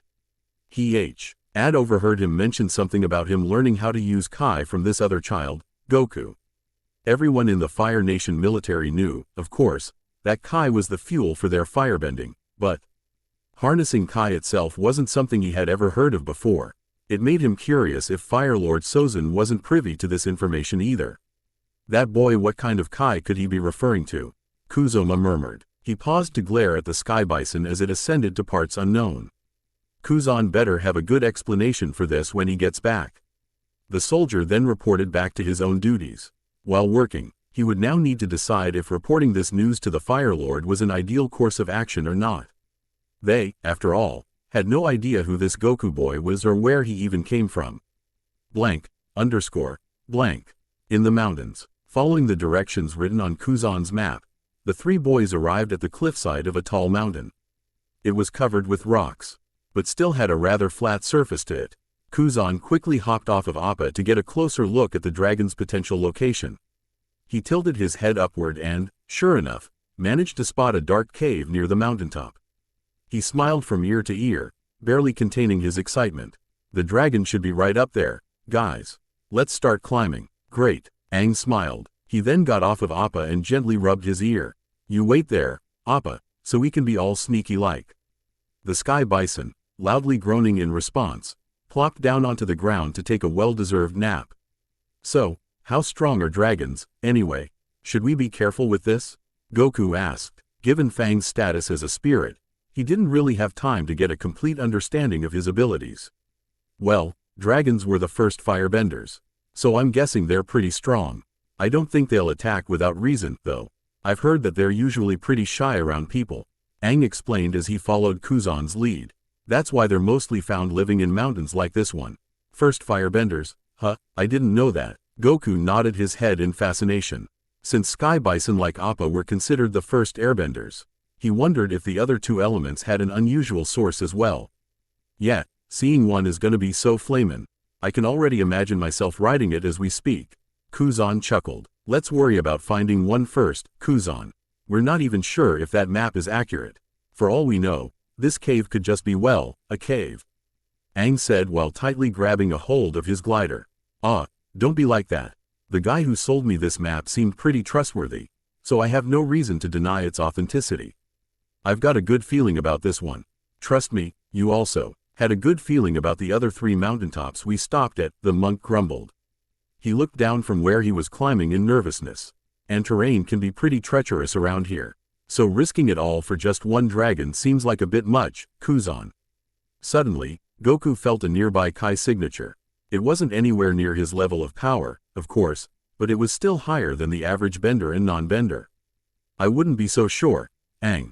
I'm sensing a pretty large amount of energy coming from up there, he announced with a smile. It feels kinda hot, yet soothing too. Not sure what any of that means, but it all sounds flamin' hot. We're getting really close, Kuzan shouted while pointing directly at his map. We just have to. The next rock he stepped on caved in on itself. This caused him to almost fall off of the cliff, much to Aang and Goku's concern. Whoa, before anything else could happen, Aang thought fast and outstretched his glider. Grab on, Kuzan Mana. Jeed to wrap his hands around the glider in time and stand up straight. Goku sighed in relief, thankful that Aang's friend didn't fall to his death. Watch your feet, hot man. Last I checked, firebenders can't fly. Thanks. The firebender gulped. Without any more close calls, the trio finished their climb and stood atop another flat surface. They were now standing right below the dragon's cave. So, what should we do? Hey, you. The three heard a gruff, unfamiliar voice coming from the cave's entrance. Silently nodding in agreement, they positioned themselves next to one another and peeked their heads out to see who this person was. It turned out to be an overweight man with a brown beard and some missing teeth. He wore an orange suit of armor that was paired with a red helmet, red shoulder pads, red gauntlets, and similarly colored boots. He was also riding a large white creature with the horns and body of a goat, and the eyes, face, teeth, and claws of a puma. Goku didn't realize that such a creature even existed, but then again, Aang's world, in general, had animals that were far different from what he was used to. Come on, don't be shy. I know you can see me. The man shouted as loud and obnoxiously as possible. Hee hee, or smell me. He situated himself to the side of the cave and didn't bother moving further than that. All of his comments were clearly directed towards something that was hidden inside of the cave, and Goku knew, for a fact, what it was. "Ha, I know you're trying to sneak up on me, good luck with that." The man cockily chuckled. A pair of glowing orange eyes could now be spotted. As Goku sensed an energy that was growing higher and more erratic by the second, the dragon slowly revealed itself from the darkness. Grrrrrrrrrgh. It growled in anger. Smoke blew out of its nose as the dragon prepared to follow the man. Noticing this, he took the opportunity to flee before anything lethal could take place. He tightened the reins of his Puma Goat and smacked his feet against its sides. Giddy up, the Puma Goat leapt off of the mountain and descended to a lower part of it. Although Goku could tell what was happening, Kuzan and Aang were a bit more uncertain. "Whoa, look at him go, is he running from the—" Before Kuzan could even finish his sentence, a massive green dragon shot out of the cave and chased after the man. It, unlike Shenron, had a pair of black horns and clumps of yellow fur beneath each one. It also had 2 large wings and 2 smaller, secondary wings, a characteristic that not many dragons shared. "Dragon?" Kuzan yelled. His eyes were widened to their maximum capacity as he saw the green dragon fly away. "Oh, man. Oh, man. Oh, man. Oh, man. It's really here." Aang didn't look anywhere near as pumped. He was more so worried about the man and his Puma Goat's safety. "Don't get too excited, Kuzan. We have to make sure it doesn't hurt that guy." He prepared to open up the wings of his glider and follow them, but Goku stopped him at the last second. He had a suspicious frown on his face. "I dunno, Aang. Something tells me that he's not the one you should be concerned about." Goku said, "Look over there." Right as the dragon flew away, 6 more people with similar suits of armor arrived. Each of them were also riding their own Puma Lion and had dangerous weapons in tow. One such weapon was a blue spear with curved spikes fastened to the tip. This group mainly consisted of 2 female and 3 male adults, but the last member, interestingly enough, was a child around Aang's age. He had amber eyes and long, smooth black hair that was tied down into a small ponytail. His skin, unlike most Fire Nation natives, was a dark tan that contrasted well with his eyes. Wrapped around his neck was a red scarf that hung along his back like a cape or cloak. Although only around the age of 12 or 13, the boy had a stern, cold expression on his face. This was to be expected of a boy affiliated with Ruth. Less thieves and mercenaries like these people. He stood next to the Puma Goats while everyone else investigated the dragon's nest. "I can't believe this 2-bit map was actually legit," one of the thieves snorted. He had a dark brown beard and wore a red hooded tunic with black boots. His hair was also tied back into a ponytail, but it looked spikier than anything else.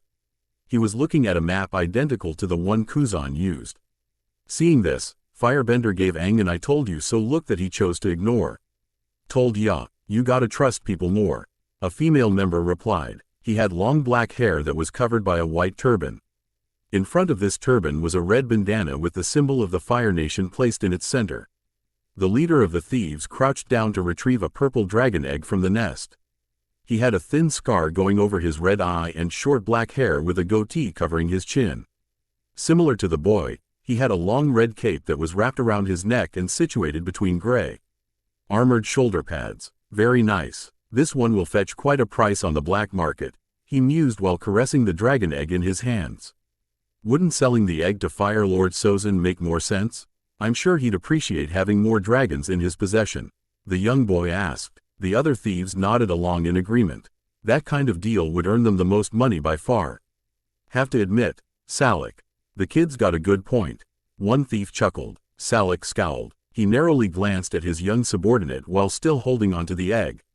"Once we find a few more eggs, then maybe we'll consider moving up to the big leagues," he muttered. "But for now, Wong, keep quiet and just focus on fire blasting anyone who decides to get in the way of our little business transaction here." "You got that, HMPH. Fine. It's not like anyone would be worth using that on," Wong grumbled. He crossed his arms and leaned against one of the Puma Goats in annoyance. As Sal, UK tied the egg to one of his saddles using a brown bandage, Goku, Aang, and Kuzan huddled together in concern. "You were right, Goku. That guy just wanted to lure the mom away from her egg," Aang shouted. One of the members of his group seems to be a firebender too. Fighting them might be too risky with the egg around, though. We wouldn't want it to break before the dragon comes back, Goku added. He then sighed in disappointment. Which sucks, because a fight with that kid would have been pretty cool. Kuzan clenched his fist together. But what else can we do? We can't just let them get away with this. Aang began to think of a possible solution. After a few seconds, he snapped his fingers in prompt realization. I think I might have an idea. He nudged Kuzan with his elbow. Up for some bending, my good hot man? Kuzan smirked as a small flame was produced from his hand. Hey, you know it. Goku looked at both of them in obliviousness. He didn't know what they were implying. Oh, what are we doing exactly? While Salik and his followers continued securing the egg, Aang quickly explained his plan. The three then dropped back down to where Appa was and prepared to initiate it. Garog! The sky bison roared in order to emulate the sound of a dragon. Goku, meanwhile, slammed his fists into the mountain in order to make it seem like Appa's roars were shaking it. Salik, Wong, and the other thieves struggled to maintain their balance as a result. They were starting to get nervous and, at worst, scared for their own lives. Could she be back already? The head thief whispered. Wong, on the other hand, didn't seem all that convinced by this sound. That roar, there's no question that it's loud and powerful, but it doesn't sound like a dragon's. At all. He narrowed his eyes, listening to the loud bangs that were shaking the entire mountain. At first glance, they may have sounded like footsteps, but there was no conceivable way that could be the case. Dragons simple. Why didn't have big enough feet to make that noise? All in all, Wong could tell that something was amiss. Either the dragon really did come back or someone was trying to make it seem like she did. He would have to be prepared for a fight. Regardless, in that moment, Kuzan attempted to simulate the green dragon's fire breath with his own blasts. Unfortunately, his skills in firebending left much to be desired. Man, these fireballs are just way too wimpy looking, he panted. He swirled his arms around, but all that could be produced were thin pillars of orange fire. Need a hand, hot man? Aang asked, right as Kuzan bent some fire. The young avatar blew out a gust of wind that sent it rocketing it into the air as a massive, towering inferno. Flame EO, the fiery outburst cast over the thieves like a giant, all-encompassing wave. The puma lions began to scream in fear while most of the thieves dropped their weapons and fled. Wong, however, was unfazed by this. He merely stood in a battle stance and took a deep breath. Do something, Shihoin, that fire's gonna ruin everything. Salik growled. He held an arm over his face to shield himself from the fire. Wong thrust his arm forward. Sen. Ding, a powerful blast of fire that split Kuzan straight down the middle. Hurrah! The flames canceled each other out and dissolved into nothing but flickering embers. Aang and Kuzan couldn't even tell what just happened. Did it work? Goku wondered aloud. Wong adjusted the position of his scarf and stomped closer to the cliffside where the fire was shot from. His amber irises burned with utter malice and irritation. I know you're hiding down there. Show yourselves. The three flinched. They all exchanged nervous looks with one another. Gee, guess it wasn't convincing enough, Kuzan stammered. Not wasting any more time, Goku jumped to where Wong stood while Aang used his glider to fly him and Kuzan there. Wong examined the martial artist from head to toe. He was wearing an outfit that he has never seen before. Even the symbol on his chest didn't resemble any of the existing four nations. Who are you? Goku stood completely still. He was calm and composed, much to Wong's growing annoyance. He had a feeling this kid was too arrogant for his own good. That's not important. Just put the egg back where it belongs and walk away. Can't do that, I'm afraid. That egg is our meal. Ticket for tonight and many nights to come. Wong snorted. It's not yours to take. You stole it from its mother. Aang cried. Yeah, and so what? That egg most likely would have ended up being someone or something's lunch, anyway. The dragon could always have another few to make up for its loss. Kuzan cringed a little hearing such a detached view of life and familial relations. Geez, man, aren't you a kid? How can you think like this at your age? Oh, trust me, when you've lived the kind of life I've had, you'd feel the same way, Wong replied. Besides, my boss has already tied the egg down to one of our puma goat's saddles. The moment that thing moves, that egg will be long gone and you won't be able to do anything about. You mean this egg? Goku interjected. He was currently holding the purple object with one of his hands. The hell? Salik hissed under his breath. He collapsed onto his knees from shock. What? How did he do that? He was standing right there the whole time. Wong thought. To him, There was no way that kid was fast enough to untie the egg, grab it, and run back all in a matter of seconds. Stop gawking, moron. Get the egg before he. Doe. Within the blink of an eye, Goku dashed behind Salik and chopped him in back of the neck. The thief fell unconscious almost instantly. Salik, Wong cried. He bared his teeth. HRRRRGH. Hold still. He blasted multiple balls of fire at Goku using his legs and arms. Each one proved to be more powerful than the last, but the martial artist evaded every single one. He moved so fast that Wong could barely even see him jump from side to side. Losing more of his temper, Wong pressed his fists together and launched a huge wave of fire directly at Goku. The monkey-tailed boy simply dashed to the side without much concern, causing the fire to hit some poor unsuspecting puma goats. Oh, be careful there. You do want to sell this egg, right? Goku asked. Having about enough of Goku's carefree demeanor, Wong rolled forward to pick up a leftover spear. He spun it around and tightly clasped it with both of his hands. Tisk, shut up, he glowered. Wong jabbed the spear at Goku's body, hoping to pierce his stomach or any other vital area. Goku didn't expect this change in fighting style, so his evasive efforts became a lot less refined. It got to a point where he was beginning to lose his grip on the dragon egg. Wo, catch, Aang. To Aang's horror, Goku tossed the egg directly at him. It, unfortunately, didn't gain enough distance in mid-air and was sailing towards the ground. Gah, he used airbending to quickly dash for the egg. I've got it, I've got it. Thankfully, Aang dived for the egg and caught it with both of his hands. His chest might have stung a little, but at least the green dragon's baby was safe. Phew, he blew out a sigh of relief.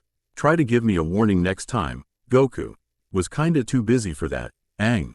Wang Shihoin was relentless in his attacks against Goku.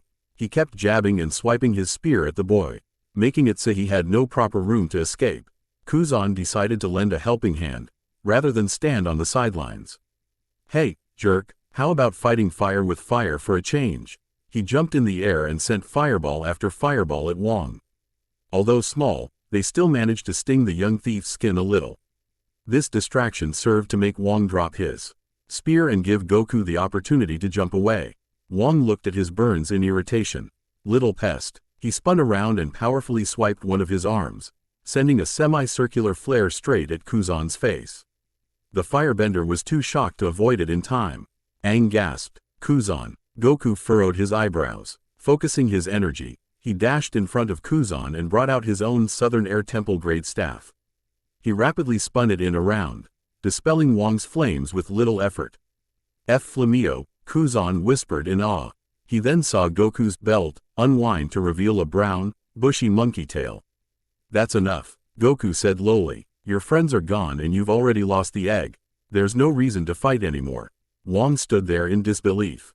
Apart from the avatar, he didn't NK someone this powerful could even exist. No reason to fight? What are you talking about?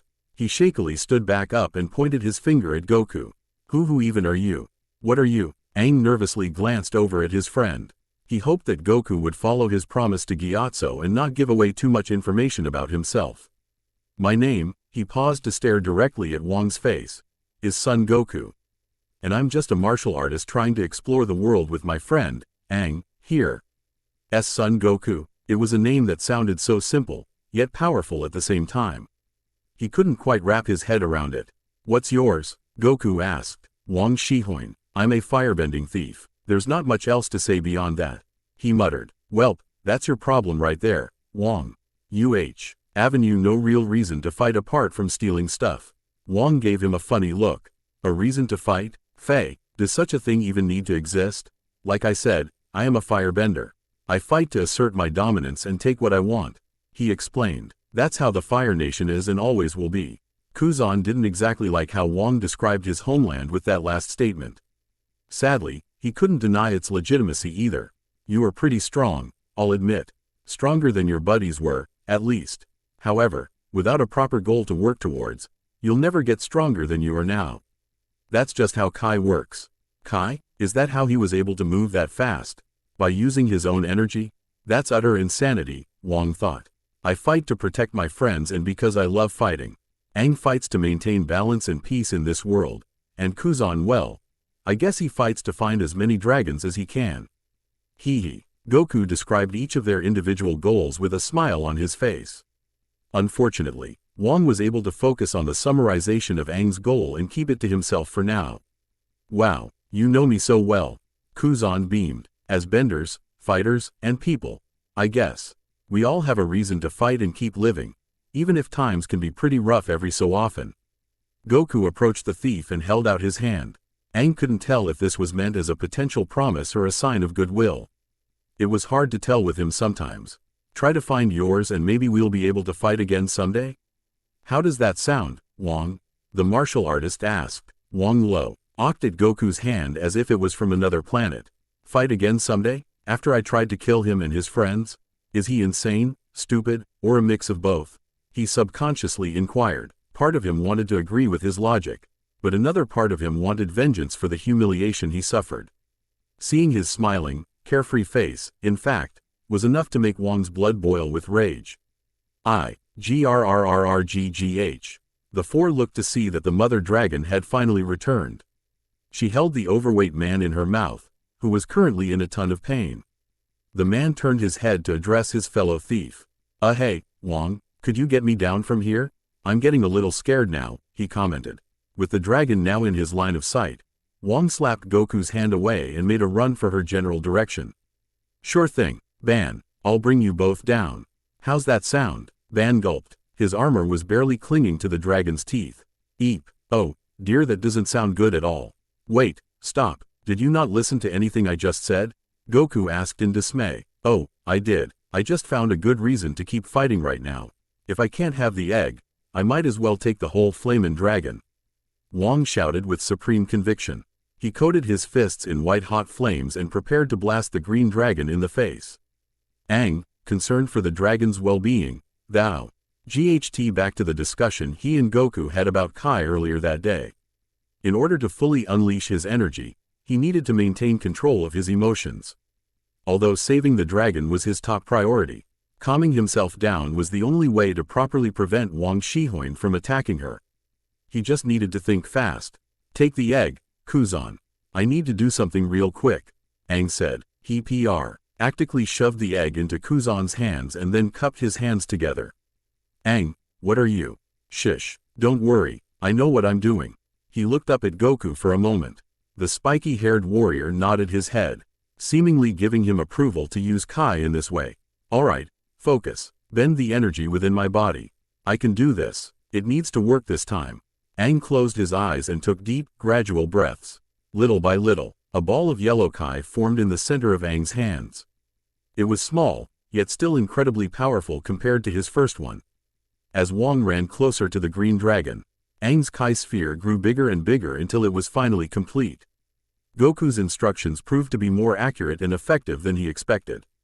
I did it, Aang whispered, making sure it didn't leave his hands. Aang held onto the Kai sphere and made a beeline for Wang. The thief himself used every ounce of energy that he had left to shoot an enormous fire blast at the green dragon's head. It seemed to rival the size of Kuzan and Aang's combined attack a few minutes prior. Ha! He screamed. The dragon took notice of this attack, but was too preoccupied with saving her baby to take action against it. Thankfully, with the power of his airbending, Aang projected himself directly next to Wang's form via one quick dash. No more. Rather than let go of it, Aang slammed the Kai ball into Wang's stomach and sent him flying across the plane. He spun backward, feeling a sensation of intense pain that he could barely describe. He bounced against the ground like a stone in water, causing his armor to break into multiple different pieces. His scarf was also left in tatters. Simultaneously, Goku leapt in front of the green dragon and, with his staff, he redirected Wang's fire straight into the sky above her. The dragon's eyes slightly widened as she dropped Ban out of her mouth from surprise. The rotund man bounced onto the ground without a scratch. Phew, thank goodness for extra padded armor.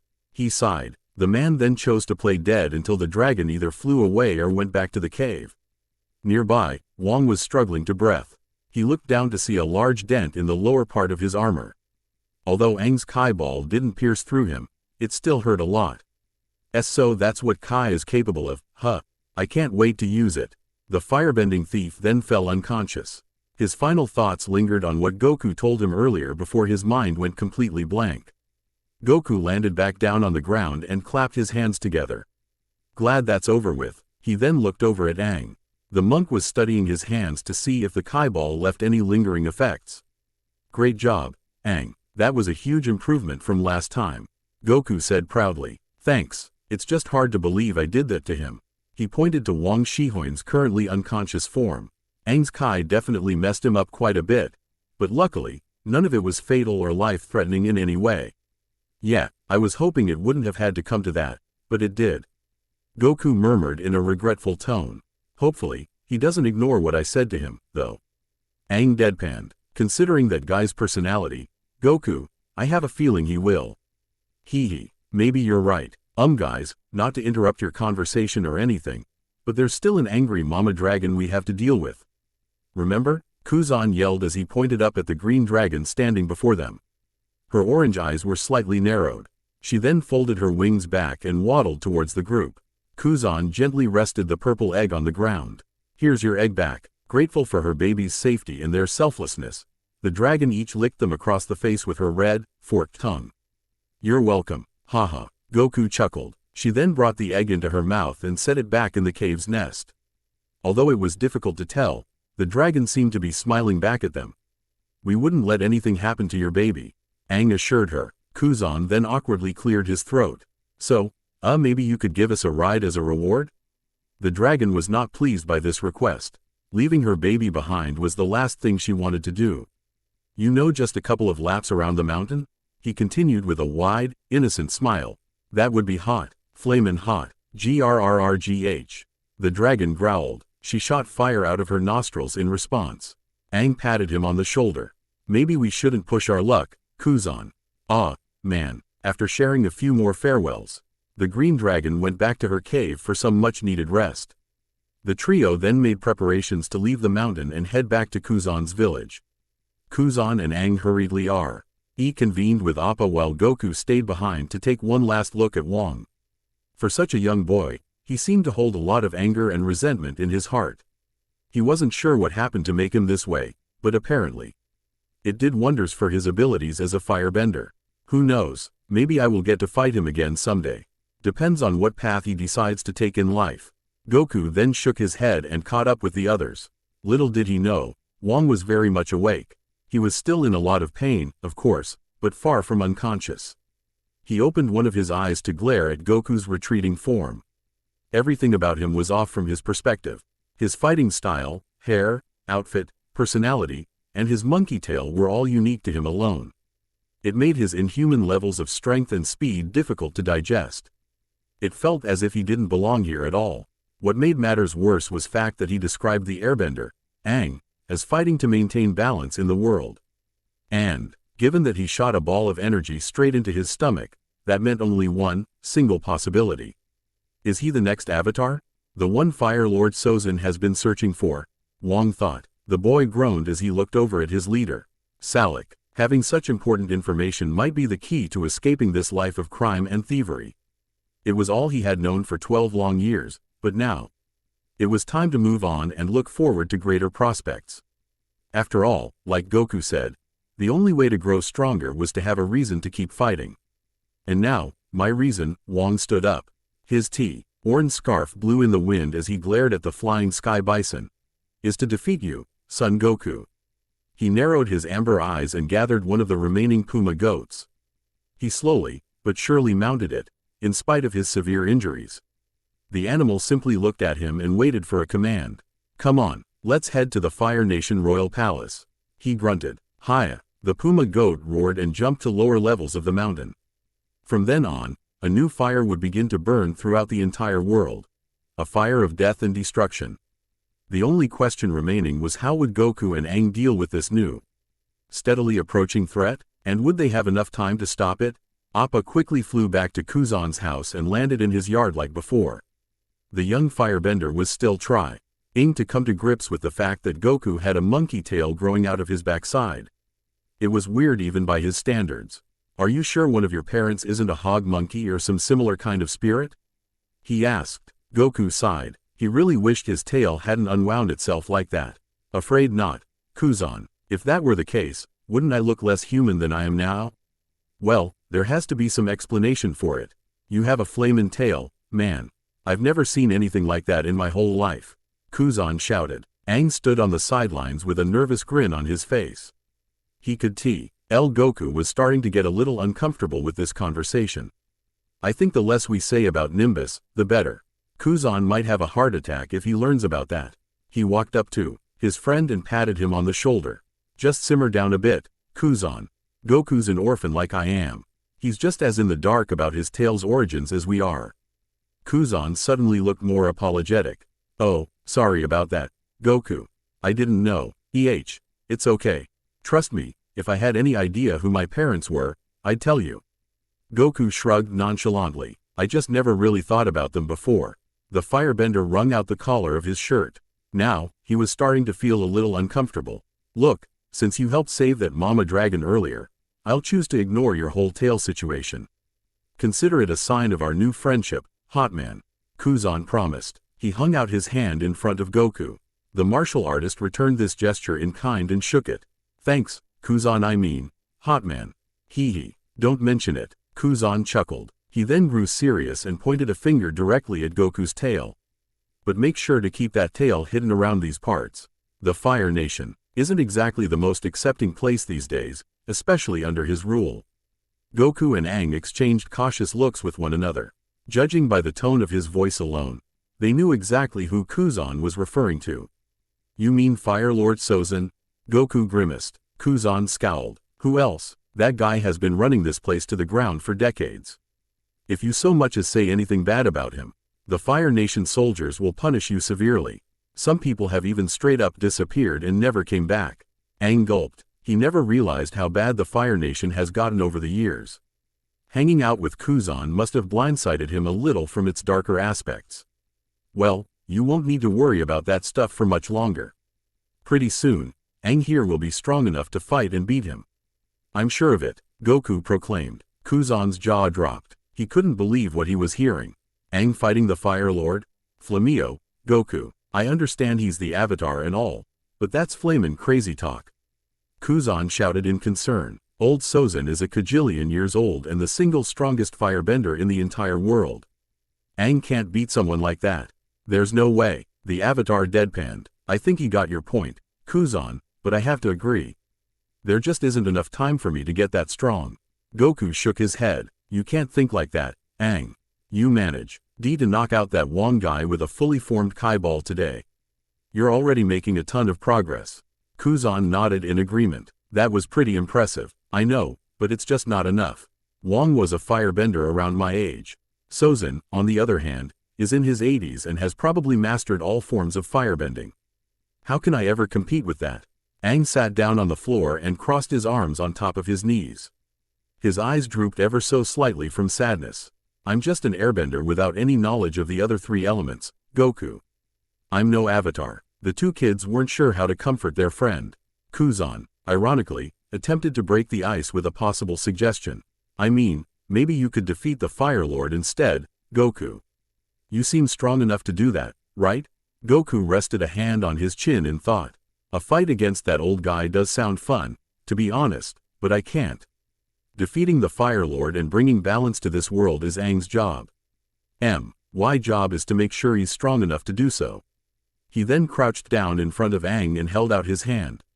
And no matter what he says, I'm not giving up on him. But, Goku, listen, Aang, you may be at a significant disadvantage right now, but during my fights, that never stopped me. With every loss I experienced, I picked myself back up and kept training, so I'd be able to learn from my past mistakes. Goku said, sure, we're limited when it comes to time, but Sozin has no idea who you are. For all he knows, you could be a girl or some wrinkly old guy like Gyatso. Aang looked up from his knees to snort. I don't think Gyatso would appreciate you saying that. My point is that the longer it takes Sozin to discover your identity, the more time you'll have to train and prepare for your battle against him. Goku stated matter-of-factly. We just need to keep working on it and you'll be a powerful Avatar master in no time flat. The monk contemplated Goku's words and ultimately agreed with them. His anonymity as the Avatar was his biggest advantage in a way. You're right, there's still hope then, after all, he whispered. He then used airbending to blow himself off of the ground.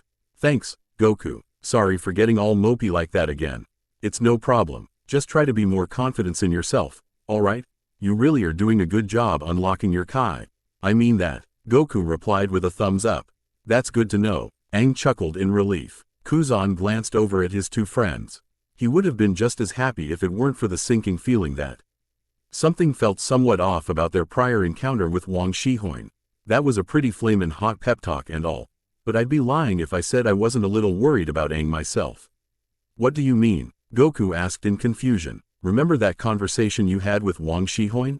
You mentioned that Aang's purpose in life was to maintain balance and peace in this world. That's something a kid our age wouldn't normally seek to achieve, Kuzan explained with narrowed eyes. It's only something the Avatar would want. Goku's eyes widened. In that moment, he was so focused on Chong Ing Wang's views of the world that such a small comment didn't seem wrong to him. He rested a hand on his forehead from shock and slight regret. I completely forgot about that. Aang gasped. Oh no, does that mean Wang knows I'm the Avatar? I'm not sure, Hotman. It's either he still knows you're the Avatar or you blasted him hard enough with that yellow sphere for him to forget about it. Kuzan said. Hopefully the latter happened, but I'm not holding my fire breath, guys. Wang was passed out when he left the mountain, though. Is there a chance he could report back to the Fire Lord about what he saw? Goku asked. Kuzan tapped the side of his forehead, trying to think. This was the most thinking about something other than dragons that he's done in a long time. It all depends. This village is quite a bit of distance away from Caldera City, the Fire Nation's capital. We're on the same island, of course, but it'd still take a few hours to travel there. That is, if Wang was even able to wake up from Aang's attack in the first place. Alright then, Goku sighed. He was feeling more guilty about this than he would have liked. Man, I promised Gyatso that no one would find out about your secret and I blew it. I'm really sorry, Aang. Aang weakly grinned. Don't beat yourself up about it, Goku. It was only one person and a thief at that. Exactly. Even if he tried to squeal to Old Man Sozin, I doubt that guy will even be accepted into the Fire Nation Royal Palace. Those noble types typically look down on commoners like us, let alone criminals. Goku slumped his shoulders. He was slightly put at ease. But not by much. Guess we'll just have to see what happens then. Suddenly, his stomach made a loud gurgling noise that put Appa's biggest roars to shame.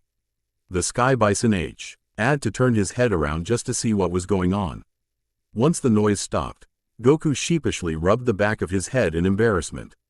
Flamio, you must be craving some more fire flakes, huh? Kuzan asked. The monkey-tailed boy laughed. That does sound pretty good. Yeah. Then, let's explore the village a little before you two head out. It'll be my treat. Aang was about to decline this idea. But even he was feeling a little hungry. He just hoped that no one else would discover his identity as the Avatar. Stay right here, Appa. We'll be back soon. Grrrgh, Aang groaned in reply. He rested his head on the grass and prepared to take another long nap. Should you leave a note to your parents before we leave? Nah, that's not necessary. My dad's probably reprimanding someone for speed walking again. Kuzan groaned. Or worse, sucking up to the Fire Lord, so he can get a promotion. Goku inspected the house a little. Where is he right now, by the way? I don't really care and you shouldn't either, Hotman. Let's just go and have some fun. The three then left to walk through the small, yet relatively active Fire Nation village. Goku made sure to wrap his tail around his waist a bit tighter this time around. Blank. Approximately an hour later, no one in the village seemed to act all that suspicious towards Aang or Goku during their time there. Kuzan simply showed them a few houses, stores, and other major facilities as they kept walking. He tried to steer clear of the local police station and its guards for obvious reasons, even Kuzama was currently away on urgent business. Kuzan wasn't sure what they meant by urgent in this case, but as he told Goku, he really didn't care all that much about his dad's duties. To him, he was a shadow of the caring father he used to be. Getting promoted to captain of the guard for his village was the cause of that change. When Goku asked him about his mother, Kuzan really didn't have much to say about her either. Apart from her name, Zona Fen, and her profession as a schoolteacher, there weren't many times where he actually got to talk with his mom. She was a workaholic who worked long hours each day, cooked dinner at home, and then went to bed just as fast. It didn't help that she was very closed off in terms of personality these days. Like his father, she used to be much more affectionate than this. She was the one who introduced Kuzan to the idea of riding dragons, in fact. It was a lifelong dream of hers during her childhood, so Kuzan, in a sense, wished to find these dragons in an attempt to regain the close bond they once shared. However, her strained relationship with his dad got in the way of that. That was another reason why he resented him so much. He had no idea what happened between them, but it must have had something to do with his aforementioned promotion. Whatever it may have been, Kuzan could tell that any genuine love his dad and mom had for one another was all but gone. They didn't even seem to sleep in the same room anymore. He chose not to say anything more than that. At the moment, he just wanted to hang out with Aang and Goku. Aang's visits were now his only source of happiness, after all.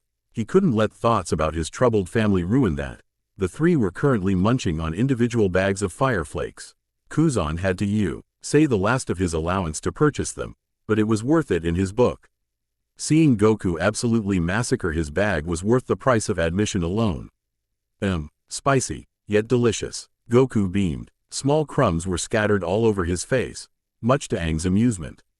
Told ya, you'll be addicted to them in no time, my good hot man. Kuzan replied as he continued eating from his own bag. STILL could go for some freshly cooked meat right now, though. That'd be pretty good, right, Aang? Goku nudged his friend in the shoulder. Actually, I'm a vegetarian, Goku. I prefer not to eat food that used to be alive. Goku's eyes widened. Wait, really? Man, you're missing out. As a monk, I cherish all life. That's just how I've been raised. Yeah, I know, but still. Don't knock it till you try it.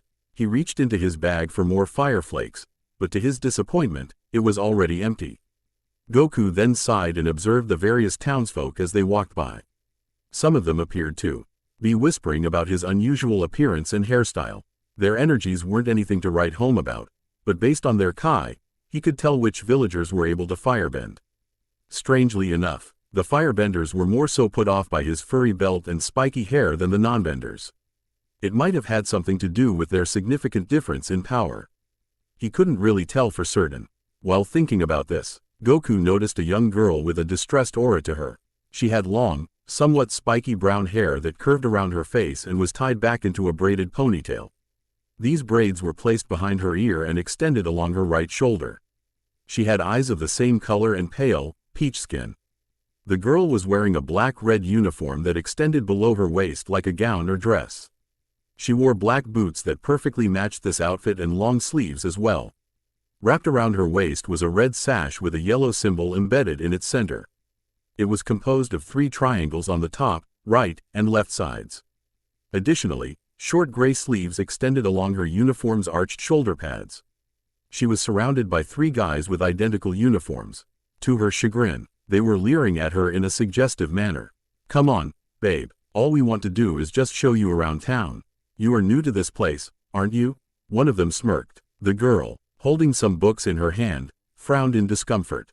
She didn't even want to exchange eye contact with the 3. I appreciate the offer, but I'm only here to complete an assignment for the Royal Fire Academy for girls.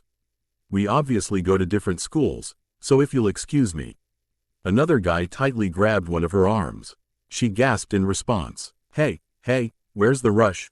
We just want to talk and get to know more about you, sweetheart. Yeah, hee. Don't be such a tease. The third student snickered as he licked his lips. The girl pulled with all of her might, but she wouldn't budge. The boys just kept inching closer and closer to her. Let go of me, I'm the daughter of a Fire Nation nobleman, she cried. The girl's shrieks fell on deaf ears. Most of the townsfolk's Saint assumed the 4 were friends and paid no further attention to them than that. Aang, Kuzan, and Goku, of course, knew differently and were disgusted by such cruel behavior. Aang scowled. Those jerks. Should we do something about this? Kuzan looked over at a few guards stationed around the town. They were equally split between men and women, but none of them caught on to what was happening. That's what the guards are for, Aang. I'm sure they'll put a stop to. Before he could finish his sentence, Goku sprung into action and ran toward the girl. He couldn't bear to ignore her cries of distress any longer.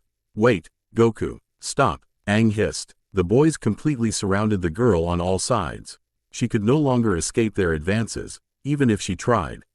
Now, Let's say we all go to some place nice and quiet where no one can. Within the blink of an eye, the girl suddenly vanished. All the boys could feel was a faint gust of wind between their fingertips. Huh? Where'd she go? Is she a ghost? The third student stammered. This event finally caught the rest of the town's attention. Their eyes were all glued to Goku as he held the Fire Nation girl close to him. She blinked a few times in confusion. She couldn't remember moving at all, yet here she was. How did I? Are you alright, miss? Goku asked. She looked up at the mysterious boy. He had a wide, somewhat gentle smile on his face that warmed her in more ways than one.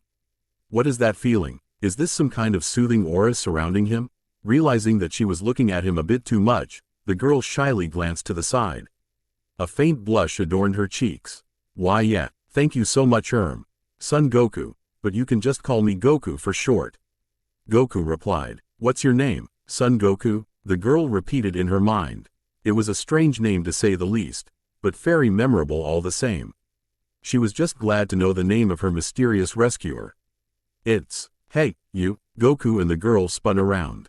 The trio of male students were now absolutely furious. What's give you the right to steal our girl, you little punk? One of them spat. The girl narrowed her eyes and stuck up her nose. As Pei, RSON who respected individuality above all else, she didn't appreciate being called someone's property one bit. She placed her hands on her hips. Excuse me, but I'm nobody's girl, moron. I was mindin' my own business before you so rudely barged in. HMPH. I bet that kid forced her to say that. The third boy scoffed. The first boy cracked his knuckles. Well, boys, how about we show this little Casanova who he's dealing with? The three of them slowly walked up to Goku with looks of bloodlust in their eyes. Aang and Kuzan watched this take place in annoyance. Goku stroked the side of his face. He didn't look concerned at all. My name's Goku, not Casanova or whatever you said. Like that's even gonna matter when you're sent straight to the spirit world, idiot. The boy outstretched his fist in an attempt to either fire blast or punch Goku with all his might. His two friends repeated the same gesture. As they drew closer to making direct contact, Goku gently pushed the noble girl away from him. Stay behind me. What are you? Holding back a considerable amount of his strength, Goku sprinted forward and jabbed his hands into each of the three boys' weak points. He hit one in the neck, one in the shoulder, and finally, one directly in the center of the stomach. Gah, Hayek, Mommy. The three boys all groaned in pain as they collectively fell unconscious. Goku stood above the group, not even breaking a sweat as a result. The girl was blown away by this quick display of Goku's martial arts abilities. Amazing. Was that some kind of technique similar to Kai blocking? She thought. As a non-bender and student of the Royal Fire Academy for girls, she always wanted to learn the ancient art of Kai blocking for self-defense purposes. This moment definitely showed it could be a very useful skill to have in the future. She attempted to thank the boy once again, but his two friends got in the way. One of them, to her surprise, was a monk from one of the 4 air temples. Way to keep a low profile. Goku. Aang sighed. Oh, come on. Saving a girl isn't going to draw too much attention to. He saw that everyone in the village was vigorously chatting with one another about what just happened. This, unfortunately, included most of the guards still on duty. Oh, my bad. I wouldn't feel too bad, Goku. Those were some flamin' hot skills you showed off there, Kuzan said. He then leaned over to suggestively whisper in Goku's ear. And best of all, you got to save a cute girl too. That cute girl is still here, by the way, the girl muttered with crossed arms. Kuzan bit his tongue and leapt back to stand by Aang's side. Flamio. The girl rolled her eyes and smiled warmly at Goku. She placed a fist in the palm of her other hand and bowed. Her hands slightly resembled the shape of a raging fire. Thank you again for the help, Goku. I don't know what those boys would have done if you hadn't stepped in. Goku bowed back and smiled the same way. It's no big deal. I just don't like seeing people in trouble like that, miss. Tai Shen. My name is Tai Shen, she revealed with a faint blush on her cheeks. It's very nice to meet you. Same here. These are my friends, Aang and Kuzan. Goku said. Kuzan's showing us around the village before we both head back home. Tai Shen coughed and nervously played with her braid. Goku noticed that it was tied down by a golden, flame-like crest of some kind. It looked similar to the triangular symbol on her sash. Well, if that's the case, would you mind if I tag along with you guys? she shyly asked, mainly looking for Goku's approval than anything else. If you don't mind, of course. Goku looked over at Aang and Kuzan to see what they thought. Kuzan, in a love-struck daze, shook his head in approval while Aang did the opposite. He glanced back at Tai Shen. Her pretty brown eyes were practically sparkling from desperation and yearning. Well, his answer was interrupted by the sight of multiple Fire Nation guards approaching them. They all kept their stern gazes focused on Goku and him alone. Stop right there, kids. You have some explaining to do. A female guard yelled. I suppose this is where we bring our trip to the Fire Nation to a close, Goku. Aang murmured nervously. This is so not flamin' hot. My dad might not be here, but we could still get into a lot of trouble if they catch us. Kuzan groaned. Tai Shen noticed the looks of distress in their eyes. Since Goku was kind enough to help her out, she figured she should return the favor. Go on, Goku. I'll distract them long enough for you to get away, she whispered with a smile. Goku quirked a brow. Are you sure, Tai Shen? Do you think that'll work? I'm from a Fire Nation noble family. If they're going to listen to anyone, it's going to be someone like me. She winked. Besides, it's the least I can do after you saved me from those jerks back there. Alright then, thanks a lot. Goku nodded his head in gratitude. No need to thank me. Just go, you heard the lady. Let's flame on outta here. Kuzan yelped. Activating his Kai, Goku grabbed a hold of Aang and Kuzan's arms in preparation to run as fast as possible. Oh, and Goku, Tai Shen called. Goku turned his head to see what she had to say. The girl smiled and waved at him. I hope we'll see each other again someday. I hope so too, Tai Shen. See you later, he said while waving back. He then bent his knees down and caused his tail to instinctively unhook itself from his waist once again. Hang on tight, guys. The martial artist ran across the entire town in mere seconds. The speed of his sudden movement sent villagers flying off of their feet and nearby homes to experience slight damages. F. Flameo, Kuzan screamed before he vanished alongside Goku and Aang. To everyone else, there was absolutely no trace left of them. Although astonished by this spectacle, Tai Shen was too transfixed by the fact that Goku had a tail for some reason. She was wondering why his belt looked so strange. There must be something special about that boy, she thought with rosier cheeks. She then looked at her feet with a downcast expression. If only I could have went with them. The guards all stopped in front of her. They were absolutely gobsmacked by the fact that the spiky-haired boy vanished like some kind of spirit. Wasn't that the captain's son, Kuzan, tagging along with them? A male guard asked. Do you know where they went, young lady? The female guard inquired. Tai Shen stood up straight and attempted to play innocent. That was Summit. Hing she proved to be fairly good at back home. I'm afraid not, ma'am. Turns out that boy, Son Goku, was some spirit from the spirit world. He only appeared to help save me from those 3 bullies and then disappeared just like that. Tai Shen lied with a sweet, delicate smile. Not sure where he took those boys though. He must have befriended them earlier. The female guard squinted her eyes. Son Goku, the boy did appear and disappear without a trace, so her story checks out. Another male guard added. Suppose it does, she muttered. Station guards around the village until Captain Kuzoma comes back. If he finds out that his son's potentially missing, heads will surely roll. You stay out of trouble, girl. Keep an eye on that spirit if he decides to show himself again, she ordered. The guards then walked away to do what was asked of them. I will, ma'am, Tai Shen said. With the coast now clear, the girl fixed up her hair and glanced at the group of boys Goku knocked out. She could tell they'd remain unconscious for a very long time. She looked at both of her hands and smirked. Note to self, learn a thing or two about Kai blocking before going anywhere else. Afterwards, Tai Shen regathered her possessions and continued walking around the village. The whole time she would be thinking about Goku and when she'd be able to see him again. Everyone else in the village was thinking about Goku too, but for completely different, more ambiguous reasons. Some would even be bold enough to send messenger hawks to nearby villages and villages even beyond that. Unbeknownst to the martial artist himself, word was quickly spreading about Goku's exploits in this village and in the mountains. It would only be a matter of time before these rumors would reach Caldera City and the Fire Nation Royal Palace itself. Back at Kuzan's house, Goku sprinted over to Kuzan's house with said firebender and Aang in tow. Considering how much of a panic the village was currently in, they needed to leave immediately. Why You could have given me a better warning before you did that, Kuzan gagged woozily. He felt as if his fire flakes were going to be ejected from his stomach any moment now. Sorry, but we're kind of in a hurry now, Kuzan.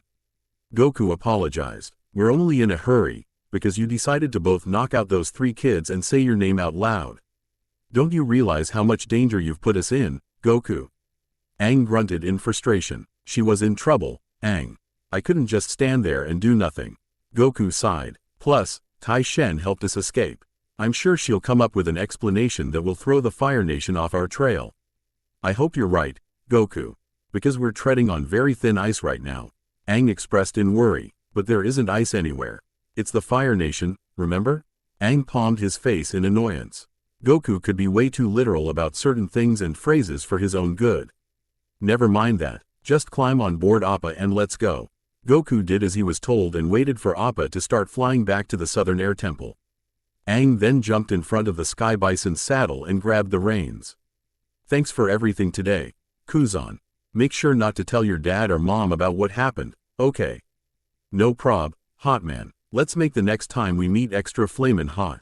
Kuzan replied while holding a ball of fire in his hands. Hope you're able to be there too, Goku. Goku snickered. Wherever Aang goes, I follow, so I'll be there for sure. The two then smiled at Kuzan and waved at him. Flamio, hot man, Aang yelled. He then slapped the reins against Appa's upper neck. Appa, yip yip, Garag. The Sky Bison quickly ascended into the air and flew away from Kuzan's house. Goku, thinking that he should give one last surprise, stood up and cupped both hands around his mouth. Flying Nimbus. Upon command, the yellow cloud emerged from the distance and parked beside Goku. The martial artist then jumped on top of it and, to Kuzan's overwhelming shock, started flying around at insanely high speeds. The look on Kuzan's face was priceless. His yaw-w completely dropped as his eyeballs popped out of their sockets. FFLAMEO, you can fly on a cloud?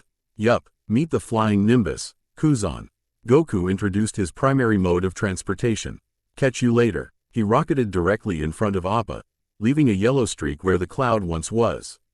Aang just smiled and hoped that no one besides Kuzan could see Nimbus from this angle. That kid sure is chock full of surprises. The firebender chuckled. I just hope they'll be able to succeed. They really need to. His smile was quickly replaced by a serious frown. He had a good guess as to where his father was, and if it involved a visit to Fire Lord Sozin's palace, then this situation was quickly becoming more dire by the second. He collapsed onto his knees and clenched his fists together. Plumes of raging fire surrounded each hand as he did so. Please, whatever you're doing out there, Dad, don't screw this up. They're my friends. Please. Bitter tears trickled from his eyes as the sun began to draw closer to setting. In the distance, Zona Fen, Kuzan's mother, watched him from the sidelines. She had just got off of work the very moment Goku, Aang, and Appa parted for the Southern Air Temple. She was a beautiful woman in her late 30s with short black, slightly gray hair with red lips. Her skin was as tan as Kuzan's and she wore red robes with gold accents. Kuzan, she whispered in concern. Zona Fen, rather than approach the young boy in such a distressed state, walked into the house and waited for him to come in. They had much to discuss, especially since her husband wouldn't be back for what seemed like another few hours. The man was always vague about what he had to do for work, but this time, it was a complete mystery to her. She wondered if it had something to do with the fiasco that happened in the village just a few minutes prior.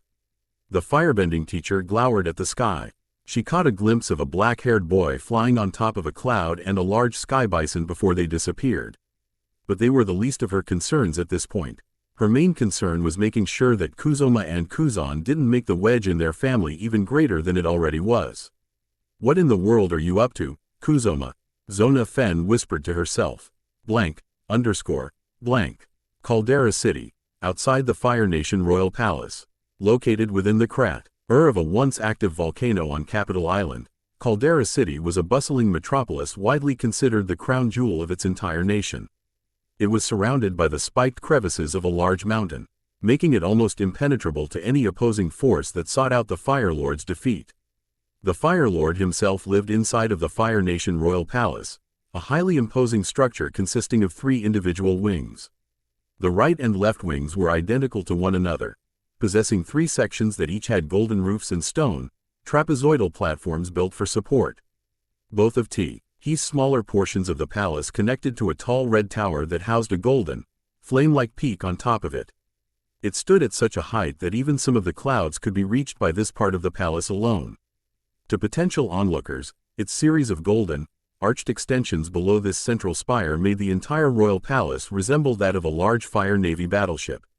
The fact at these arches were placed above the palace's doors practically oozed a sense of danger that kept those brave enough to enter away. That was what Fire Lord Sozin hoped, at least. However, such scare tactics failed to deter a person like Wang Shihuan's resolve. He rode on his puma goat for hours on end until the capital was finally reached. This caused the poor creature to collapse from sheer exhaustion as soon as Wang motioned for it to stop. He hopped off of it and lightly stroked its white fur. The puma goat stuck its tongue out and panted as he did so. "Sorry about that, girl," Wang muttered. He stopped petting it and began to walk away. "Stay here and get some rest, all right?" The young thief adjusted his scarf and took a deep breath. Daring to visit the Fire Lord in this condition was a bold move, admittedly. But he had no other choice. Reporting the whereabouts of the Avatar and Son Goku was an urgent task that needed to be completed right away. He cautiously approached the steps of the palace. Standing on each side of the entrance were 2 Imperial Firebenders. They wore specially designed helmets with 3 red spikes and 3 eye holes on a white faceplate. Below this faceplate, 8 were 3 small mouth holes that allowed the guards to speak and breathe. Their armor also consisted of red-black plating with golden trimming along the shoulder pads and other miscellaneous portions. Upon seeing Wang, they held out their gloved hands in preparation to burn the boy to a crisp. "Back away if you know what's good for you, boy. The Fire Lord doesn't wish to be disturbed," one of the firebenders growled. "He especially wouldn't want to waste his time with a lowly commoner like you." The other guard spat. Wang saw this kind of vitriolic response coming from a mile away, but it still pissed him off, nonetheless. He tried his best to remain calm and keep his steadily bubbling anger at bay. "Please make an exception just this once. I need to speak with Fire Lord Sozin about important information that I've discovered." The second snorted and crossed his arms. "And what, may I ask, is so important about this piece of information you have?" The thief narrowed his eyes. His own patience was starting to wear thin. "I've located the Avatar. He's a young airbender named Aang, and he was accompanied by an immensely powerful individual who could serve as an even bigger threat to Sozin's rule," he explained. "I know it may sound impossible, but you need to believe me. I have wounds from my encounter with them to prove it." He pointed to the large bruise created from Aang's Kai ball. One of the guards cupped his chin in sudden contemplation. "That is a pretty unusual wound you have there." "Oh, come on, are you actually listening to this nonsense? He's just some snot-nosed brat making up stories. Let's throw him out before the Fire Lord even realizes what happened and—" "That won't be necessary, men," someone interjected from behind them. "This boy is telling the truth." The 3 looked back to see Kuzoma calmly walking up the steps. His arms were crossed behind his back as he drew closer. Wang wasn't expecting this to happen at all. If anything, he assumed that him, Salik, and the other thieves were the only ones who encountered the Avatar and Goku. How did this Fire Nation officer know about them? He briefly exchanged eye contact with the man. He frowned at Wang for a moment before addressing the Imperial Firebenders once more. "How so, Captain Kuzoma? My son, Kuzan, has been a friend of the Avatar's for a few years now. He tried to keep it a secret from me, of course. But I eventually found out." Kuzoma lightly smirked. "That boy couldn't hide anything to save his life.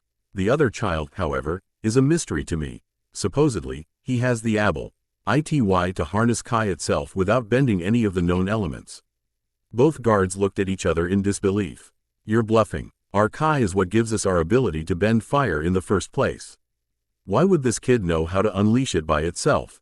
It doesn't make any sense," one of them claimed. Kuzoma shrugged nonchalantly. "Doubt it all you want, but that's what I overheard. The Avatar even mentioned that the boy, Goku, was teaching him how to use Kai in such a way back at the Southern Air Temple." He then furrowed his eyebrows and dangerously glared at the royal guards.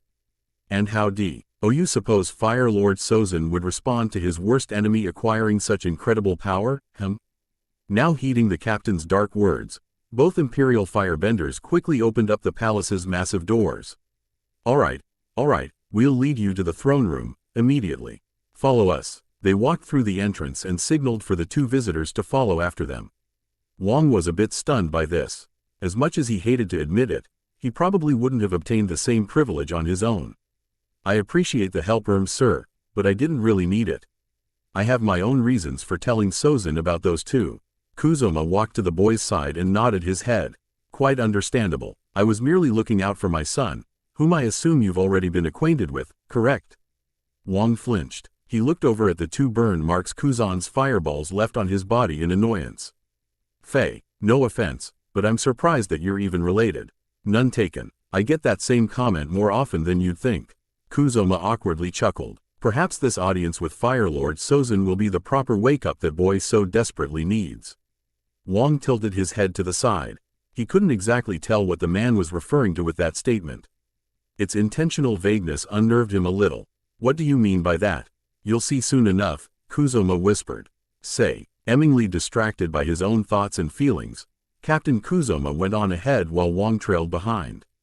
The Fire Lord's throne room, inside the Fire Nation royal palace. The throne room was a Dar-K chamber composed of multiple black pillars.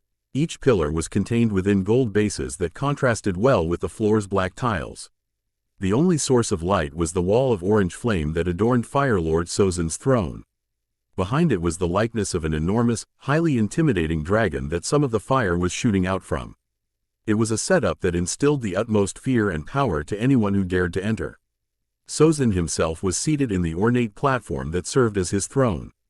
Well beyond his prime, he was an old man in his 80s with gold eyes and a pointed white robe that covered his entire face in 3 respective directions. A curved mustache could be seen directly underneath his wrinkled nose and above his upper lip. His hair was also tied up into a bun that contained a yellow flame-shaped crown, which signified his current position of supreme power. He wore dark red robes with a black chestplate and shoulder pads. This portion of his outfit also contained golden trimming that formed the likeness of the Fire Nation's insignia in its center. At the moment, Sozin was seated in a meditative position. His eyes were completely closed as he took deep, yet shallow breaths. Each breath served to enhance the intensity of the firewall's flames and heat. I can sense it, he thought. He continued meditating, taking in the raw power of a distant object. Within his subconscious, he could see a large ball of fire streaking across outer space. It gradually picked up more and more speed until Sozin realized what this object was. He slowly opened his eyes and smiled. Yes, the great comet should be arriving much sooner than I anticipated. Right as he was about to determine the exact trajectory of this aforementioned comet, an Imperial firebender barged in and broke his concentration. Your Majesty? He asked. Sozin glared down at the guard. To say that he wasn't pleased with this interruption would be a huge understatement. What is it? I told you that I didn't wish to be disturbed. My apologies, sire, but 2 of your subjects wish to speak with you. The guard replied. They say it's about some airbender who's supposedly the next avatar. Sozin's eyes widened. It had been 12 long years since he left Roku to die in that volcanic eruption. He hadn't expected to hear information about his successor for a few more years at most, let alone now. What? Did someone actually find them? It felt far too good to be true from his perspective. Sozin normally didn't accept unscheduled visits from commoners like this, but given present circumstances, he could make an exception. Very well, send them in, he ordered. The guard bowed and exited from the throne room. After a few moments of silence, Wang and Kuzoma emerged.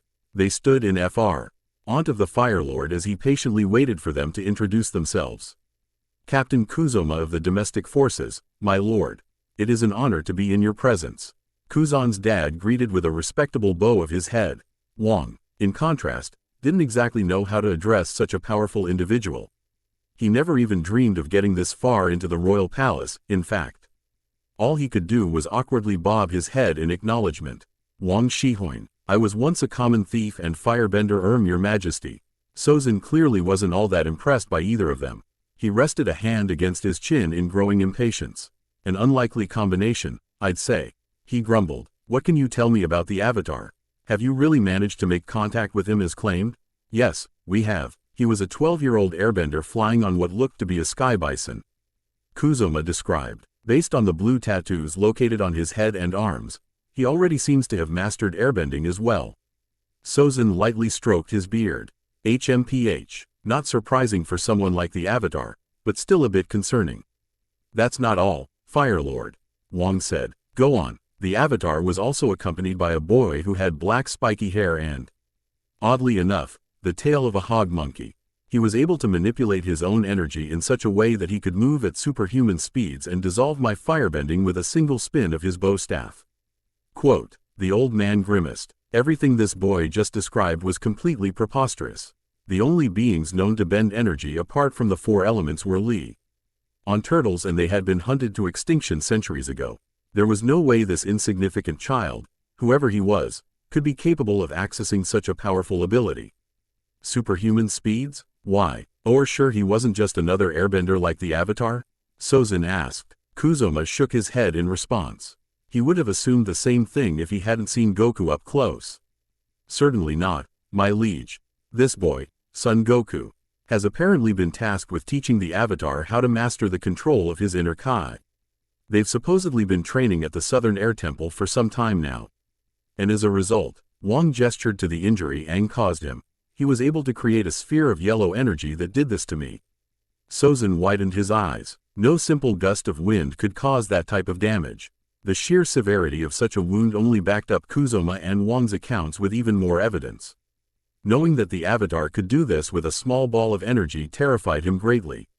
However, what terrified him the most was this Son Goku person. He couldn't even begin to imagine how much strength this boy had inside of him. It made him weirdly resentful of him in a way. This Son Goku boy, he muttered. Do you know where he comes from? We have no idea. Even the orange GI he wears is unlike anything we've seen in all four nations. Given his tail, I could assume he was some type of spirit. But I saw him eating some fire flakes and enjoying them without any issues. I'm not sure a denizen of the spirit world would even need to eat or drink in the first place. Kuzoma proclaimed. Sozin sighed. No, they wouldn't, I'm afraid. Although, one thing he said did pique my curiosity.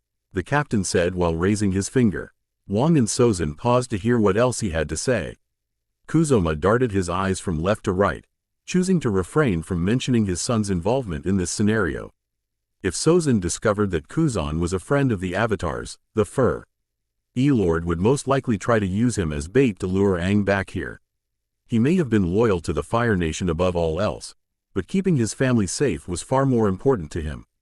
He just hoped that Kuzan could come to realize that one day. In a discussion with Aang and his other friend, Goku mentioned encountering two dragons in the past. One was a giant green dragon with brown and TLERS, while the other was a red dragon that he, allegedly, flew on. I didn't know about that part, Wong commented in surprise. Sozin narrowed his eyes. He immediately recognized what this red dragon could be and who it belonged to. So, old friend, even from beyond the grave, you're still trying to interfere with my plans for global conquest. Sozin thought with a defiant scowl on his face. Well, it won't be that simple for you or your successor. He took a moment to ruminate over the information that was given to him. If Roku was indeed responsible for this Kai user's arrival, that only left two possibilities.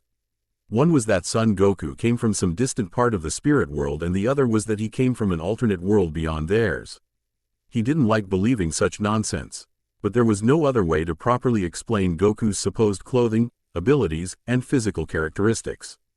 After all, it was utterly impossible for such a monstrous individual to exist. Without him knowing about his prior exploits, the Fire Lord was supposed to know everything about this world, after all, and he actively made it so he was able to achieve that quality. If this proved to be the case, Son Goku's anonymity made him the biggest threat the Fire Nation has ever faced. And as with all existing threats to his rule, Fire Lord Sozin would stop at nothing to snuff the life out of them. His golden eyes burned with anger and hatred as he glared at his two visitors. Tell me, have you two ever heard of the Great Comet? Kuzoma broke out into a nervous sweat while Wong looked confused. No, I don't think I have. None of my fellow thieves told me about it, anyway. I'm not surprised. It's not something commoners like yourself would be aware of, Sozin replied. The Great Comet is a celestial object that passes by the Earth's upper atmosphere every 100 years. Legends say that the heat imbued from this comet can enhance a firebender's abilities tenfold, granting them the power of 100 suns. Wong was intrigued by the mere description of said power. He looked down at his own hands in awe. The power of 100 suns? Is that true? Some have doubted its credibility over the years, but yes, it is indeed as powerful as I made it out to be. In fact, I sensed its presence the moment before you walked in. Kuzoma was astonished by this news. Wait a moment, sire. You don't mean that? Yes, the great comet is coming and it will arrive in a day or so. Sozin revealed in great anticipation for what was to come. Which is why I'm glad you ended up visiting me today. It was very enlightening to say the least. In what way exactly? Kuzoma asked. To his and Wang's surprise, Sozin stood up from his throne and walked away from it. He placed himself in front of his two guests and addressed them directly.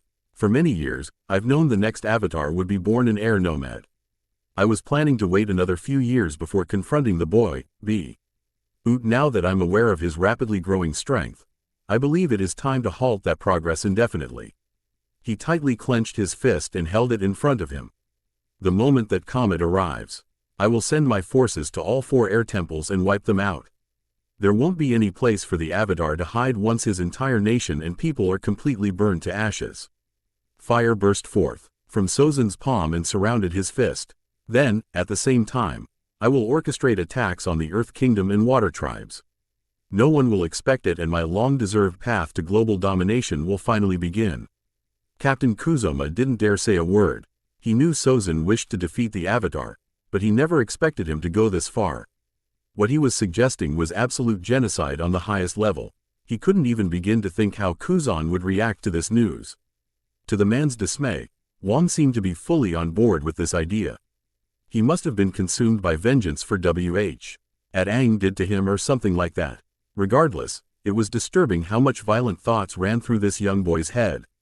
What will you do about Son Goku? His Kai abilities have some use to me, I'll admit. Once the Avatar is dead, I will capture the boy and discover how he was able to activate his energy without bending.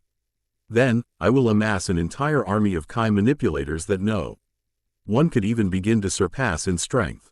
Sozin surmised. From there, the Fire Nation's triumph would be ensured for years to come. His plans were now fully set in stone. All he needed to do was wait for the great comet to arrive and everything would fall into the palm of his hands. Wang was further enticed by Sozin's plans.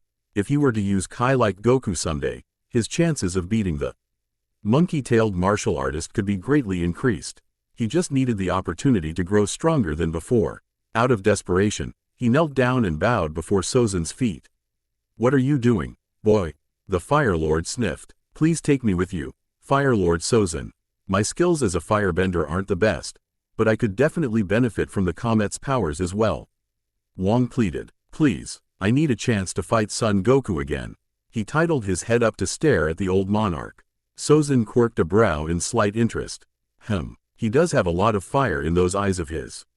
Fine, you can stop groveling, Wang Shihoin. He crossed his arms with little care. I'll allow you to join us at the Southern Air Temple. If you prove your worth and skill as a firebender, I'll send you to the most prestigious military academy in the Fire Nation. Wang smirked in relief. It appeared that his days as a thief could be over, after all. However, if you prove to be nothing more than the filthy, backstabbing thief that you are, I'll leave you to burn alongside the airbenders. Understand? The young firebender gulped. Understood, sir. I won't let you down. Good, I'll allow you to stay in the palace for the time being, Sozin stated. He then motioned him to leave the throne room. Just make sure to gather that animal from outside. It's beginning to stink up the place. Right. Wang quickly picked himself off the floor and ran to the doorway. He waved his hand before leaving. Thanks for the assistance, Captain Kuzoma. Kuzoma simply nodded his head. Saying anything else to the boy was unnecessary at this point. He was already too far gone from a moral perspective. What should I do now, Fire Lord Sozin? Report back to your village about what I've told you. Make sure the rest of the domestic forces keep any unruly townsfolk in line and wait for further instructions via Messenger Hawk. Sozin ordered as he paced back and forth. Don't mention anything else about Son Goku or the Avatar from here on out as well. I wouldn't want any of my subjects to fly into a panic. Kuzoma bowed. As you wish, sire. He then walked toward the throne room's doors and was escorted out by the 2 Imperial firebenders from before. The captain tried his best to remain calm and composed, but after everything he just heard, it was practically impossible. I just gave Kuzan's friends a death sentence. What am I going to do now? What do I even tell him? Despite the negative thoughts going on his head, Kuzoma kept walking and left the palace. He tried to look away from Wang Shiho, as he brought in his still tired Puma goat. Back in the throne room, Sozin remained fixated on the existence of someone like Son Goku. Roku's but confirmed involvement in his arrival was an even greater source of confusion to him. What could this all mean? He whispered. He turned around to stare at the dragon placed behind his throne. It reminded him of the strange dragon with antlers Goku supposedly encountered in the past. Something about this dragon disturbed him in some way. He rummaged through the pockets of his robes and brought out an iron medallion. Attached to a rustic chain, it was a circle with 4 small triangles in each direction and a symbol which roughly translated to the word, demon. And could it have something to do with this symbol? Within his hands, the medallion's symbol sparked to life with yellow energy before lying dormant once more. Blank, underscore, blank. Meanwhile, Goku and Aang had finally reached the southern air temple after a few hours of flying. It wasn't as long of a trip as Omashu was, but it was still getting pretty late by the time they made it back there. As they prepared to land, Goku suddenly felt an intense shock go through his system. He could have sworn he felt the presence of a familiar energy signature before it vanished almost instantly. Aang noticed his friend's change in demeanor. He looked as if he saw a ghost of some kind. Something wrong, Goku? He asked. Goku quickly regained his composure and shook his head. Nah, it's nothing. I just dozed off a little there. Hee hee. Well, don't fall asleep now. We have to tell Gyatso about everything that happened in the village. Yeah, don't remind me. He rested his elbows on top of Nimbus and sighed. The two headed directly to the Southern Air Temple's stables. While Aang wasn't looking, Goku frowned in a nervous manner. That energy, there's no way it could have been. He didn't finish the dour thoughts going on in his head. Given how badly Mon King Piccolo was beaten in their last fight, there was no possible way he had any chance to return, right? He then looked up at the sky. This time, he could feel some kind of power emanating from somewhere above Earth. To make matters worse, this energy was slowly, but surely getting larger. Why'd I get the feeling something very bad is going to happen?